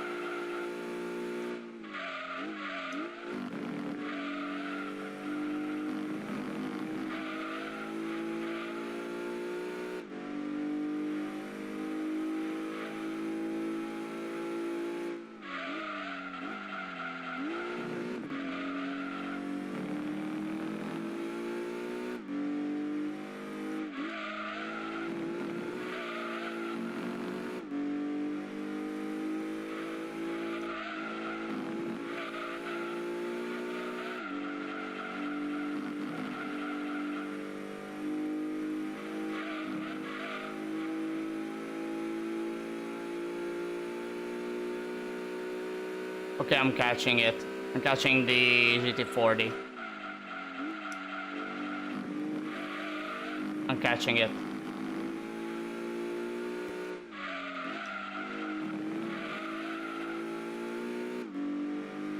Little by little.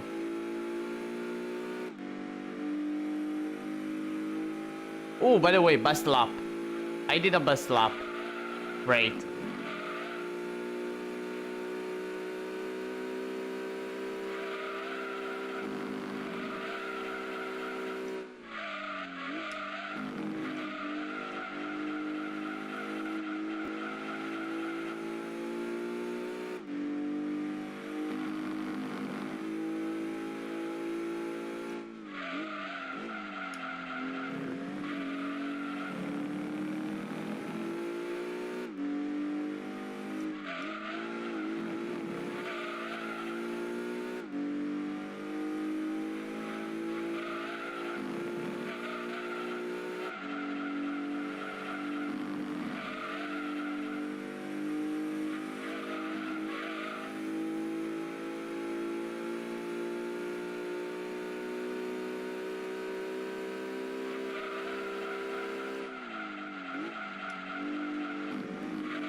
Ah, dang. Dang. Next lap I'm gonna overtake. Next lap, it's an overtake. Granted, I play perfectly. Next lap is an overtake. Now, seeing myself here at lap 50 in second place, it's not a great thing. Of course. Ouch.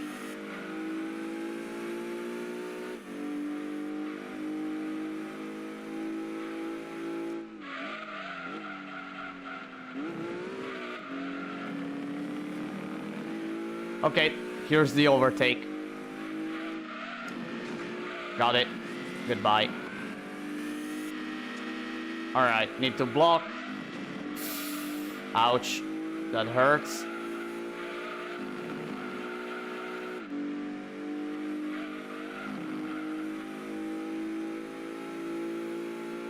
I think I was chilling too much in the...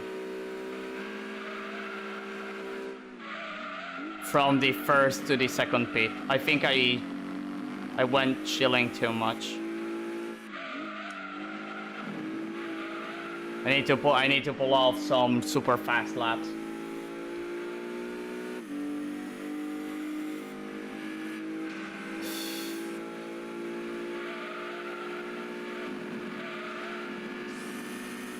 Come on, no, stay away.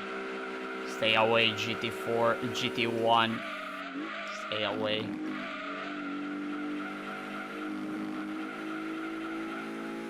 The reverse gear trick works well. The revs are always high.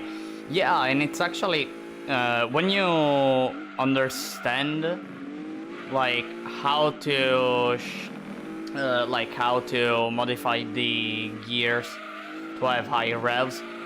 Like, and when you, like, especially when you do a gear setup per truck, when you manage to, like, have, to have a setup where you always end up at while doing the corner or near the end of the corner at high RPMs, like, you're always accelerating a lot.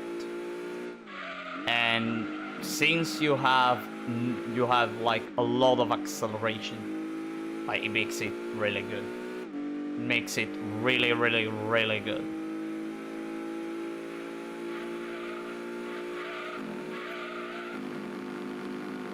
Again, it makes slow cars really fast. Thanks to the fact that they get that much acceleration.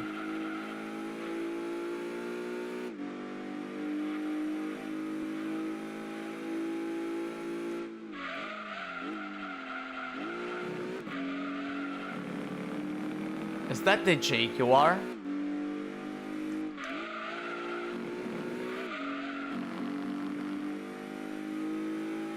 Is that the JQR? Okay, but wait. I need to check behind whether there is the GT1 behind or not. Let's see. Is it far? It's pretty much far. Okay, it's pretty much far, but I still have. But I must pull off a lot of 120s in order to go away. In order to really go away. Otherwise, I'm gonna lose this endurance in case. Like, if I start not doing 120s, it may end up in a loss, actually. I hope not. I hope not. But as of now, I think there is a chance to lose.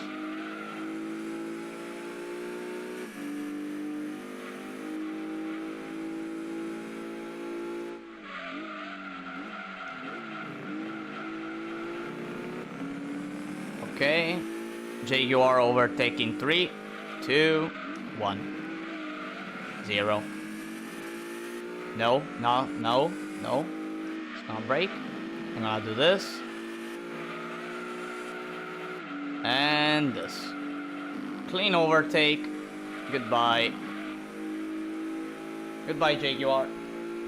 How much distance? I don't know. I don't know how distant it is, the GT1 from me.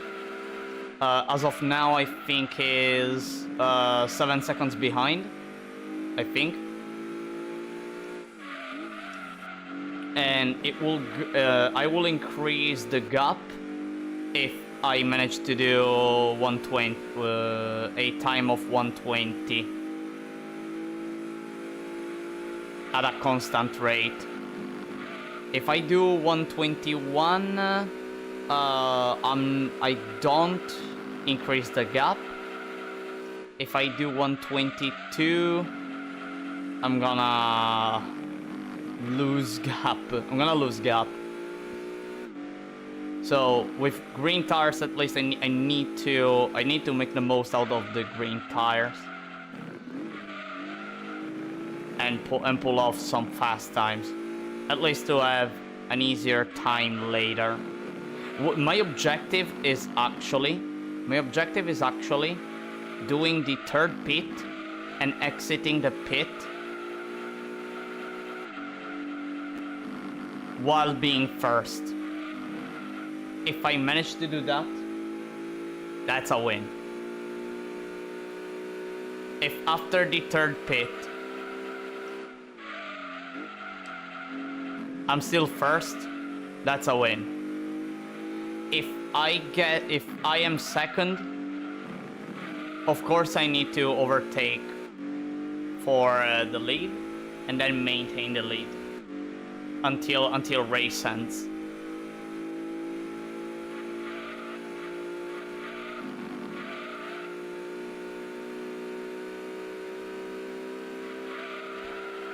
Luckily, there is the Jaguar that I hope it's blocking even for a second or two the GT1.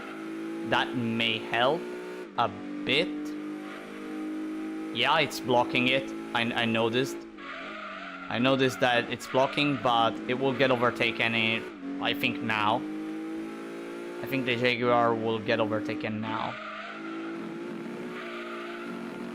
This endurance is pretty intense because it's putting me quite a lot of pressure, since, you know, I always have, differently from the Miata run and the 200SX run, I'm constantly having the GT1 on my back. Unless, well, except when the GT1 pits. Except in that moment.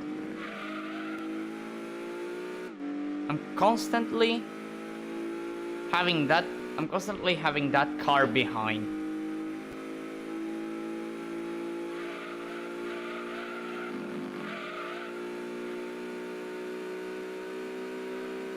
But if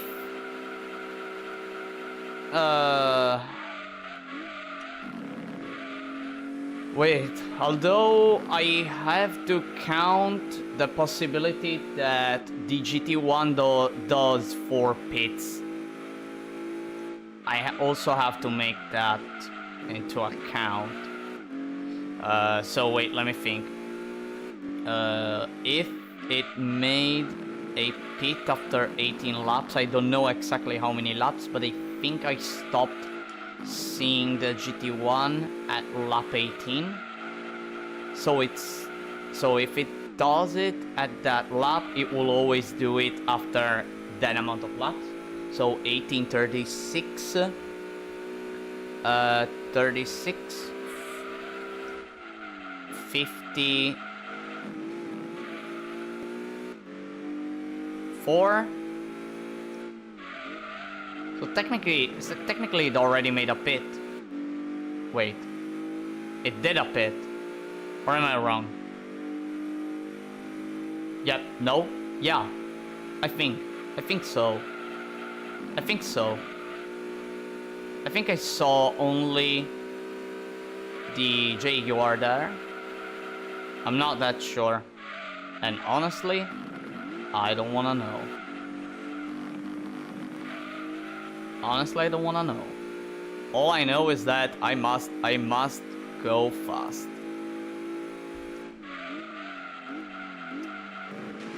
Ouch, that hurts a lot.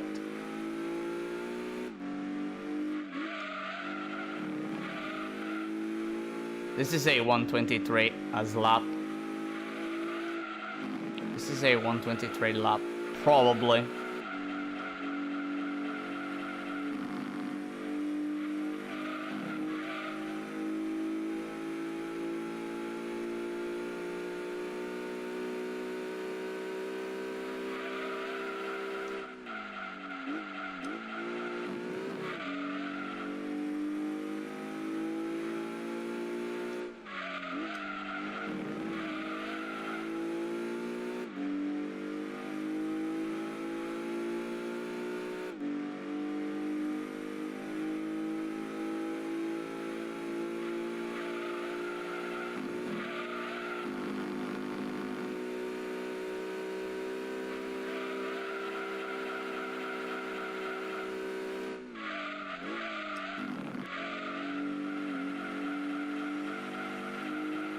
perfect.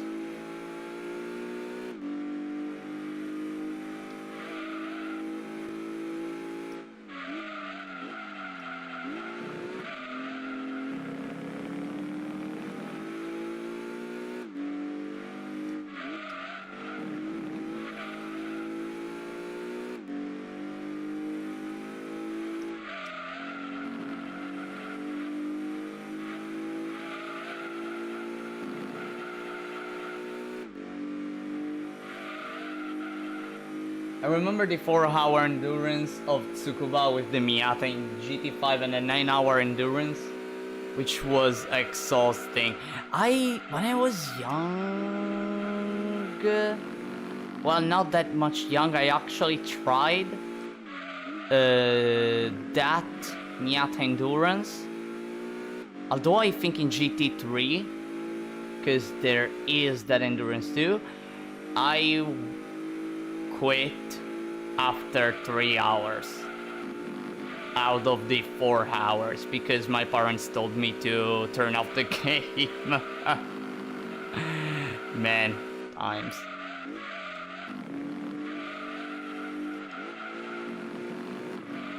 I had to turn it off and try the next day. The S2000 GT1 was always closed. Yeah, yeah, it's almost like this. Oh, I must be careful. I must be careful. I must be careful. I really must be. Yeah, it's pretty much just like this endurance. Like, you can't allow yourself to make too big mistakes. And also you have to plan your pits. You have to plan your pits. Like the idea I had with pitting at lap 23 was because, well, at lap 23 half an hour have passed. Half an hour have passed. So like if I go constantly like that, 30 minutes, maybe just a bit more than 30 minutes, so like 30 minutes, another 30 minutes, another 30 minutes, I will do 3 pits. I will do 3 pits and then just go for the final part of the race where I don't have to do a 4th pit. And also I never go to red tires. Because luckily this car, like, the tires of this car last for so much. They last for so much. By the way, little fun fact, tires do not affect, the type of tires you equip do not affect the tire wear. If you're not aware about this fact. So like, basically the only tires you should buy for your car are the super soft and the dirt ones in case you wanna do dirt events. You don't need anything else. You don't need anything else.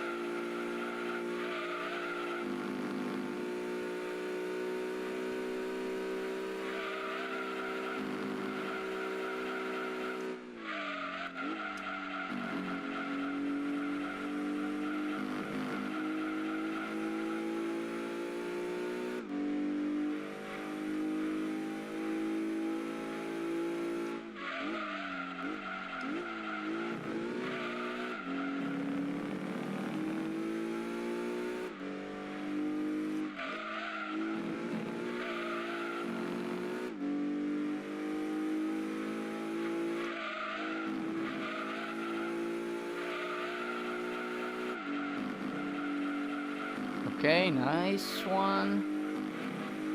Nice one. If I continue like, I guess this one is a 120 as lap. 121 probably.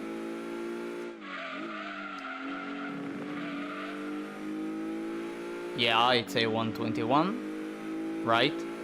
19, 120, 120, 1.3. That's a nice lap. I still have that car that is far away, that it's behind me. I have a bit of fear. I'm scared.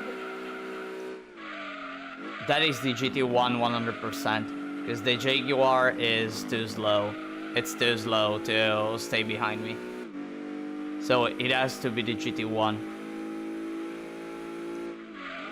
It's always there in the distance. Looking at me and waiting for the moment the pressure gets on me.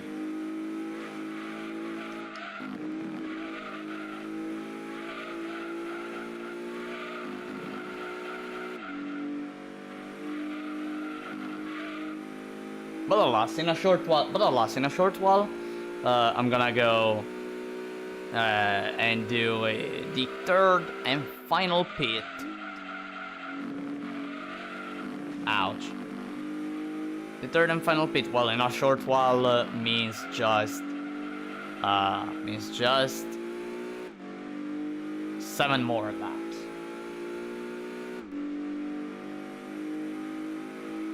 One 121.7, right.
It's interesting how the only card that I found for lapping it is the Jaguar. It's really funny, cause like I know that the other cars are fast, cause we're talking about the Venturi. The Venturi, 2 GT1s, and the R390, which isn't that fast, but still an R390. Actually, the R390 is actually, I think it's actually good for endurances, just because it pits pretty late. If I recall correctly, pits pretty late, the AI at least. Meaning that it may go ahead of some opponents and block them a bit. Oh, speaking of the R390, hi, lol. I was just talking about you, speaking of the devil. No, seriously, speaking of the devil.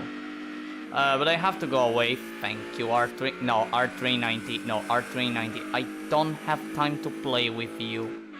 R390, I don't have time to play with you. And if this car makes me lose the endurance, I'll get mad. I'll really get mad. Ow.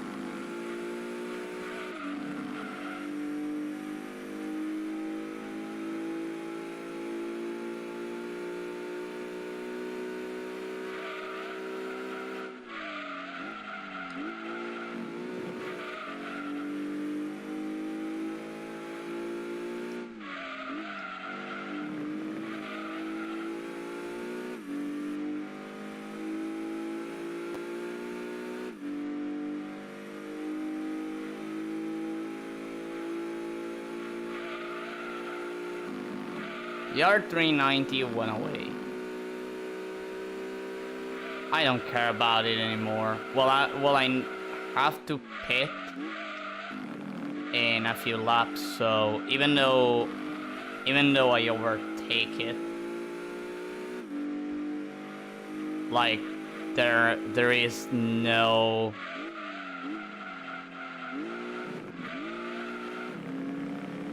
Like I don't get any profit by overtaking it.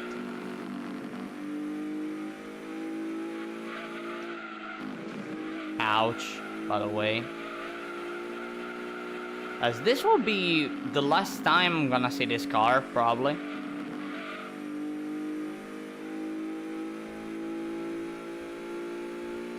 Last time I'm gonna see the R390.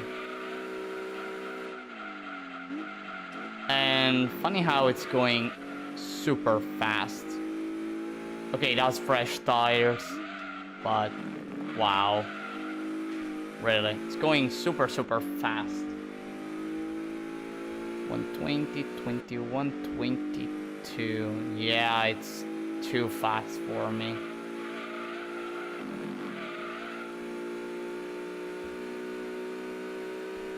Oh well, 3 more laps and I'll do the final pit.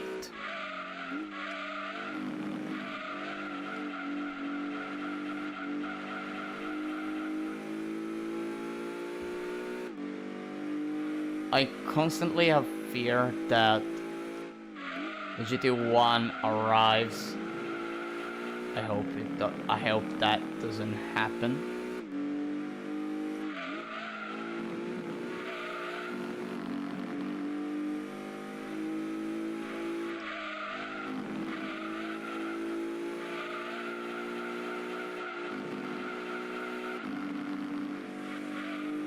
Ouch.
I see a car that is far away. I can't understand which car it is. It feels like it's blocky, so it might be the Venturi actually. I'm not quite sure. And again, I don't wanna know. By the way, we are in the funny lap. And you know what we do in the funny lap? Exactly, we pit. Exactly. And we do the final pit of this endurance.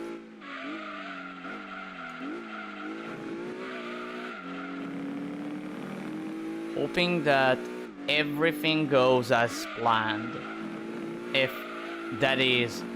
I am still first after the third pit, that's game over. That is game over. And the endurance will be mine.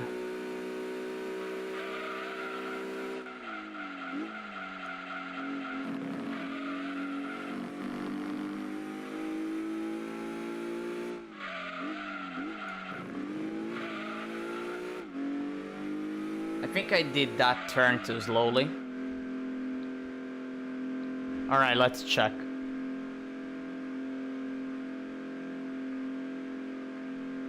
Let's look behind. Let's look behind. Let's look behind. No one. There it is. Okay, second place. Second place. Second place. I'm far. I'm still far. I'm far. How many seconds? 6.5 seconds.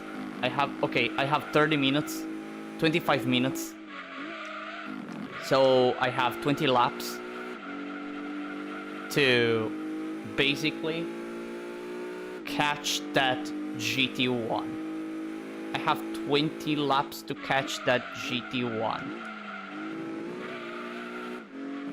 Fine. I think I can do it in 4 laps. If I do 4 perfect laps, I think I'll be able to catch it and possibly overtake. We're gonna see.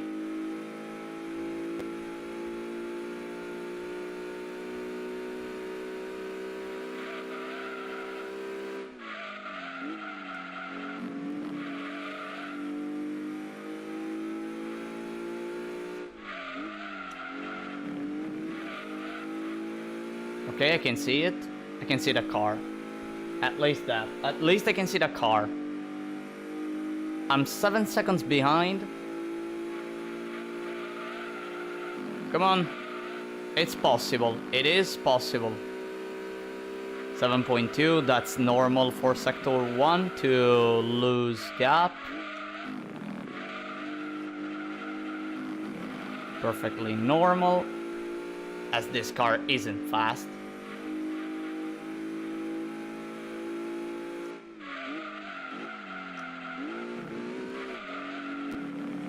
Come on. 5 seconds. Perfect.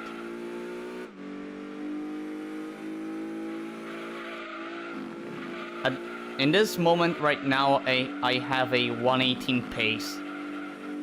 I actually have a 118 pace. Probably. Any chance of catching him? Absolutely. Absolutely able. We're already at 4.3 seconds. This is possibly a best lap.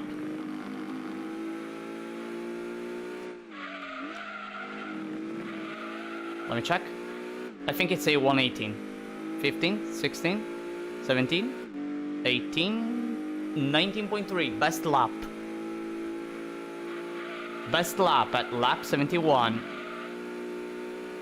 Just need to do it 3 more times. And I'll be behind. And I'll be behind him. Yeah.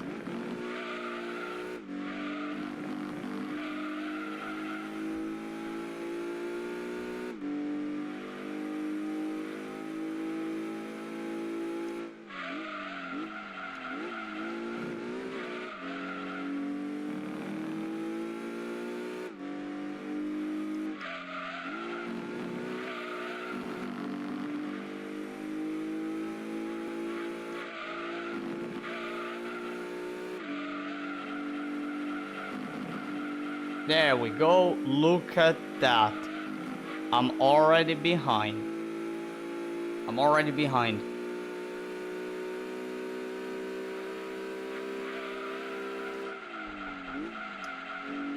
Wait a second, everyone. Give me a moment.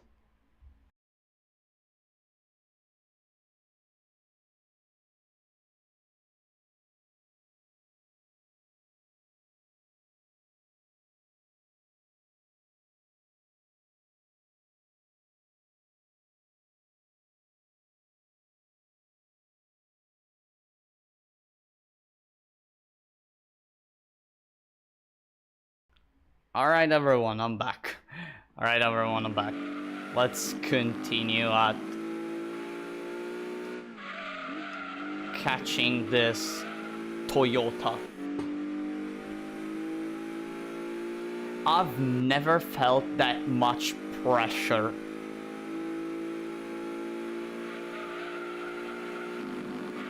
I've never felt that much pressure. Because 20 minutes to go. 20 minutes to go, and it's a close fight. It's a super close fight.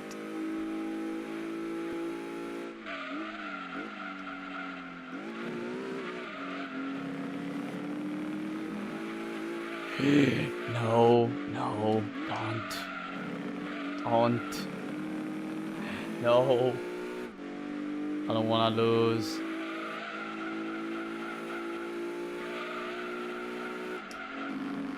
I don't wanna lose. I need another lap. That's not a good sign. That's not a good sign.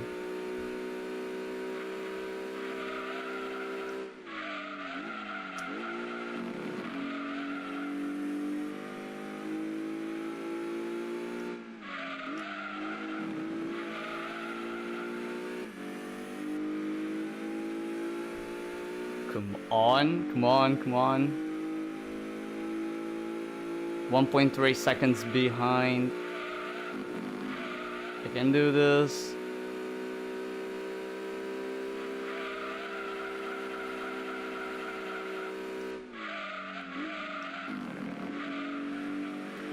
Did it. Did it. Well, almost did it.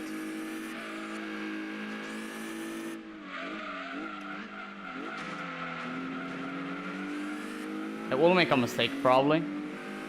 No.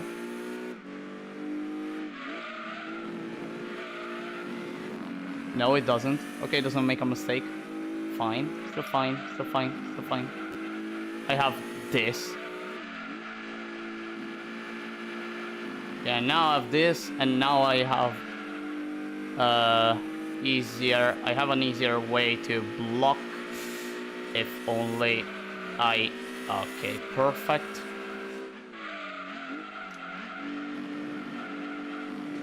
Ouch. And now I have to do a few laps to go away. Now I have to do a few laps to go away.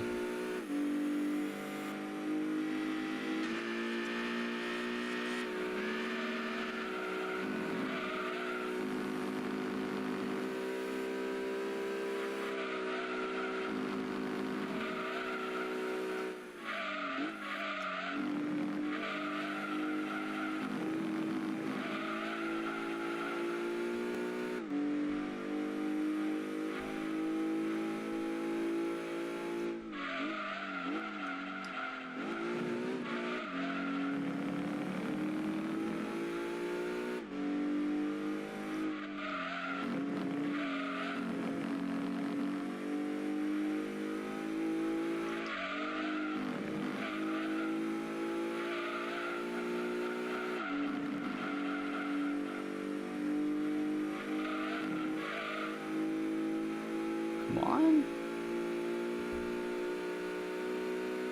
58.3. This is a 119 pace. Ouch, 120.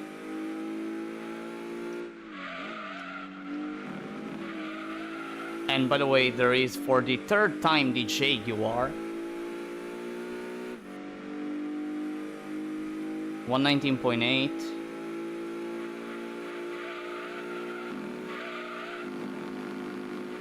The Toyota is trying to catch me. The Toyota is trying to catch me.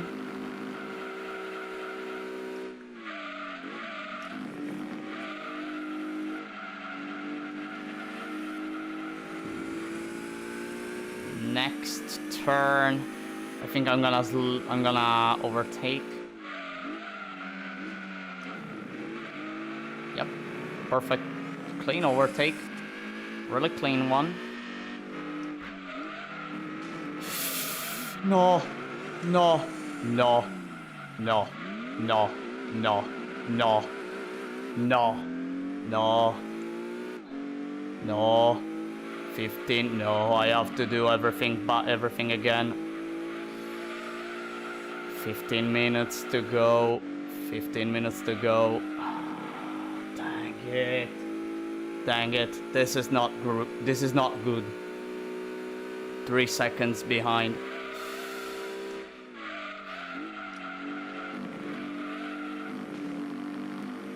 This is not looking great. And of course I'm trying to do corners fast now because I feel a lot of pressure.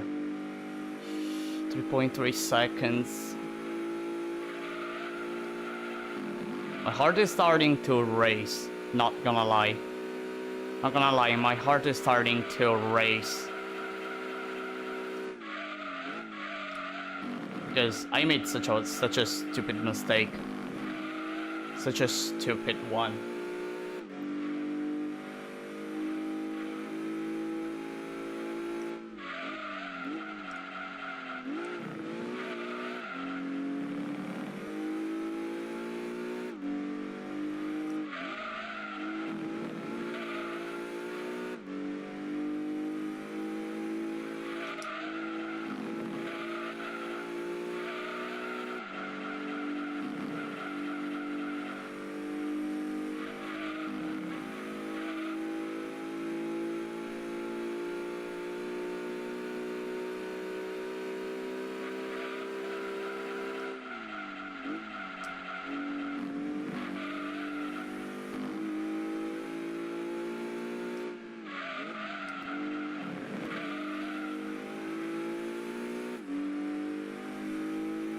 Alright, so there are two cut. Wait, the Jaguar is blocked. Ooh, the Jaguar blocked the GT1.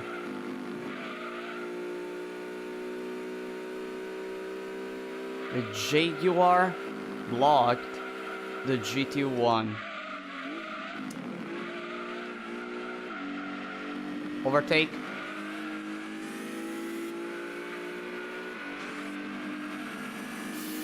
Not yet.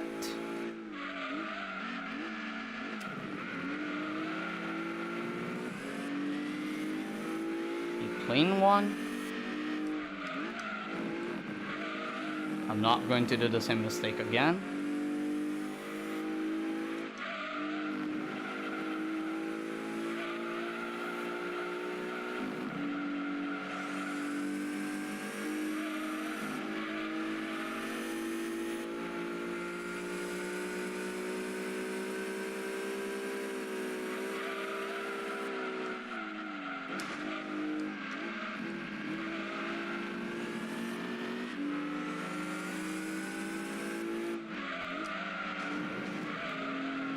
Taunt Jaguar, taunt block me, taunt block me.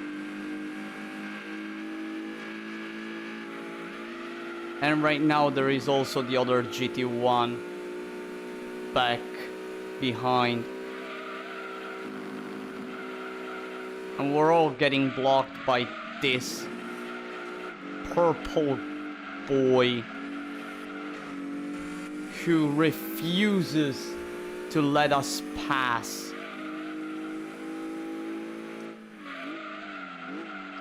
Who just refuses to let us pass. I'm gonna no, I cannot overtake. No, I'm gonna risk it. Fuck it.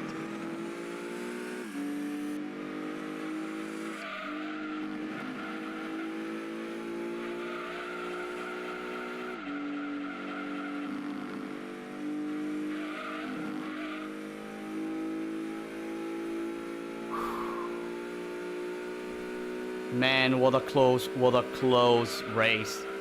What a close race. What a close race this one is. Ouch. This is not good. Look. Both GT1s. Both GT1s. Man. The Jaguar is still blocking the GT1. Wow. Let me go away. Let me absolutely go away.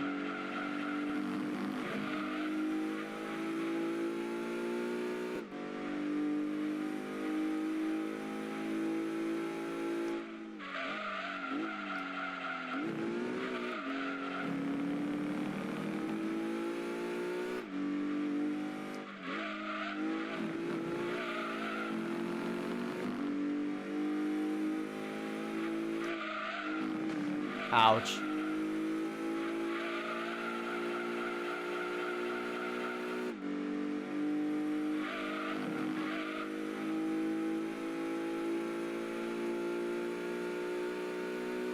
The GT1 is still behind the Jaguar. Wow.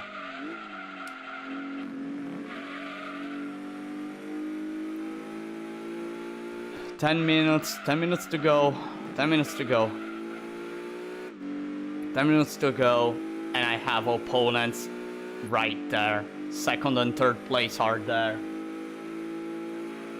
No mistakes allowed.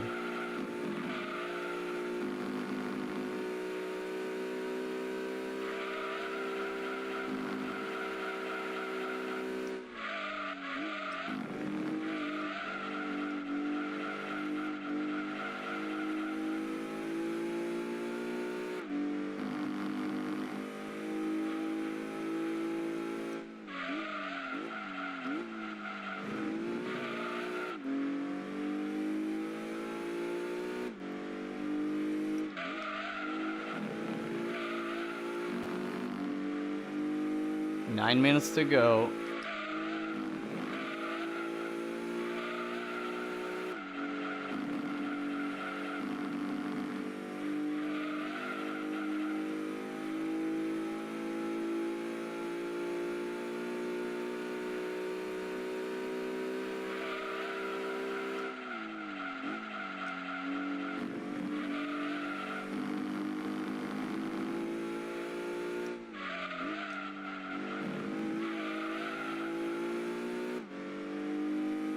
Come on.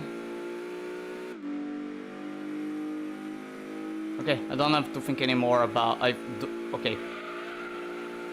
I don't have to think anymore about the opponents behind. I just have to make my race safe. Safe. That I don't have to go aggressive. I don't have to go aggressive. There's no need. There's no need for that. There's no need to go aggressive, although I don't have to go too slowly. Fast, but safe.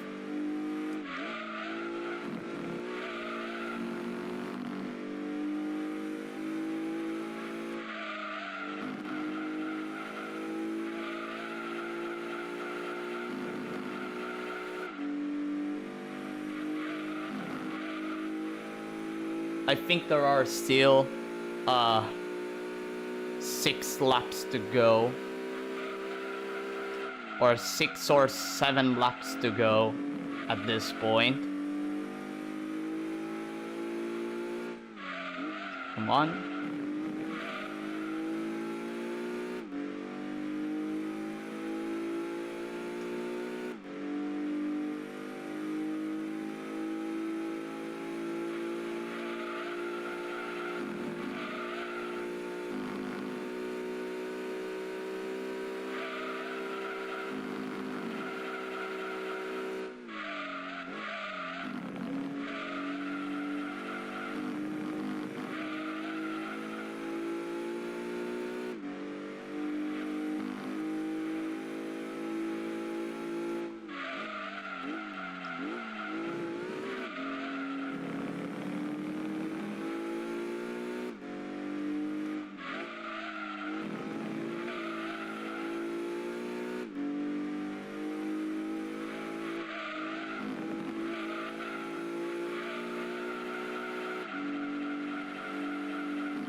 Almost there.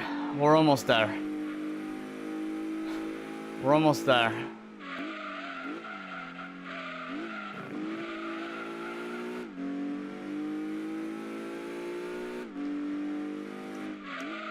It's almost done. 4 laps, I think. I think 4 laps to go. Don't have to make any mistake because I have the GT1 behind me at 10 seconds probably. Yeah, 10 seconds. So anything stupid will make me lose the race.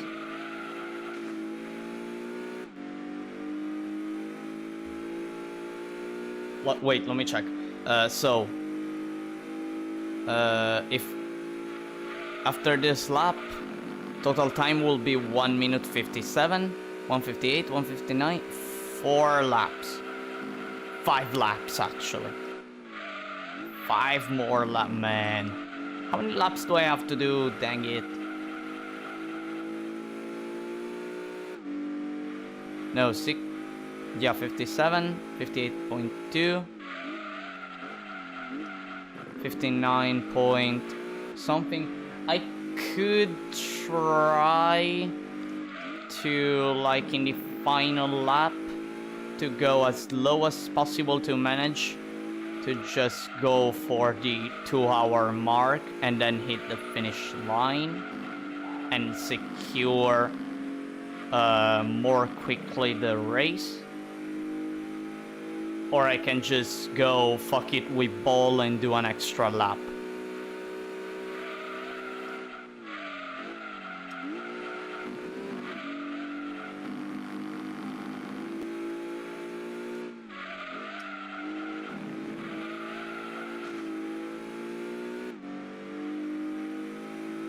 You know what? I think I'll go with the fuck it with ball. I think I'm gonna go with that one.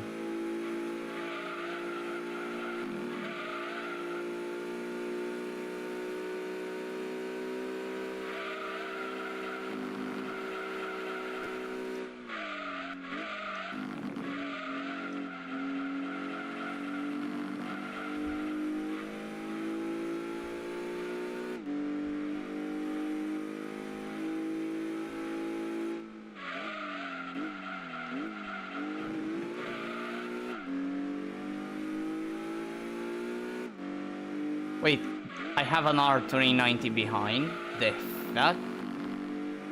What? Okay. Fine, the 390 is actually... I actually lapped the car. So, okay, I guess. That's still fine.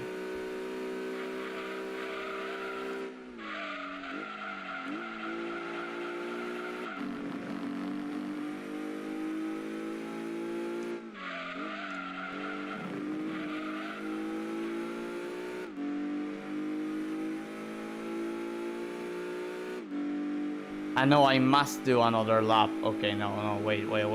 I have to do that extra lap, absolutely. I thought the...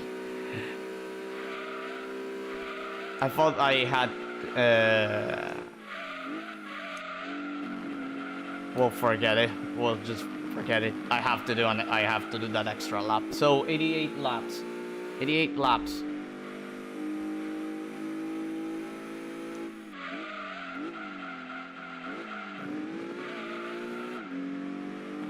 I hope this R390 doesn't bother me too much. I was on the verge of doing that mistake again.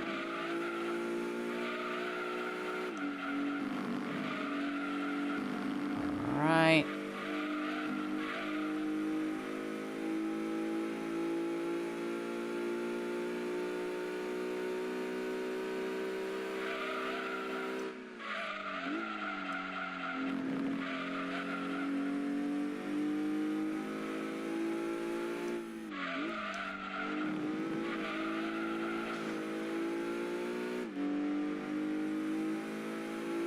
And final lap starting now. The final lap, the end.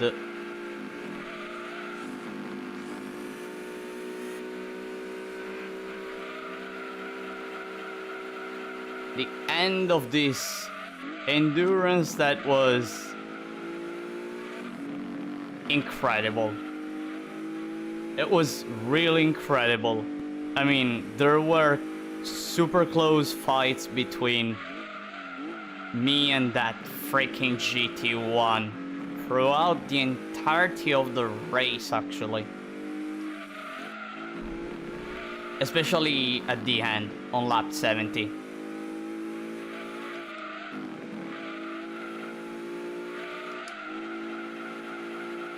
And on one final section, I'm gonna block the R390 in case it gets too close. That doesn't happen.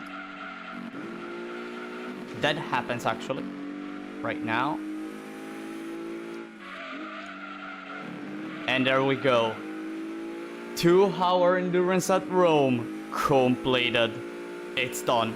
It's done. It's done. It's done.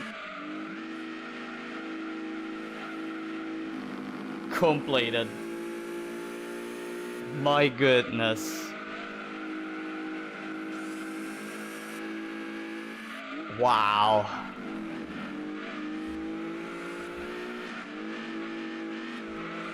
Funny how it says that the Nissan R390 was 2/10 behind me somehow. I don't get it. I don't get it. I don't get these times.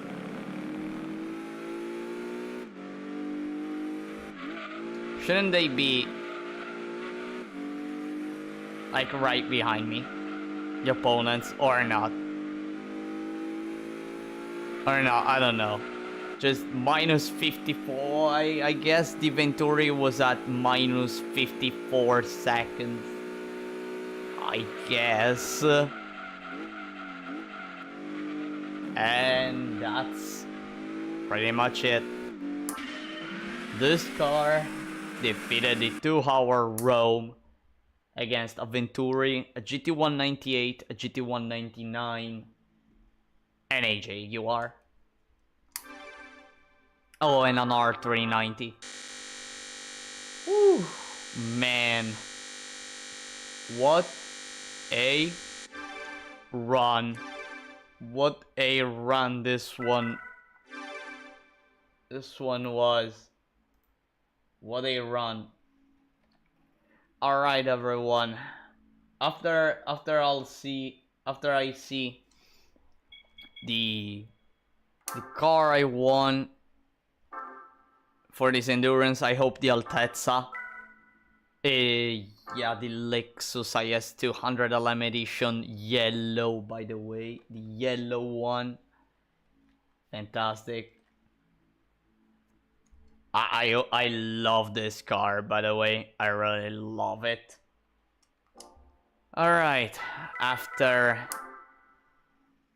doing this endurance, everyone, I'm gonna stop. I'm gonna stop for today. I mean, 3 endurances or 3 endurances. Really. I raced for quite a lot. I mean, again, 3 endurances takes a while. It really takes a while. So yeah, next time it will be the finale. It will be the finale where I'm gonna go for the last 2 endurance races. The 90 lap Laguna Seca endurance and the final endurance, the 50 lap at Special Stage R5. And after those 2 endurances, it will be the end, the actual end of the Tommy Kaira ZZS Coupe run. So I hope you look forward for those two final endurances. In the meantime, thank you so much for watching, everyone. I hope you enjoyed these three endurances, especially this last one, which was next time. Like I'm gonna think twice before starting an endurance race, an hard one, while feeling a bit tired, because after, well, right now, after 5 hours of streaming, I feel a bit tired. I mean, just a bit. It's also midnight. Right where I am, it's midnight, so I I also feel the need to go to sleep, basically. So again, thanks so much for watching, everyone. I hope you enjoyed. I hope you look forward to the final two endurances. Don't forget, if you haven't voted yet, to vote for the next car. For the next car that will do the beating Gran Turismo 2 with a single car challenge. The one who gets the most votes will be the next card that I'm gonna use for the challenge. So if you haven't voted yet, I suggest you to do so. And that's it. Again, for the third time, thanks so much for watching, and see you all in the next stream. Bye bye, everyone.